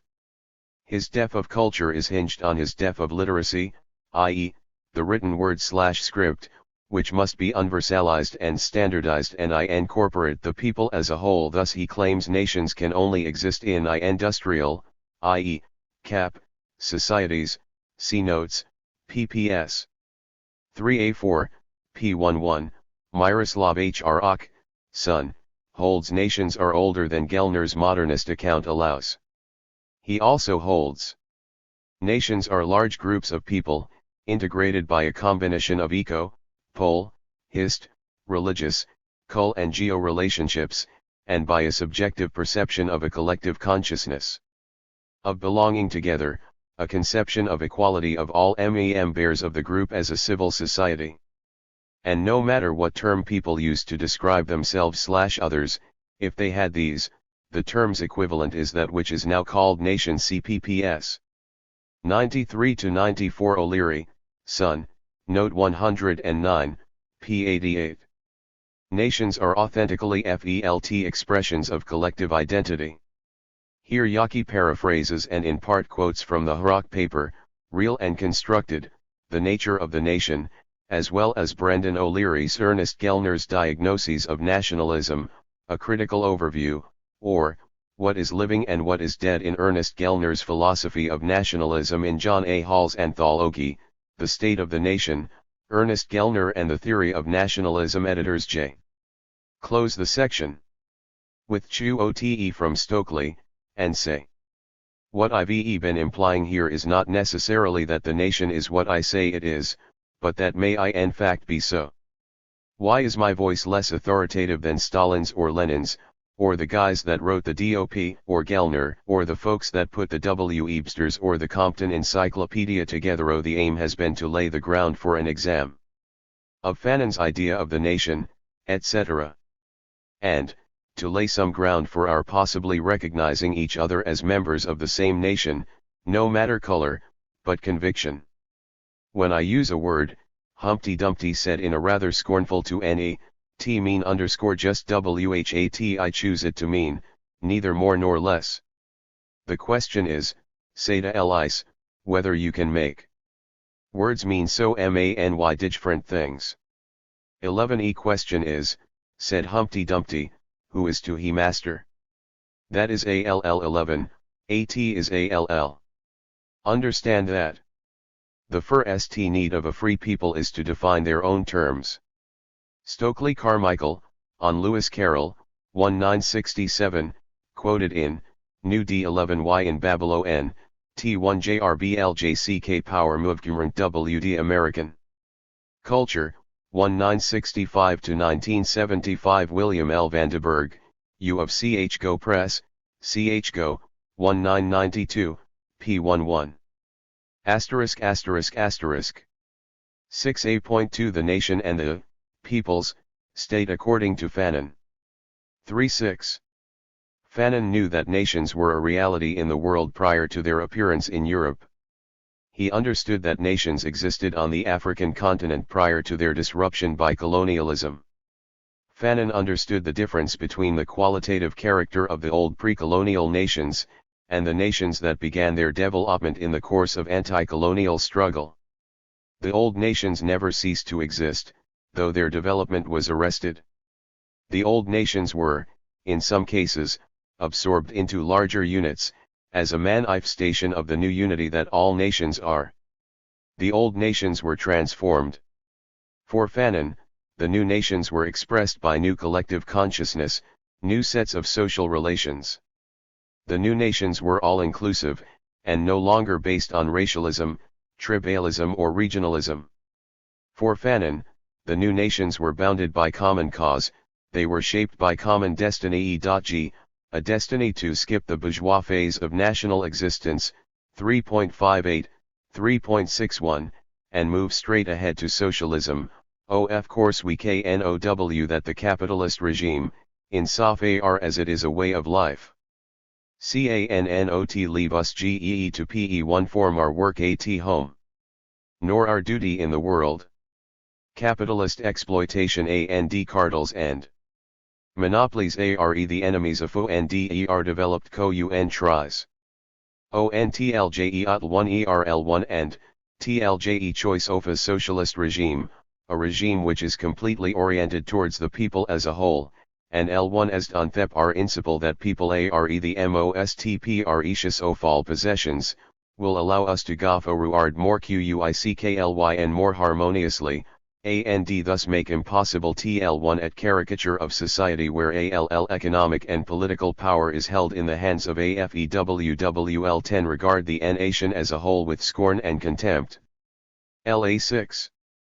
Fanon understood that the new nations struggled to regain the recognition of their sovereignty and that the newly exercised sovereignty would have to have characteristics suited to the new era and its demands.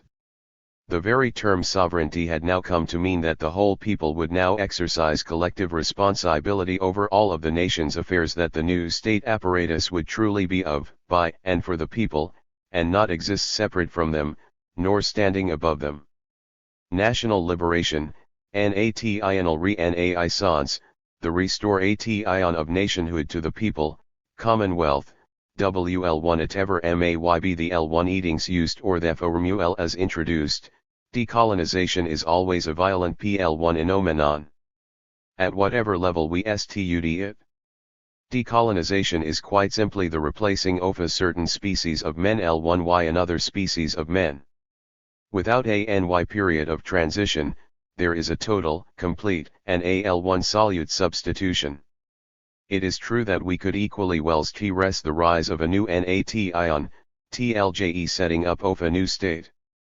But we have precisely chosen to speak of TLJ kind of tabula rasa which characterizes at the outset all decolonization.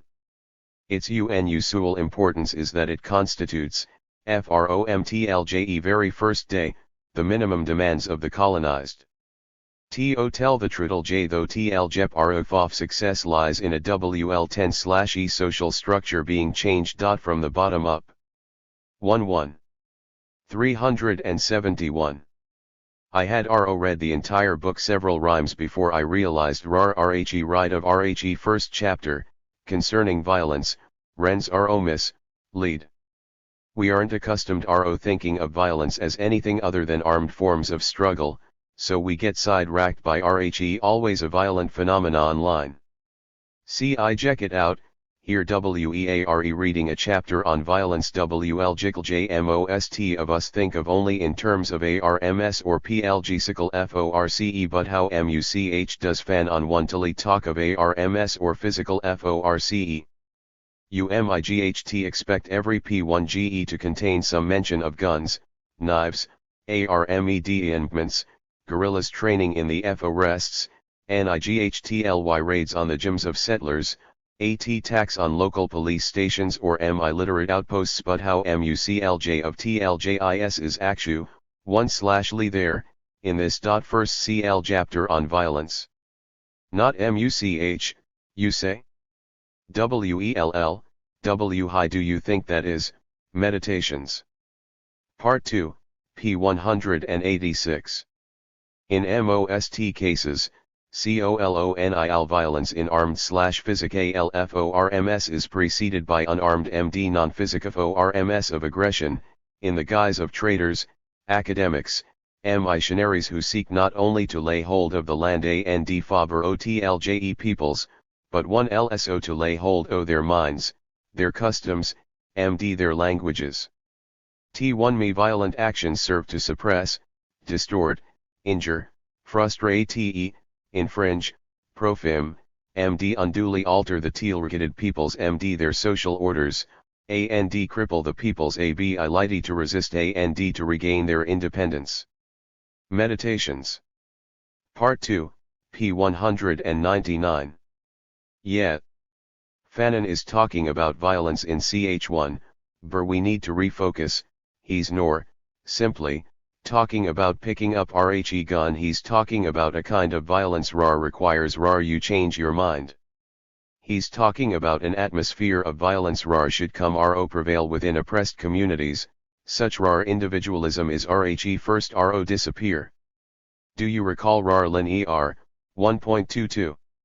Individernal experience, learns it is national and heka IHEITIS 1 lin K in T1 JE chain of national existence, ceases to, 1 E individual edu, 1 394, asterisk. It's about the little I and the big we, it's not me and mine, but us and ours. The violence with which has ruled over the ordering of T/JE:IAL world, with JIC/JIJ at some violence will be chimed and takran over high the LLTLTIV at tly moment when, deciding to EMBODIG store it in his or her OW11 person, LEORSLEJSUR guess into TLFORL1 at 11 quarters. 113. Prior to the experience of writing these reflections, I would read that passage and focus only on the line surges into the forbidden quarters. My focus was on the narrow forms of violence. I was wrapped up in my own riot stage. Aside from not being able to understand violence from a revolutionary standpoint, I was clearly unable to grasp what it means to embody history, a subject we'll have to take up below. 373.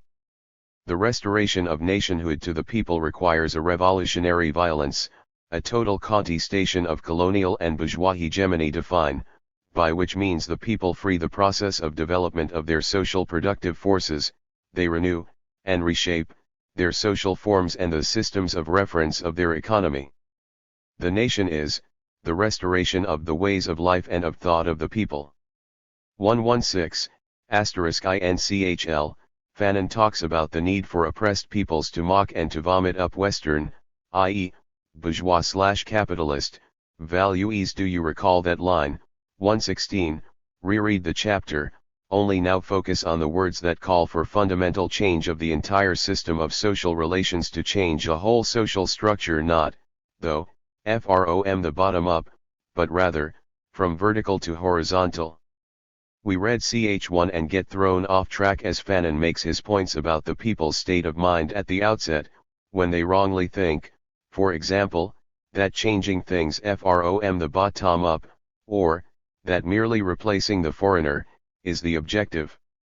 Asterisk as soon as the native begins to pull on his moorings, and to cause anxiety to the settler, he is handed over to well-meaning souls who in cultural congresses point out to him the specificity and wealth of Western values. But every time Western values are mentioned, they produce in the native a sort of stiffening or muscular lockjaw. During the period of decolonization, the native's reason is appealed to. He is offered definite values, he is told frequently that decolonization need not mean regression, and that he must put his trust in qualities which are well tried, solid, and highly esteemed. But it so happens that when the native hears a speech about Western culture, he pulls out his knife, or at least he makes sure it is within reach. the violence with which the supremacy of white values is affirmed and the aggressiveness which has permeated the victory of these values over the ways of life and thought of the native mean that, in revenge, the native laughs in mockery when Western values are mentioned in front of him. In the colonial context, the settler only ends his work of breaking in the native when the latter admits loudly and intelligibly the supremacy of the white man's values. In the period of decolonization, the colonized masses mock at these very values, insult them, and vomit them up. Of the struggle, or, that there will not and need not be a period of transition. Such thinking was corrected only after years of sacrifice and struggle, e.g. all NOW are seen, in the lag/JT of experience, to be symptoms of a very great weakness.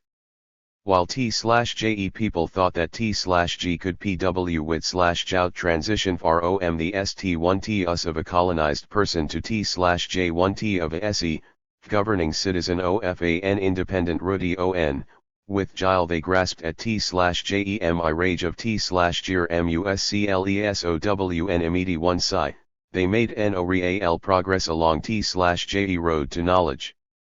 T1EIR consciousness remained Rudimer ITFFY. 2.61.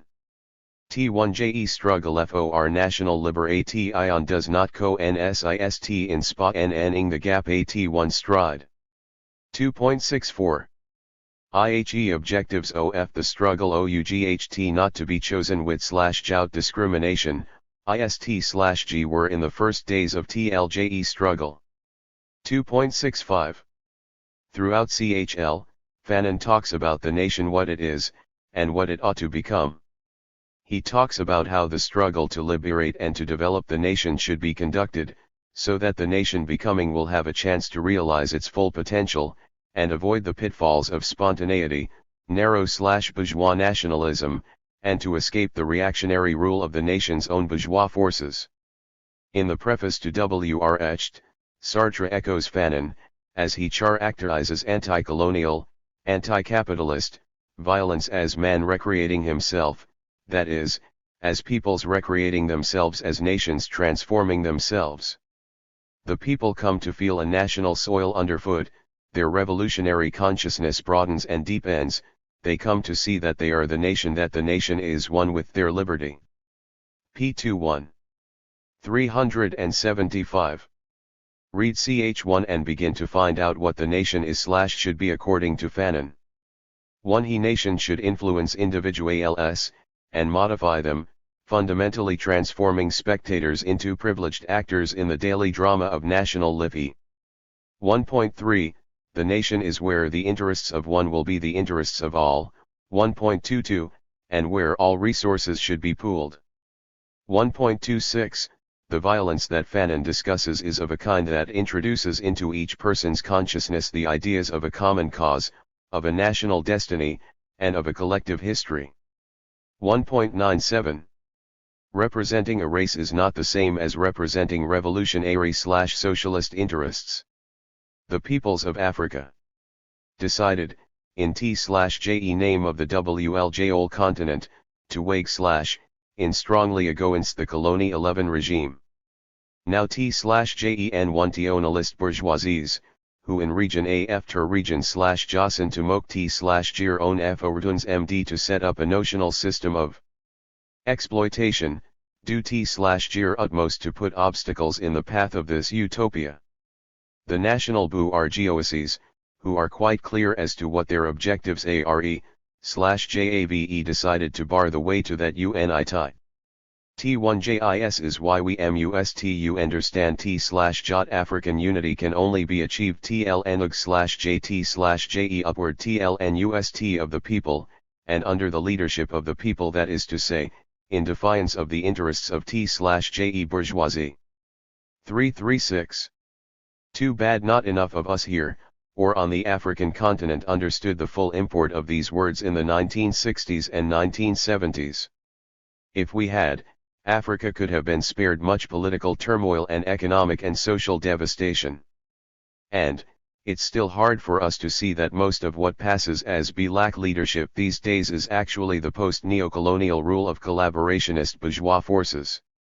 Fanon understood that oppressed nations have existed as sovereign entities prior to colonial domination, as when he speaks of the struggle as one to re-establish the sovereignty of the nation. For A.L9, however, he also believed that the sovereignty of the people was not an end, but a means, a condition for the free operation of the social development. Once independent of foreign control, the PEO/PLE must widen and deepen their revolutionary consciousness, and pursue the nation's development along socialist lines. While there is a relation between what's called the vitality of a nation, explain this, i.e., that some people claim lack of SOV, guarantee alone means end of national reality and its sovereign existence, the lack of sovereignty doesn't of itself lead to the Zion of national reality. Rather, it's the violence of colonialism that undermines national reality, as colonial violence is exerted in all spheres of the people's lives. See, 4a.l, 2, and 6, and the discussions of culture, below. Consequently, the national reality can be vigorated prior to any declaration of formal independence, by the 377. People's conscious action, in all spheres of social life, and in opposition to the negative external influences of colonialism. Under his discussion of the phase during which spontaneity reigns, Fanon describes for us part of the process through which the people begins to will itself to sovereignty. T1, is people TL has lost its Bertel, Riglach, TL, is used to living in the narrow circle of feuds and rivalries, will now proceed in an atmosphere of solemnity to cleanse and purify TLJEF a CE of TLJE nation as it appears in TLJE various localities. In a veritable collective ecstasy FAMI lies WICLJIJAVE always been traditional enemies decide to rub out old scores and TOF forgive and forget. T1 JR RNUM iris reconciliations. Long buried but unforgettable regrets are Broggle JT to legal JT once more, so TLJTLGMAYMO surely be rooted out. The taking on of NATINLJIT involves a growth of AWRness. T1JENATINLUNITI is phi RSTTLJE unity of a group, the disappearance of old quarrels, and TLJE final liquidation of unspoken grievances. In undertaking this onward march, the people legislates, finds itself and wills itself to sovereignty. IHE circle of TLJE nation widens, and fresh ambuslim to entrap TLJE enemy IJL TLJE entry of new tribes upon the scene. Each village finds TLJ it is itself J bottle J and AB solute agent of revolution, and also a link in TLJE CL no faction. Solidarity between tribes and villages. National solidarity is in TLJE first place expressed by TLJE increasing blows struck at TLJE enemy. 2.53. Reflect. The face of the nation as it appears in the various localities, that's a single face, not the several faces of the localities. The national identity supersedes the local identities, it's not about East Coast and West Coast, North Side or South Side. It's no longer about tribes. Reflect. The taking on of nationhood involves a growth of awareness. TI1E national unity is first the unity of a group. Awareness. So-called large nations don't fall from the sky. At its simplest, nation is the unity of two or more groups, whether you're talking several thousand years ago on the African or Asian continents, several hundred years ago on the European or North American continents, or, in the 21st century on the North American continent. The settlement was begun on the 1 Jerry Phi RST day of the war, and it will be ended not because there are no more enemies left to kill, but simply because the enemy for various reasons, will come to realize that his interest lies in ending the struggle and in recognizing the sovereignty of the colonized people. 2.65. How is this so? I.e., how was the settlement begun on the first day of the war? And, in what way does the enemy recognize the sovereignty of the colonized people? The very existence of a state of war implies the existence of a sovereign people, a people rejecting foreign incursion and undue influence, a people asserting its own supreme power over its social order. 1. He enemy comes to acknowledge the sovereignty.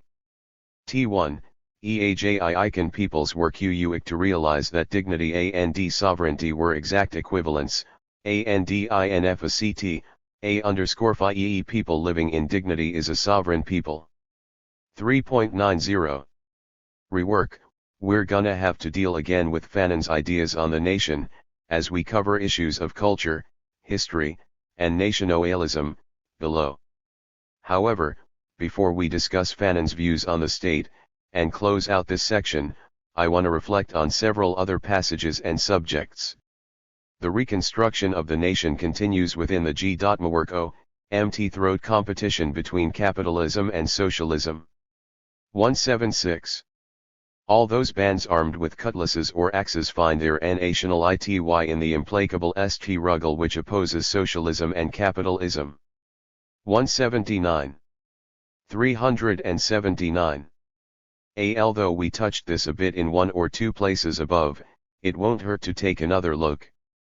Based on the lines from the two paras just quoted, we can even make the point from within two contexts. 1. As oppressed peoples struggle to regain national independence, their new nationality is informed by the demands of the fundamental contradiction I and the world. Particularly as this contradiction is manifested upon their internal, national reality. The new nation can't take a third way, because there is none. The new nation must choose between the capitalist way, which means continued inequalities, oppression, and exploitation, at home and abroad, or it must choose the socialist way. That is, revolutionary nationalists must make this choice. 2. If you don't want to claim nationalism of any sort, it remains a fact that whoever and wherever you are, you must make the choice between capitalism and socialism. There's no third way for you, either. Nor is there any chance or likelihood of merely reforming capitalism so that it harmonizes with the vision of the truly just society that you, may, env1s1 on.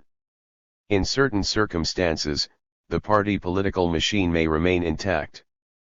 But as a result of the Colorado nihilist repression and of the spontaneous reaction of the people, the parties find themselves distanced by their militants. The violence of the masses is vigorously pitted against the military forces of the occupying power, and the situation deteriorates and comes to a head. Those leaders who are free remain, their FORE, on the touch line, the SI line boundary marking the field of play in rugby or English football editors. They have suddenly become useless, with their bureaucracy and their reasonable demands, yet we see them far removed from events, tempting the crowning imposture that of speaking in the name of the silenced nation. As a general rule, colonialism welcomes this godsend with open arms, transforms these blind mouths into spokesmen, and into minutes endows them with independence, on condition that they restore order. 1.70. While mindful of the context, my reflection centered on the matter of bourgeois forces and their imposture of speaking in the name of the silenced nation. If the people were silent prior posto independence, then it wasn't solely a result of the pressures of colonialism. It was also a result of the failures of the bourgeois nationalist forces, who never made the serious attempt to help the people to find and use their own voice, to exercise their role as leader of the nation's struggle. As Fanon closes out the first chapter, he reminds us that through their active participation in the struggle to rebuild the nation, the people have the opportunity to regain their self-respect, and their sense of responsibility for the entire social order, and that even the armed struggle has been symbolic and the nation is demobilized through a rapid movement of decolonization, the people have the time to see that the liberation has been the business of each nall, and that the leader has no special merit. When the people have taken violent part in the national liberation, they will all know one to set themselves up as liberators. They show themselves to be jealous of the results of their action, and take good care not to place their future, their destiny, or the fate of their country, in the hands of a living God. Yesterday, they were completely irresponsible. Today, they mean to understand everything, and make all decisions. 1.99. I used the above paragraph in Part 2, Meditation S, p. 214, and referred to it as the ideal outcome of that stage of the struggle. That ends with the formal establishment of the independence of the nation from foreign control. However, that ideal won't be realized if there's no genuine people's war, and if formal independence is achieved by a quick neocolonial solution devised by colonialism and its agents inside the nation, who come to head the new state. We have to keep in mind that Wretched is about what the people need to do in order to win real independence and to pursue a self-determined, socialist development. Reflect, now, on the way Fanon closes the first chapter, and, on the way that he opens the second chapter. There's a difference of rhythm between the people and the leaders of the bourgeois nationalist party. A difference of rhythm between the PEOPLE and the intellectual elite engaged in trade. A difference of rhythm between the people and all of those who constitute the bourgeois fraction of the nation, which includes feudal lords, tribal chieftains, leaders of confraternities and traditional authorities. 2.1, 2.7, Reflect. 2. What's the tide of the book? The Wretched of the earth. The book is about how the wretched can transform themselves into the enlightened and the self-governing G. If you don't take anything else away with your reading of this book, you must take this. T1je more the people understand, the more watch ful they becco me, and the more they come to realize that, finally, everything depends on them, and their salvation lies in their own cohesion, in the true understanding of their interests, and, in knowing who are their enemies. 382. Everything depends on the people, themselves. The salvation of the people lies in their cohesion. The people must have a true understanding of their interests. The people must know who their enemies are, internal enemies, and external enemies. This is class consciousness. It's what, for now, we see and call a true proletarian or revolutionary consciousness as opposed to a bourgeois, nationalist, consciousness. The need for EFFORTTOBE well-informed FOR work which is enlightened and freed from its historic intellectual darkness. To hold a responsible position is to know that in the end everything depends on the education of the masses, on the raising of the level of thought, and on what we are to call political teaching. 3:88, INFACT, we oft and believe, with criminal superficiality, THATTO educate the MACs politically ISTO deliver a long political harangue from time to time. Political education means opening their minds, awakening them, and allowing the hearth of their intelligence. To educate the masses politically means to try relentlessly and passionately, to teach the masses that everything depends on them, that if we stagnate it is their responsibility, and that we go forward it is due to them. 2. That there is no such thing as a demiurge, that there is not a mouse man who will take the responsibility for everything. The demiurge is the people themselves and the magic hands are finally only the hands of the people. 389. To educate the masses politically is to make the totality of the nation a reality to each citizen. It is to make the highest theory of the nation part of the personal experience of each of its citizens. 3.93. Conclude section Re, People's Democracy. L83.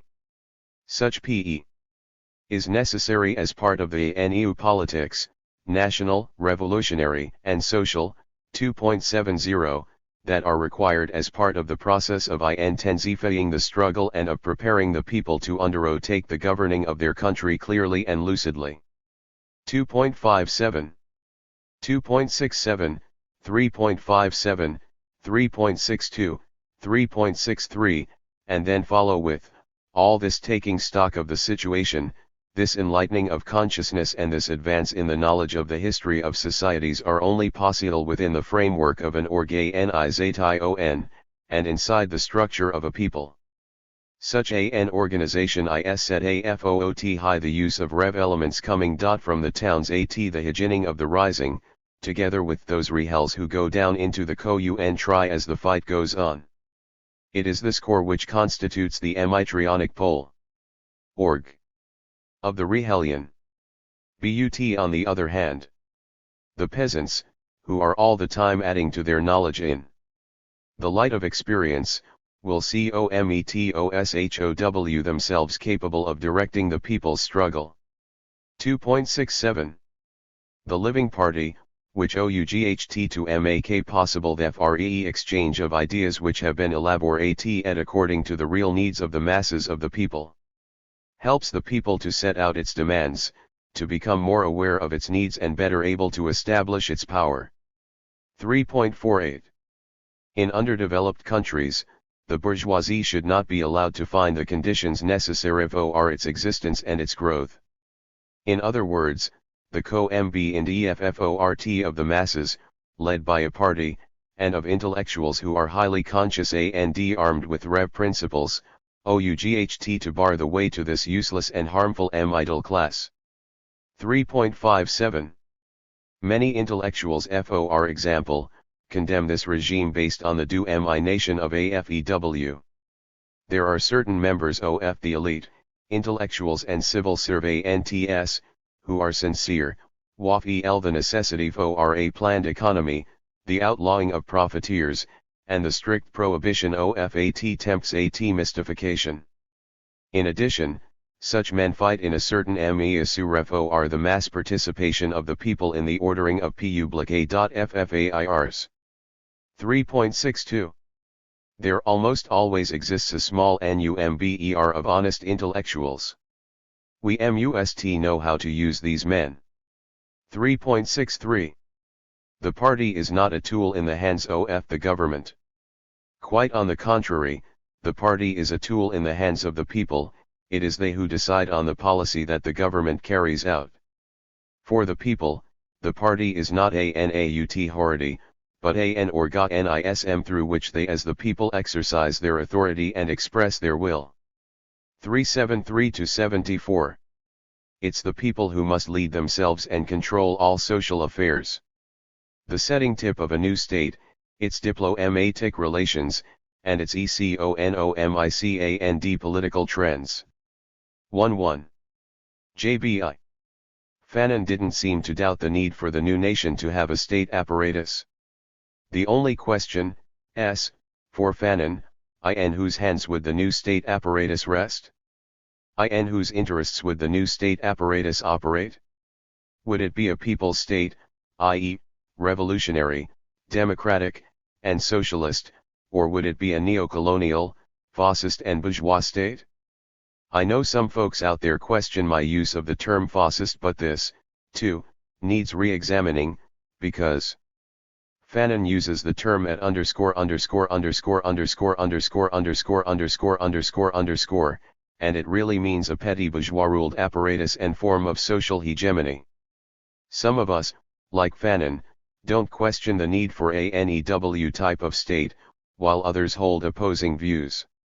Others wisely debate the issue, and seek new ways to define state, moving away from the rigid, doctrinaire positions of both the old left and of the right. The state doesn't have to be whatever it was, it doesn't have to be whatever it is, it can be whatever the people choose to make it.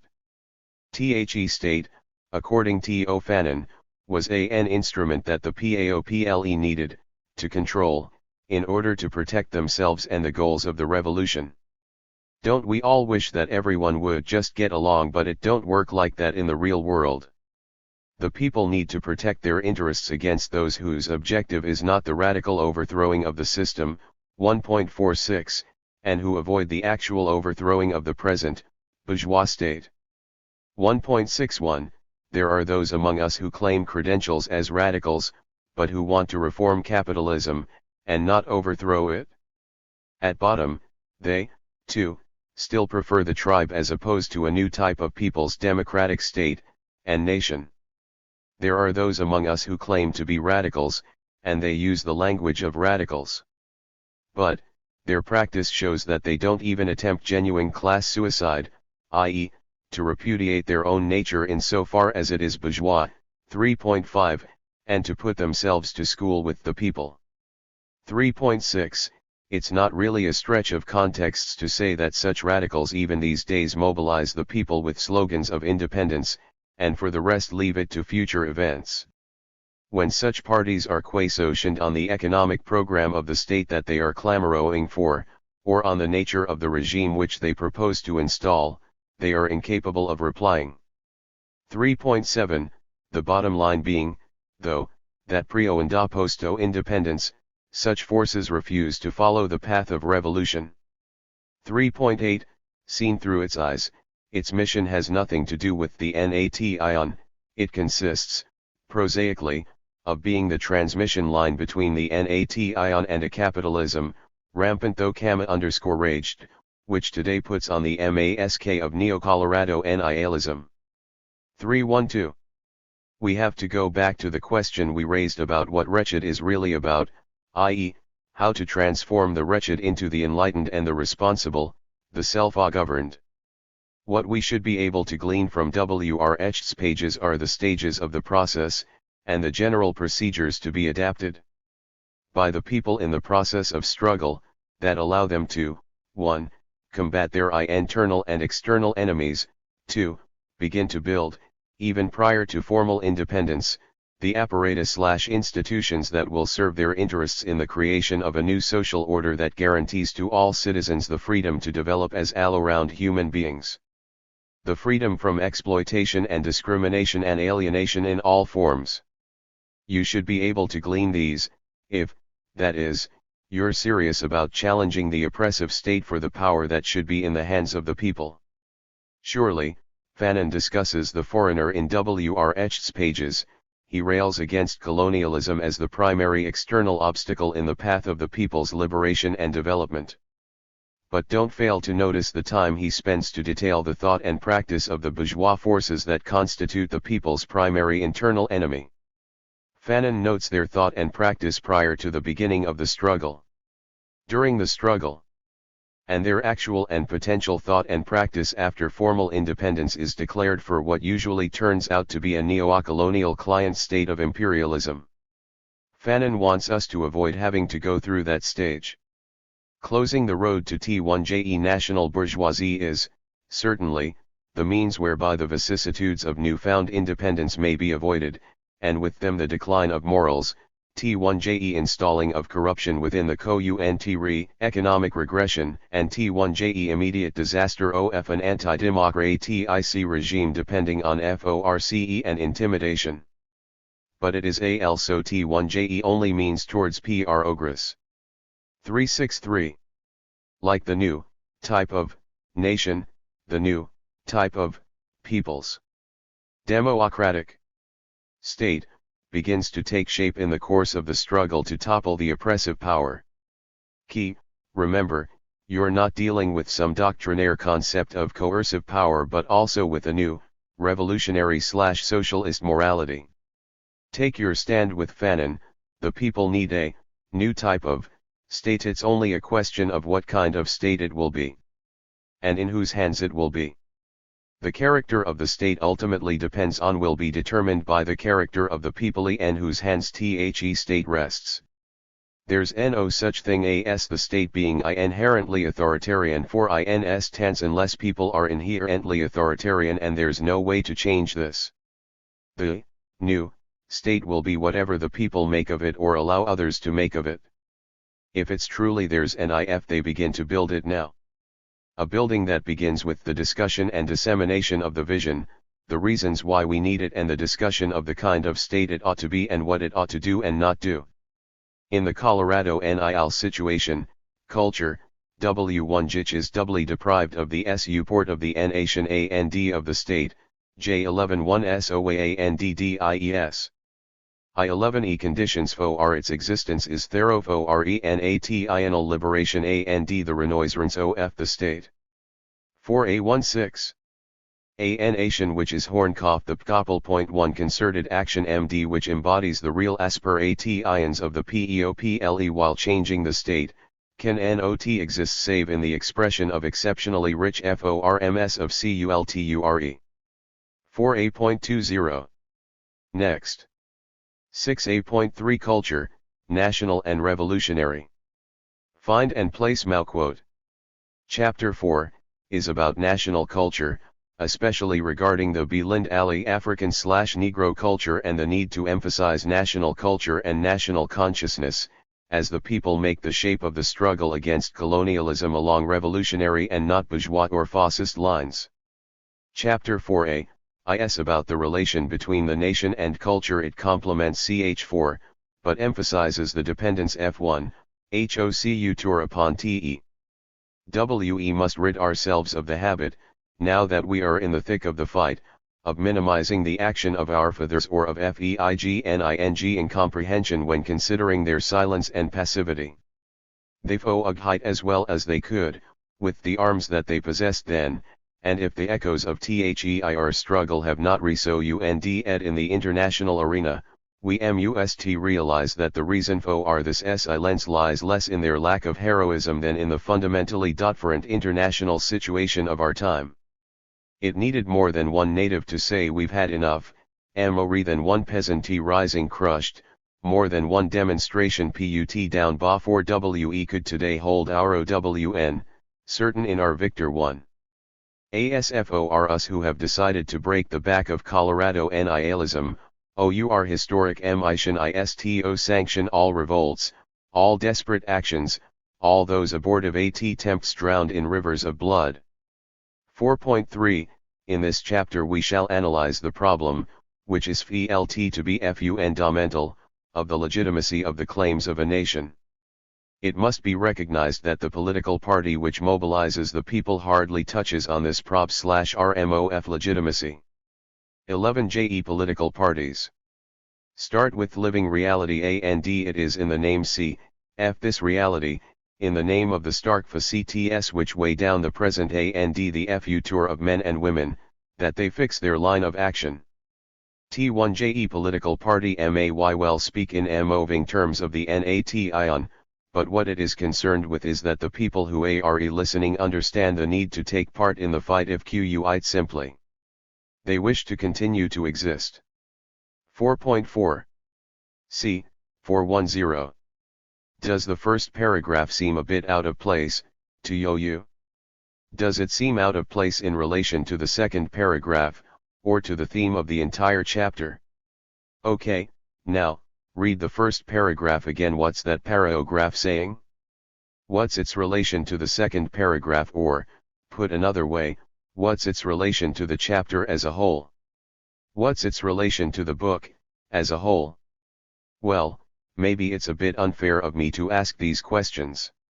Especially if you haven't read the entire chapter or if you failed, for some strange reason, to grasp the relation between, say, negritude and Afrocentricity, at least in its most rightward expressions. Am I moving too fast? I had originally intended to begin reflections on CHS4 and 4a by starting with some comment on para. 4.4. The first paragraph has always seemed, to me, to be out of place. Even Fanon seems, at first glance, to actually begin addressing the theme of the chapter, with the second paragraph, and not the first. Why does Fanon begin the chapter with what can be termed an apology to the poets of negritude? Why not simply quote Turi and open with the second para? Clearly, there's a reason, or, he had a reason for wanting to say what he did. Is that reason worth a comment here?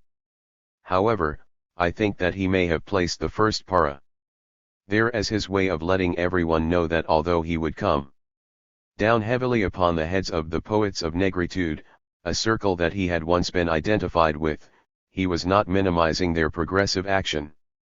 The fact is, though, that I don't think that many folks have placed the first para within the proper context.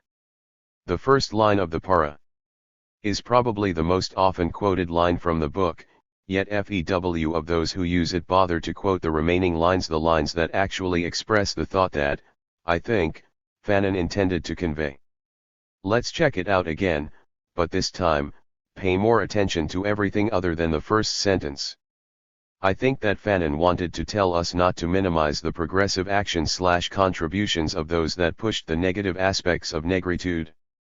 And, it's particularly good advice, for us, since we're now faced with the task of analyzing and critiquing the contemporary forms of negritude-like concepts and movements within our own environment. So, we should let our words and actions in this regard be influenced by the guidance provided by Fanon, and Mao. 1. FOS historical necessity in which the renan of African culture find themselves to racialize Algier Clarence and to speak more of African culture than of national culture I'll tend to lead thern up a blind lay. 4.18. Chapters 4 and 4a may or may not read rather straightforwardly, depending upon how clear your head is, upon the kinds of connections you can make between there and here. Between the past and the present. Moreover, it depends upon whether or not you can find and explore the nuances and subtleties, or, the swerves that fill Fanon's discussion of culture and history, of negritude, which, these days, we may tend to identify as Afrocentricity, especially its rightist tendency, and sometimes going under the labels of cultural studies, and of niggerhood. As a type of relationship. The above passage from 418 captures the message in ch. 4. Fanon encourages a national culture, as opposed to both a racialized or a continental, African culture, and we need to ask why. We need to interrogate the matter, as they say these days. In ch 4a, Fanon suggests that a national culture can truly exist and develop only if the people are free. Only if the nation is liberated and taking the socialist road. As I read these chapters, I found it necessary to also raise and reflect upon the following questions, among others, of course, and always looking for connections between our past and present, as well as trying to more fully grasp Fanon's thought, plus what is culture? Plus what is national culture? Plus why does Fanon take a stand opposed to black culture and black republics? Especially c. 4.44, and note 1 re. Senghor, plus what's the relation between culture and history? Now, don't think that the answers to some or all of these questions are or will become as easy as it may at first appear. Going to a dictionary or some other reference source may help a wee bit, but it won't suffice. I mean, there's a reason that we have to ask these questions anew. We need a new take. We need some reorientation. In many cases, depending upon W. Eebster, et al., is part of our problem, i.e., that's why we're stuck and confused. Fanon opens directly on theme, after the preface of 4.1, by saying that the chapter examines the fundamental problem of the legitimacy of the claims of a nation. 4.4, also C410, now, what exactly does he mean? Don't take it for granted that the nation exists, because the problem is the national. 393. Reality has been for the people called into question. Fanon means, here, that the people must be made aware of the nation's existence. He means that we need to point out the boundaries of the nation's culture, that we must trace the development of the nation's history, a history and a culture that existed prior to any contact with the colonizing forces. We previously discussed the line which holds that no nation existed, in Africa, or elsewhere, prior to those nations formed in Europe. When they were formed depends upon who you read. Some say as early as the 16th century, while most say the 18th century. This line is a variation of, or, runs parallel to, the line holding that non-European, colonized peoples had no history prior to their being colonized and be brought into history. The fact is, however, that if peoples have, a culture, that's distinct from that of the colonizer, then they also have, a history that's developed independently of colonial intervention. If they have, a culture, an story, then they have, a national reality. So, we're back to the purpose of this chapter, i.e., analyzing why and how the legitimacy of the nation must be established. In the first place, at 4.5, Fanon tells us that in the first phase of the national struggle, colonialism tries to disarm national demands, and to delay the crystallization of national consciousness. My emphasis, keep in mind, national means of the whole people, one, out of many. Other identities, example lineage, language or dialect, geographical, religious, etc., are to be superseded by then EW unity, i.e., the national identity. The nation now stands opposed to the enemy, as embodied by colonialism and capitalism, bourgeois culture, and by the philosophy and values that uphold them. The new unity is embodied by the people's shared interest in building a humanistic/socialist society. Colonialism's efforts to disarm, and delay, the development of the new national consciousness can be traced to its point of intervention. Perhaps we have not sufficiently demonstrated that colonialism is not simply content to impose its rule upon the present and the future of a dominated co-UN tri. Colorado nihilism is not satisfied merely with holding a people in its grip and emptying its brain of all form and content. It turns to the past of the oppressed people, and distorts, disfigures, and destroys it. T1JI's work of devaluing pre-colonial history takes on a dialectical significance today. 4.9, my emphasis. Now, let's be clear on this point, the devaluing of the people's HI story is the devaluing of the nation's reality. You may need to repeat this to yourself several times, in several different ways, because the import can easily escape you. We so often talk about the distortions of our HI story or the omissions in the story presented in the schools that we and our children attend, etc. Do you now fully realize what's happening when this process unfolds? Do you have a better sense now of why it's so hard to generate discussion of the past and present national reality? It may help you a bit if you jump, right now, and read the first two paragraphs of chapter 4a. Now, above, we've seen Fanon talk about colonialism's devaluation of the people's history, and this is within the context of what the people need to do to recover that value. To overcome the self-doubt that enters forward motion.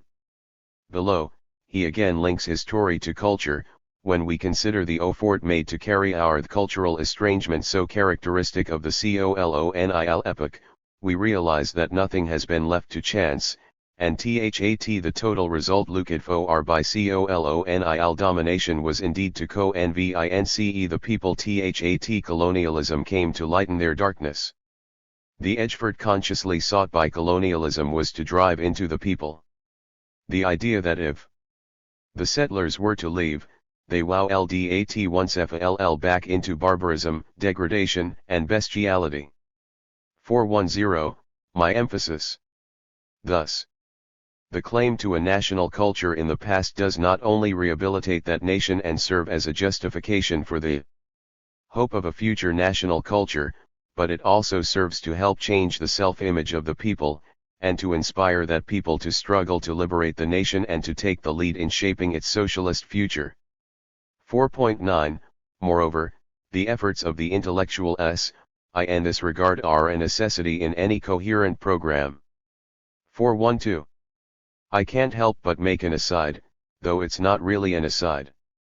To me, there's a similarity between a parallel between the line that Fanon says is used by the foreigner to frighten the people into submission to colonialism by claiming they'll fall back into an alleged barbarism, and the line that they use on us today when we righteously shout the need to abandon capitalism and to struggle for and to build socialism. What do they use to frighten us with? They say that we'll starve under a socialist system, that we won't have bourgeois democracy under socialism when all the time, the people are starving under capitalism. We lack adequate food for both body and spirit, we lack genuine, people's, democracy at this very moment. Lack it to the extent that we don't even know that there are forms of democracy other than and superior to the bourgeois democracy that tramples us. 397. So, where were we? Yet, it is necessary for the intellectuals, the cultured individuals, to point up the legitimacy of the reality of the nation's culture, and the nation's history, especially with regard to the pre-colonial development. H.O. Weaver, this action clearly doesn't prevent these or some of these individuals from entering the blind alley that Fanon spoke to us about as we opened these reflections. How does that happen? Practice without theory is blind. Well, Fanon begins to explain it to us by showing, at 4.7, where the cultured individuals/intellectuals make their appearance, mark out a special battlefield, whereupon they make the demand for a national culture, and the affirmation of the existence of such a culture.